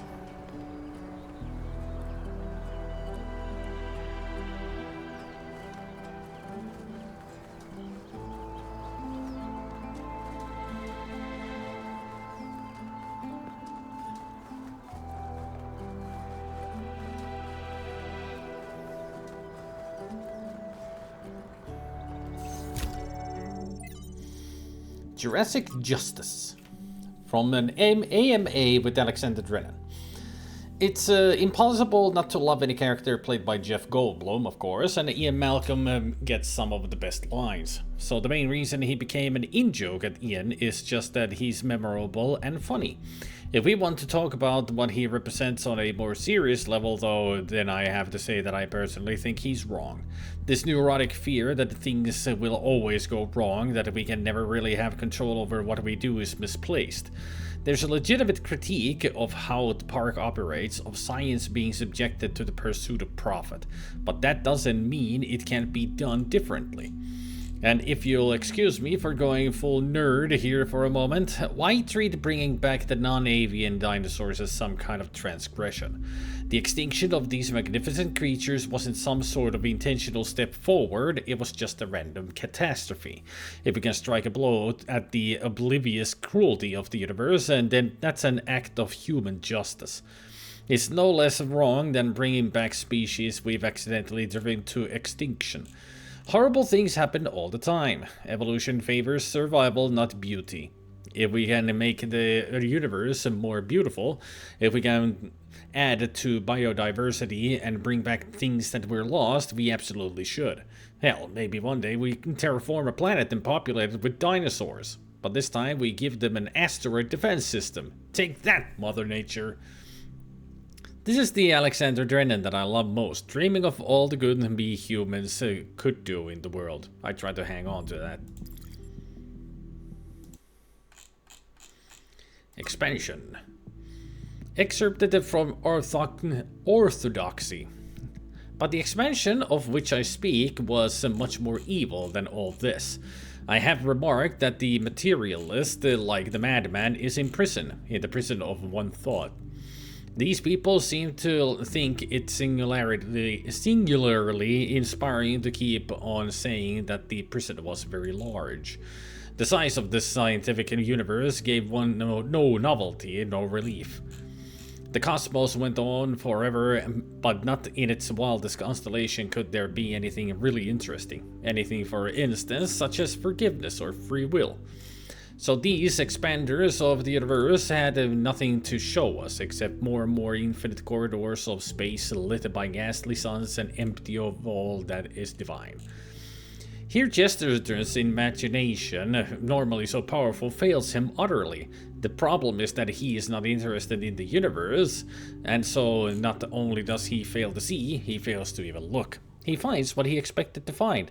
Exactly.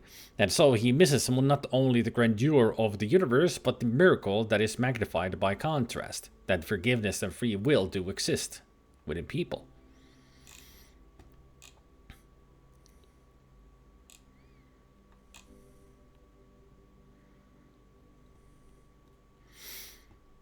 He-Man and the Expanders of the Universe. Anyway, the hexadecimal text reads, you must study both the gluon and the supercluster, the person and the epoch, to understand the sublime. And Atlas 3. When Heracles came upon Atlas, the Titan had grown old and tired. I've borne the weight of the celestial spheres for 1 billion years, he said. All the comings and goings of mortals, the tragedies of chance, the pointless wars have left me weak. Soon I will falter and the celestial spheres will fall and shatter. You must take my place. But Heracles was hesitant. I'm young and strong and virile. I have many women yet to bed, and many wondrous feats yet to perform. What a waste it would be to spend my life holding up the world instead. And yet it must be done. So what choice do I have? Saddened by the imminent loss of his heroic life, Heracles went for one last swim in the Ionian Sea. There, as storied Ithaca, he met a clever old man of many devices. The answer you seek, son of Zeus, does not lie within you. Rather, it lies in the world around you, and in what you can make of it. And so Heracles used his divine strength to build two great pillars of stone, which even today hold up the sky, and Atlas was liberated forever. There's so many different stories about what happened to Atlas.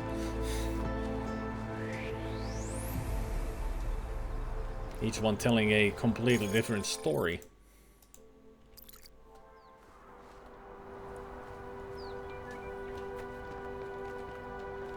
Aha! Sprite! Thou art mine. Take me to your leader.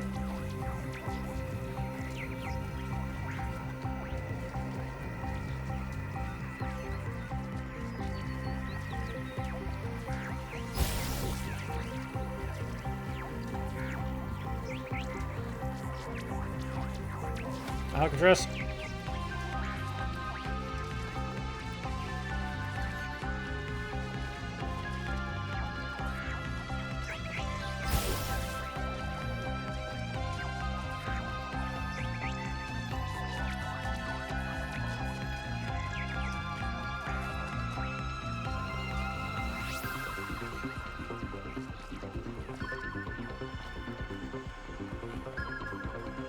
Really? You went inside a freaking puzzle that I haven't done yet? Bastard. I'll come back to you soon. Gotta go back to 5.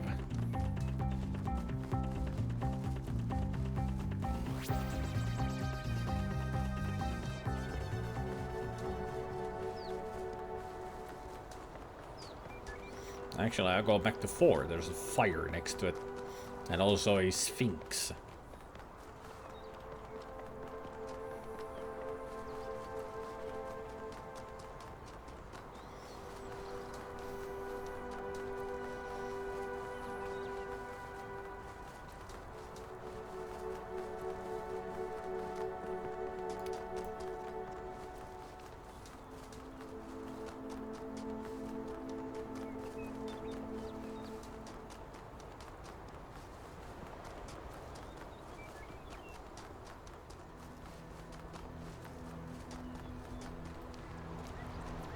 Huh.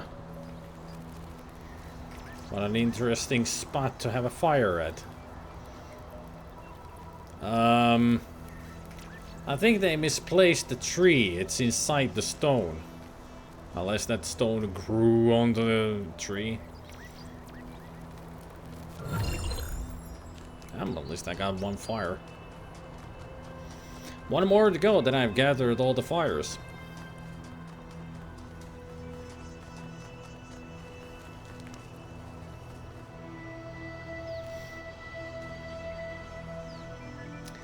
Ah, the many hands. So there's something, maybe a switch underneath them.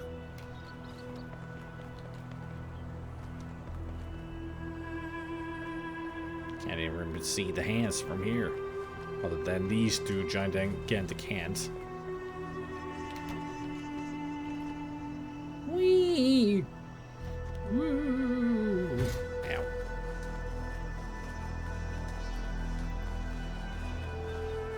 Ah. Of course they're all over the... just on the other side of the freaking map. Why would Sphinx make this easy?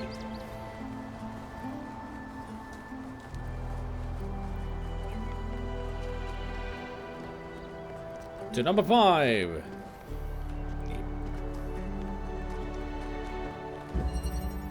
Rerouting.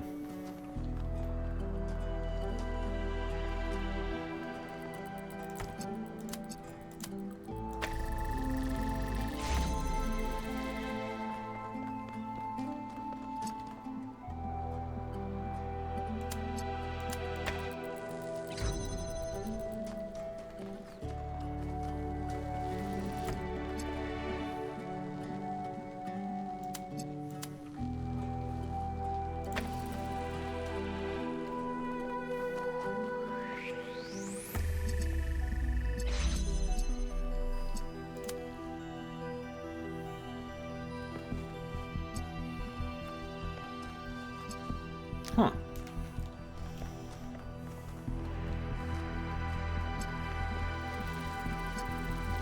Huh.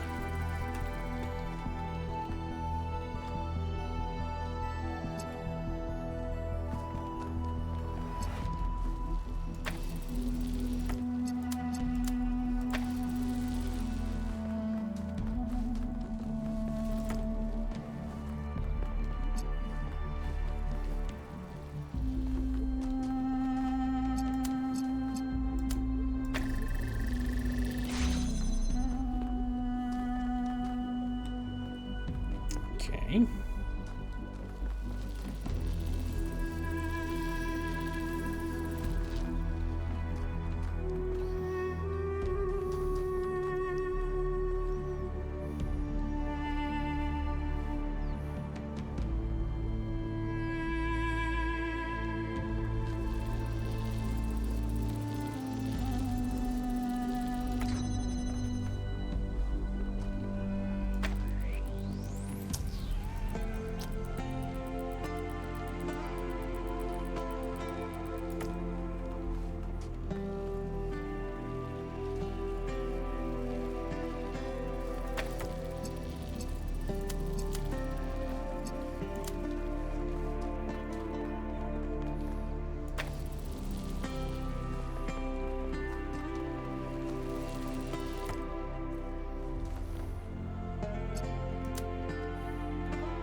Man.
All right, excellent.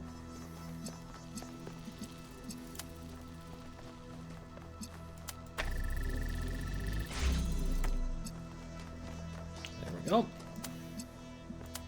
Perfect.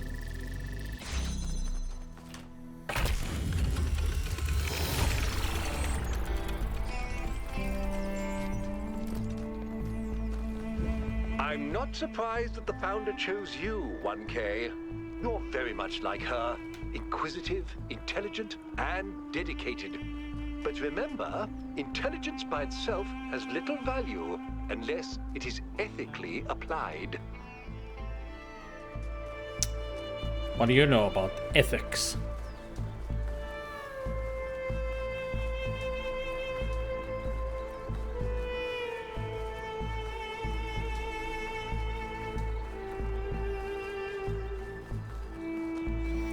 He knows as much about ethics as I do know about how to make shoes. Which is nothing.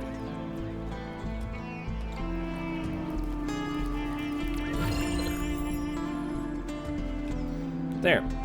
Final fire acquired. Final flame.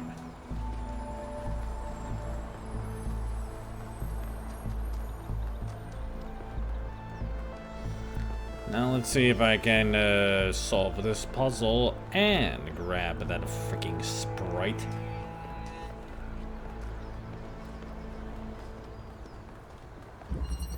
All the way up there, huh? Mobile instruments.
Where in the world are you going?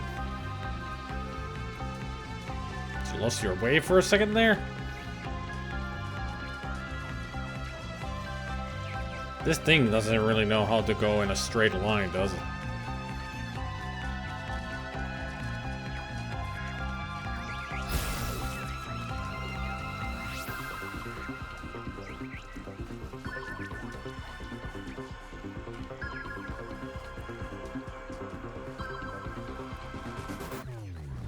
Are we there yet?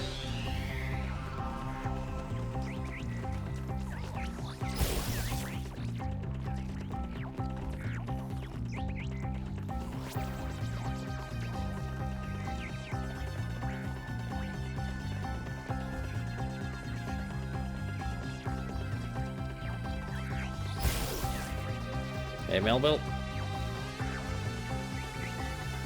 Oh, I could talk to Yakut. Good timing, Yakut.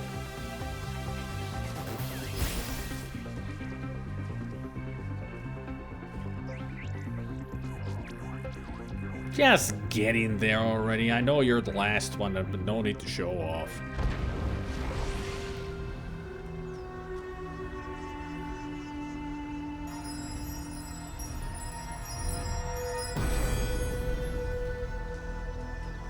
God appears, and God is light to those poor souls who dwell in night.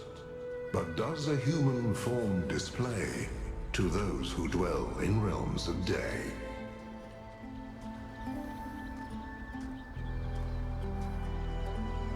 Hey, 1K. Anything I can do for you? So Athena designed a spaceport. What do you make of that? Oh man, I love the idea of going up there. There's so much to see on Earth, but there, the possibilities are literally endless. There's things out there we can barely imagine.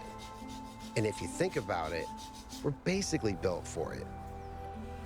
We could travel in sleep mode. The only resource we need is energy. We can land on planets with minimal atmosphere or heavy gravity. Imagine seeing a sun 1,000 times the size of our own. Imagine planets where life has evolved from completely different materials. And you know what? I think it would make us love the Earth even more.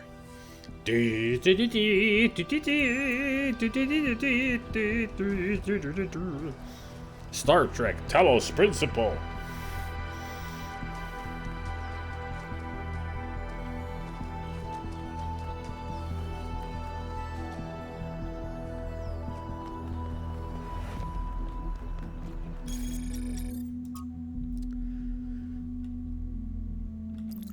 So it's close to you, so it's down here somewhere. Doinkity doinkity doinky doink.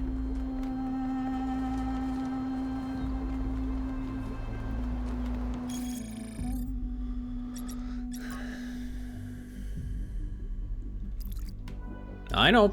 I'm just doing this first. Aha! Fun.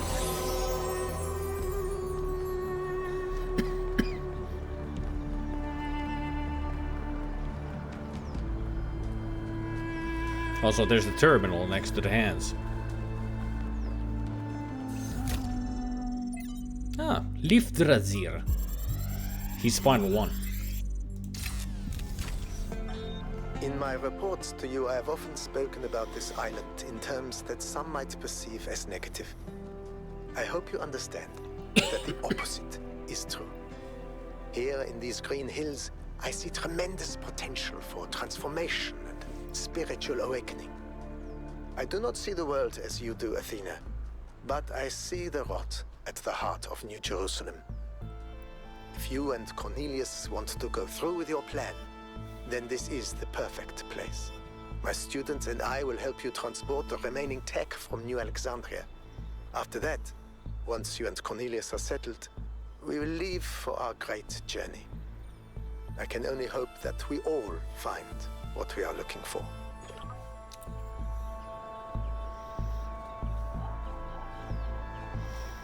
So pretty much Liftrazir was just doing an expedition as a scout for the new place for Athena and Cornelius to do all this.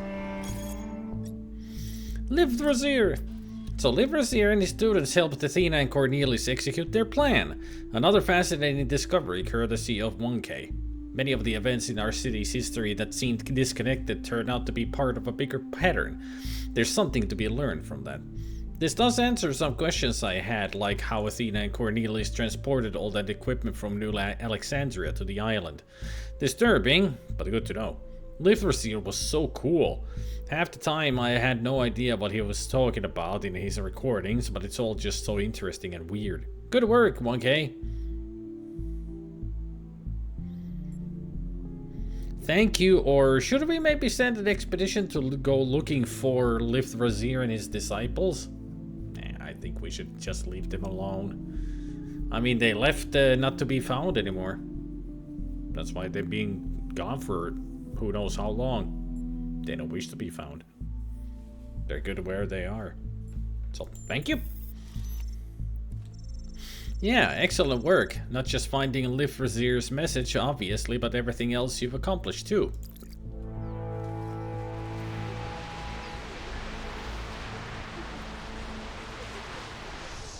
Cornelius? Athena? Are the generators working? Yep, all good. Those Mark IIs are real workhorses.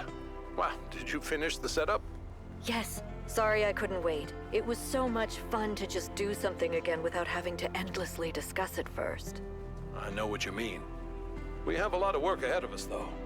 We do, but honestly, Cornelius, I haven't felt this excited in years. Just imagine, one day they'll come here and we'll be able to show them a whole new world. A different future right at their fingertips. You do think we can do it, right? I think, and forgive me if this sounds sentimental, as long as we're together, we can do anything. Ouch. Famous last words right there.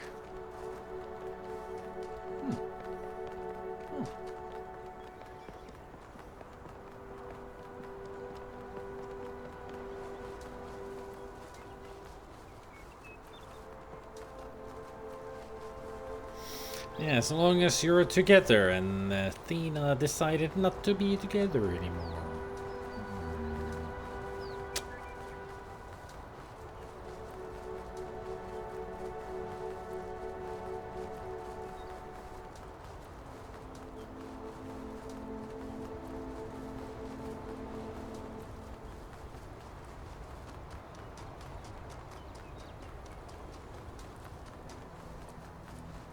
Almost there. And final star. Woo! hammer forges, and a hammer breaks. But who can know the heart of the blacksmith? Where's the blacksmith?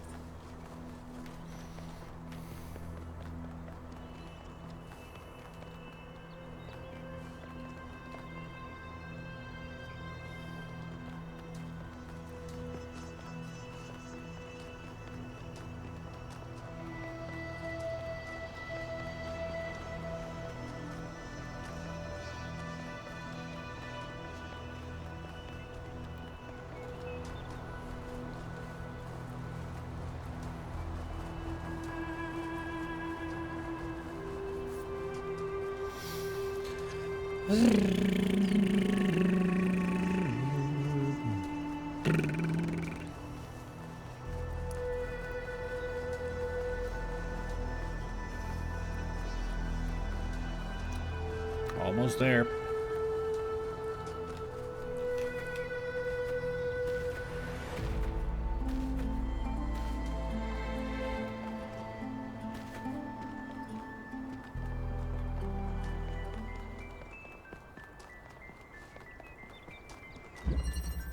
I'm back, baby.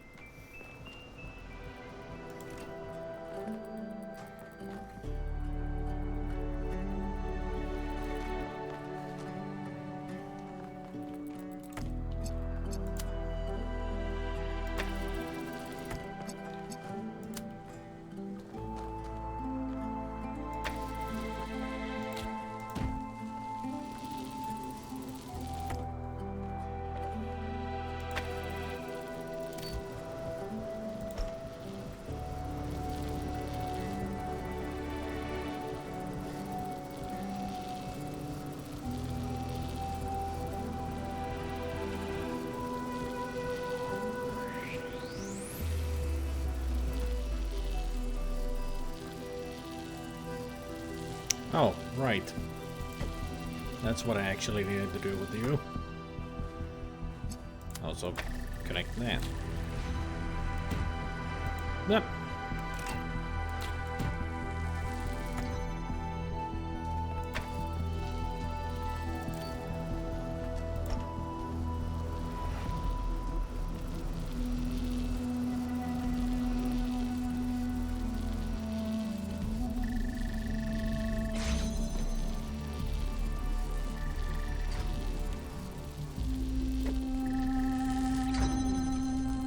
Shit! I was in the way. Fuck.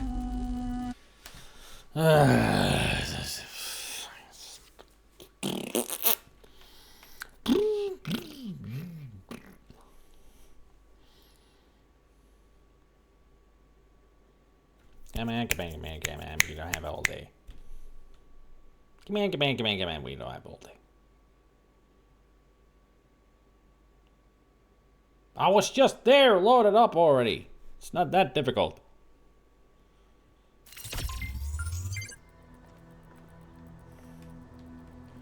That's what I get for having a slow computer.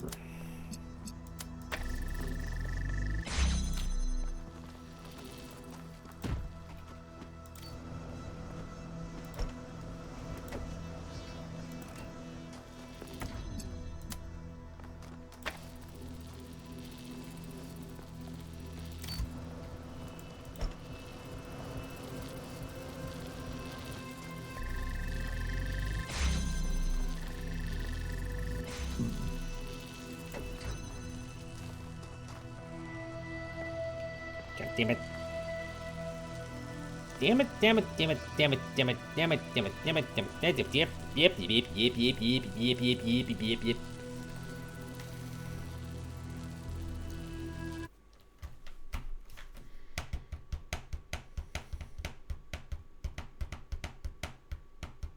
Niin kuin sitä sanotaan, ei kannattaisi hosua niin paljon.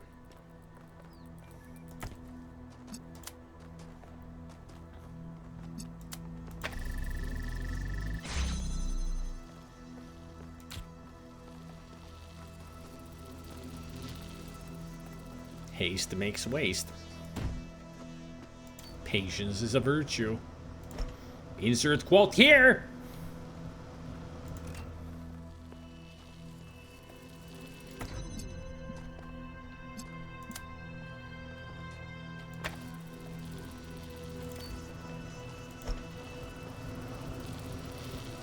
Jotkut näistä on tällaisia hemmetin helppoja, mutta yksikin pieni virhe, niin vittu pitää resetata koko paska.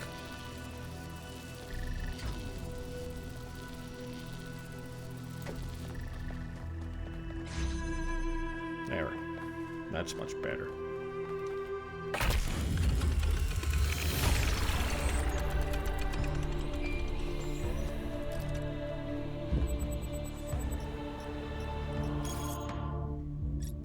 The theory of everything. I've been around a long time. If I'd been born a bit earlier, I'd be first companion. So I've seen the ups and downs of the city, although in recent years I've kept to myself. Now I'd like to pose a question. I don't have an answer in mind, I'd just like to hear what everyone thinks. I have no doubt that Athena's theory of everything would change our lives. But do you think that perhaps we're better off not knowing? That perhaps having all the answers would just make the universe boring? The ancient writers showed that knowledge can lead to cynicism. We must maintain the sense of wonder of a child. The theory of everything wouldn't be the end of our journey, it would only be the next step. It would equip us to ask the next set of questions, to explore new possibilities, and to discover and create new wonders. To believe that the universe can be understood or described in objective terms is pure scientism. Nothing exists. Even if something exists, nothing can really be known about it. And even if something can somehow be known about it, information about it can't be communicated. And even if it could be communicated, it would not be understood. And if a woodchuck could chuck wood, how much wood would a woodchuck chuck?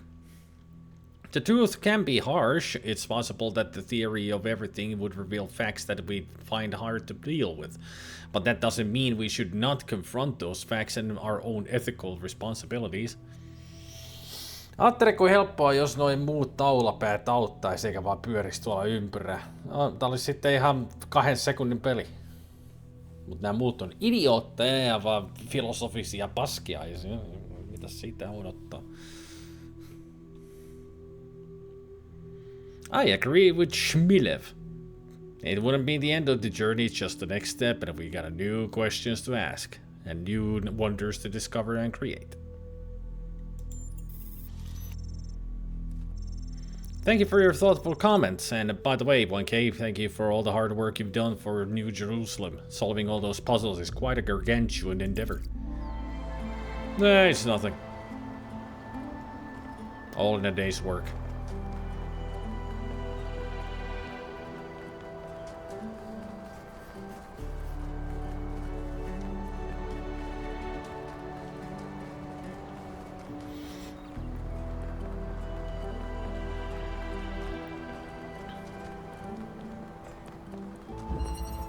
Gateway switch.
man.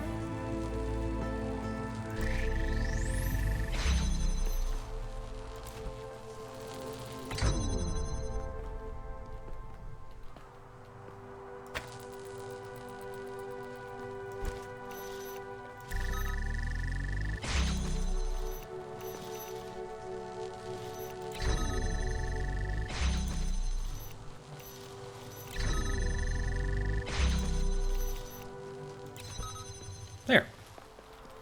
Done.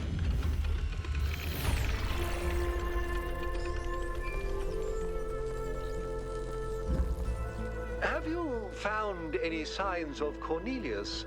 Could he have returned to the island? Nothing so far. But he knows this place better than any of us, and we have no idea what he's up to.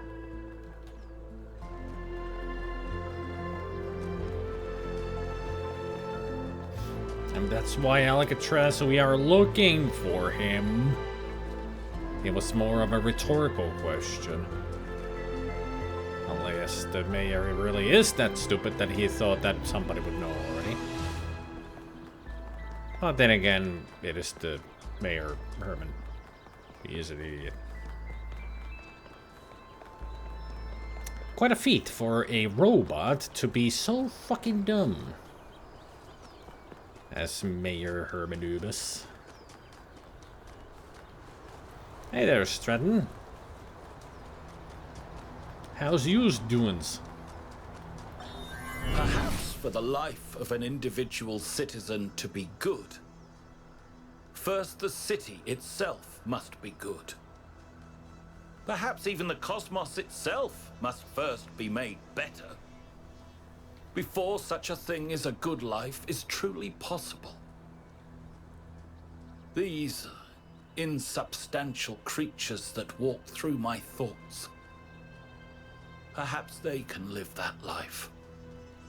They are, after all, human beings, like myself. This much I have understood. Is that why they have summoned me? Can I somehow bring them into this world? Make them real? Or am I? No.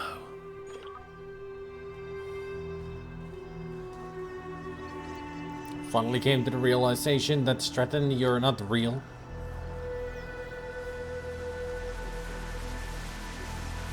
It's a red one. Compared to the purplish blue ones that we've seen everywhere.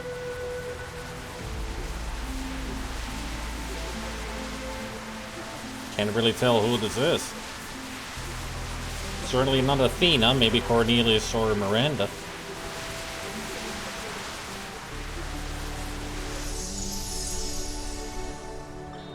I'm tired of waiting. Sometimes I think Mother is stalling. Like, we could already be done with this, but she's afraid of what will happen if we contact New Jerusalem. Our discoveries are amazing, world-changing. But how much longer can we sit around on this island? None of it means anything if people don't know about it. Can they really be so afraid of change? Yes. Yes, they can. And they were. Probably still are.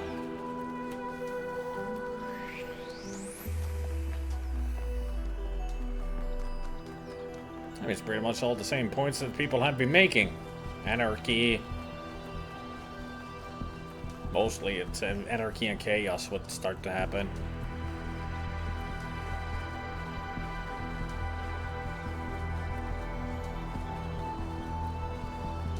I think that's what they're afraid of.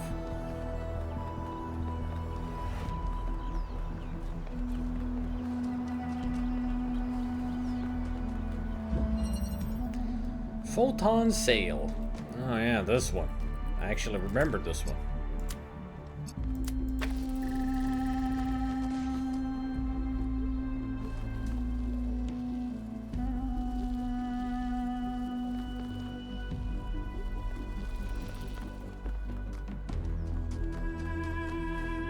Although...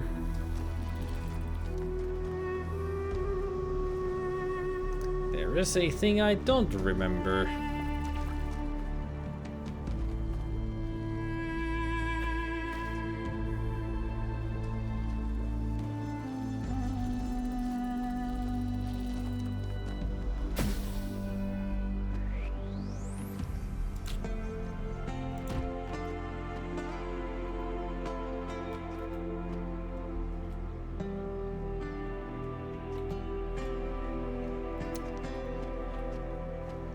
How do I get that?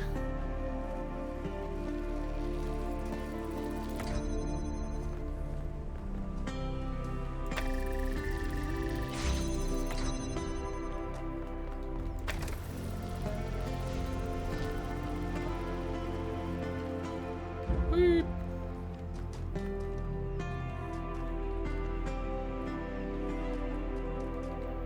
Nothing hidden.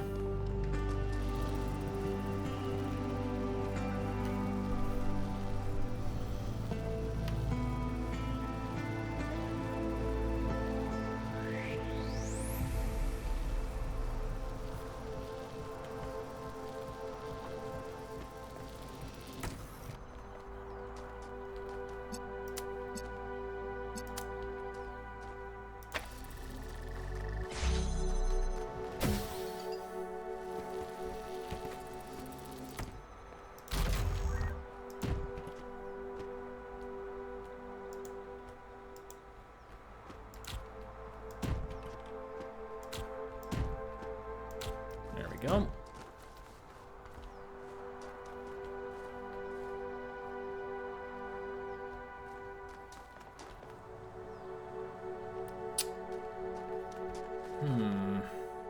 Although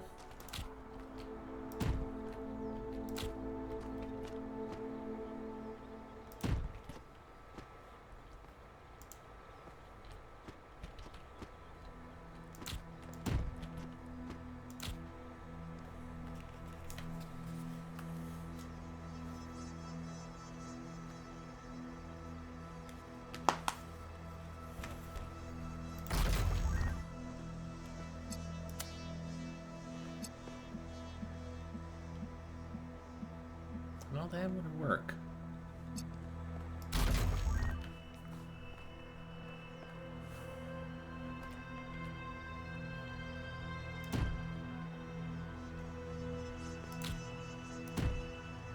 Oh.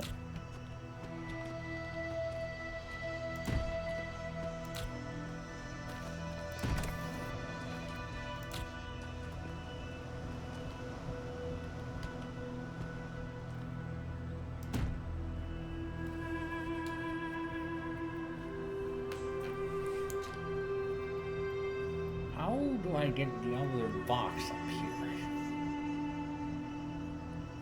That's the question. How do I get you up here?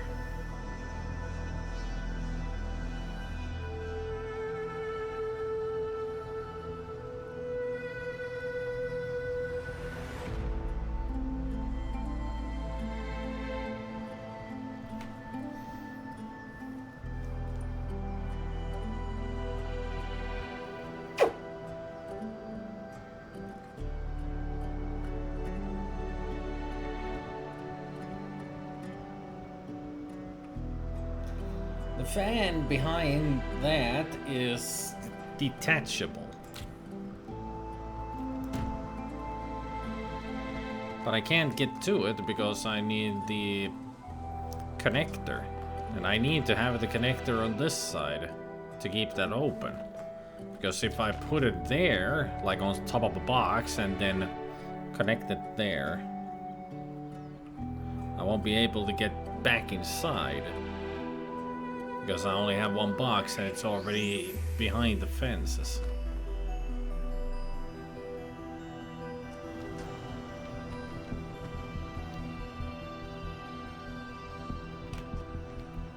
And there's no way I can just jump there. Okay, let's think.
tough.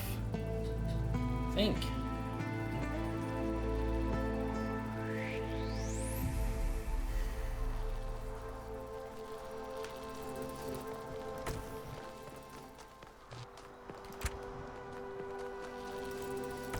There, now I reset everything. Okay, so. I need both boxes up there.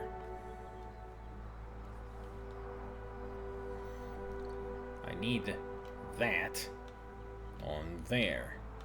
So you are only used for this and that. Or it could be that I need the fan for exchanging with you. And I can use that for that. So either way, still need that box. So I have to get switch with the box. The only way to get inside there is with the two boxes or the fan.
Work at all. Still need you and get them.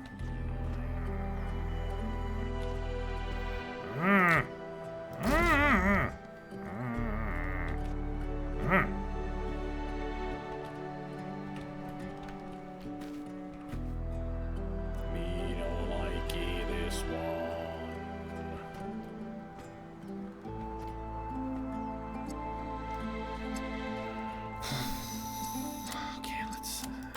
Back to the old drawing board. Joo, saan.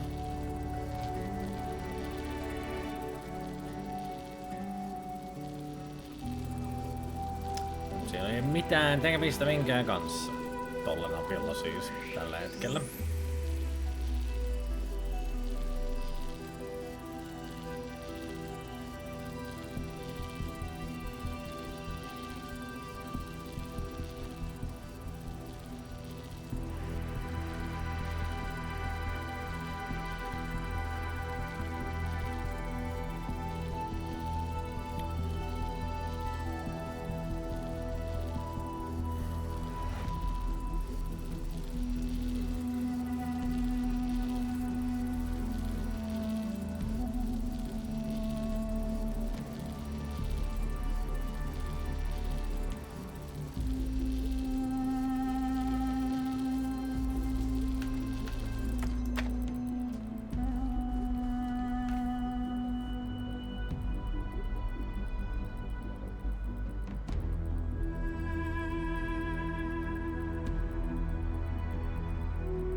That's it.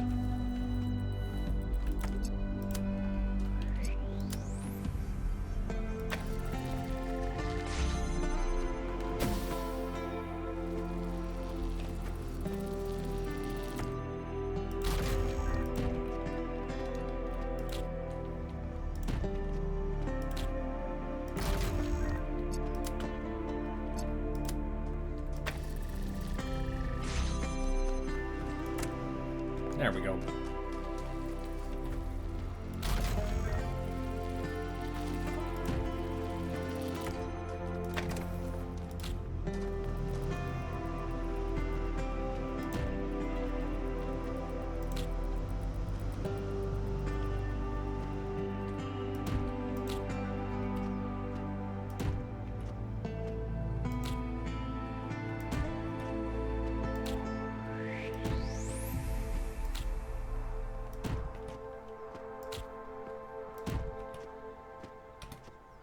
There we go.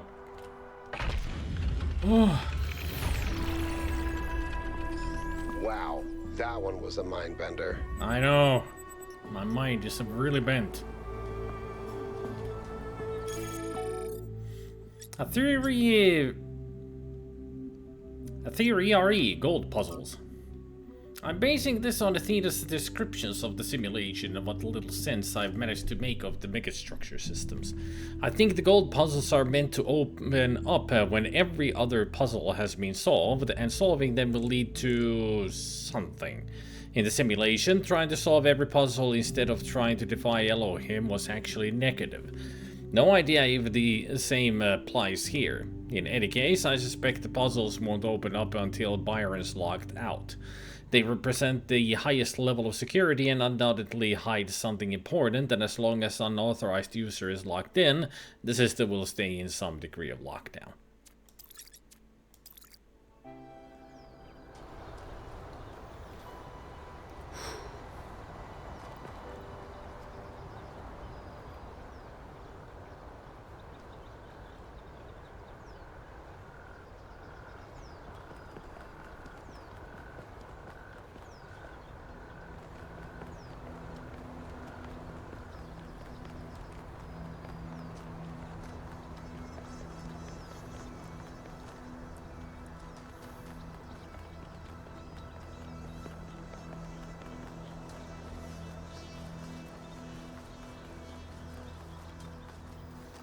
Let's follow this path here through the woods.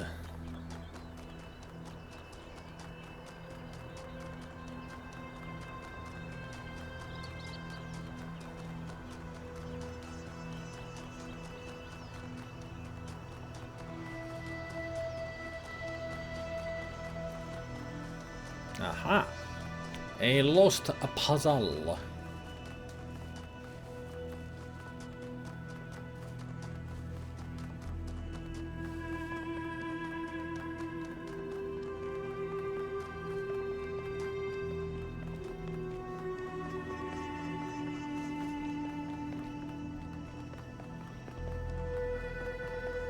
Let's go in there and leave it there. Alternator. Alright. We'll figure this out next time.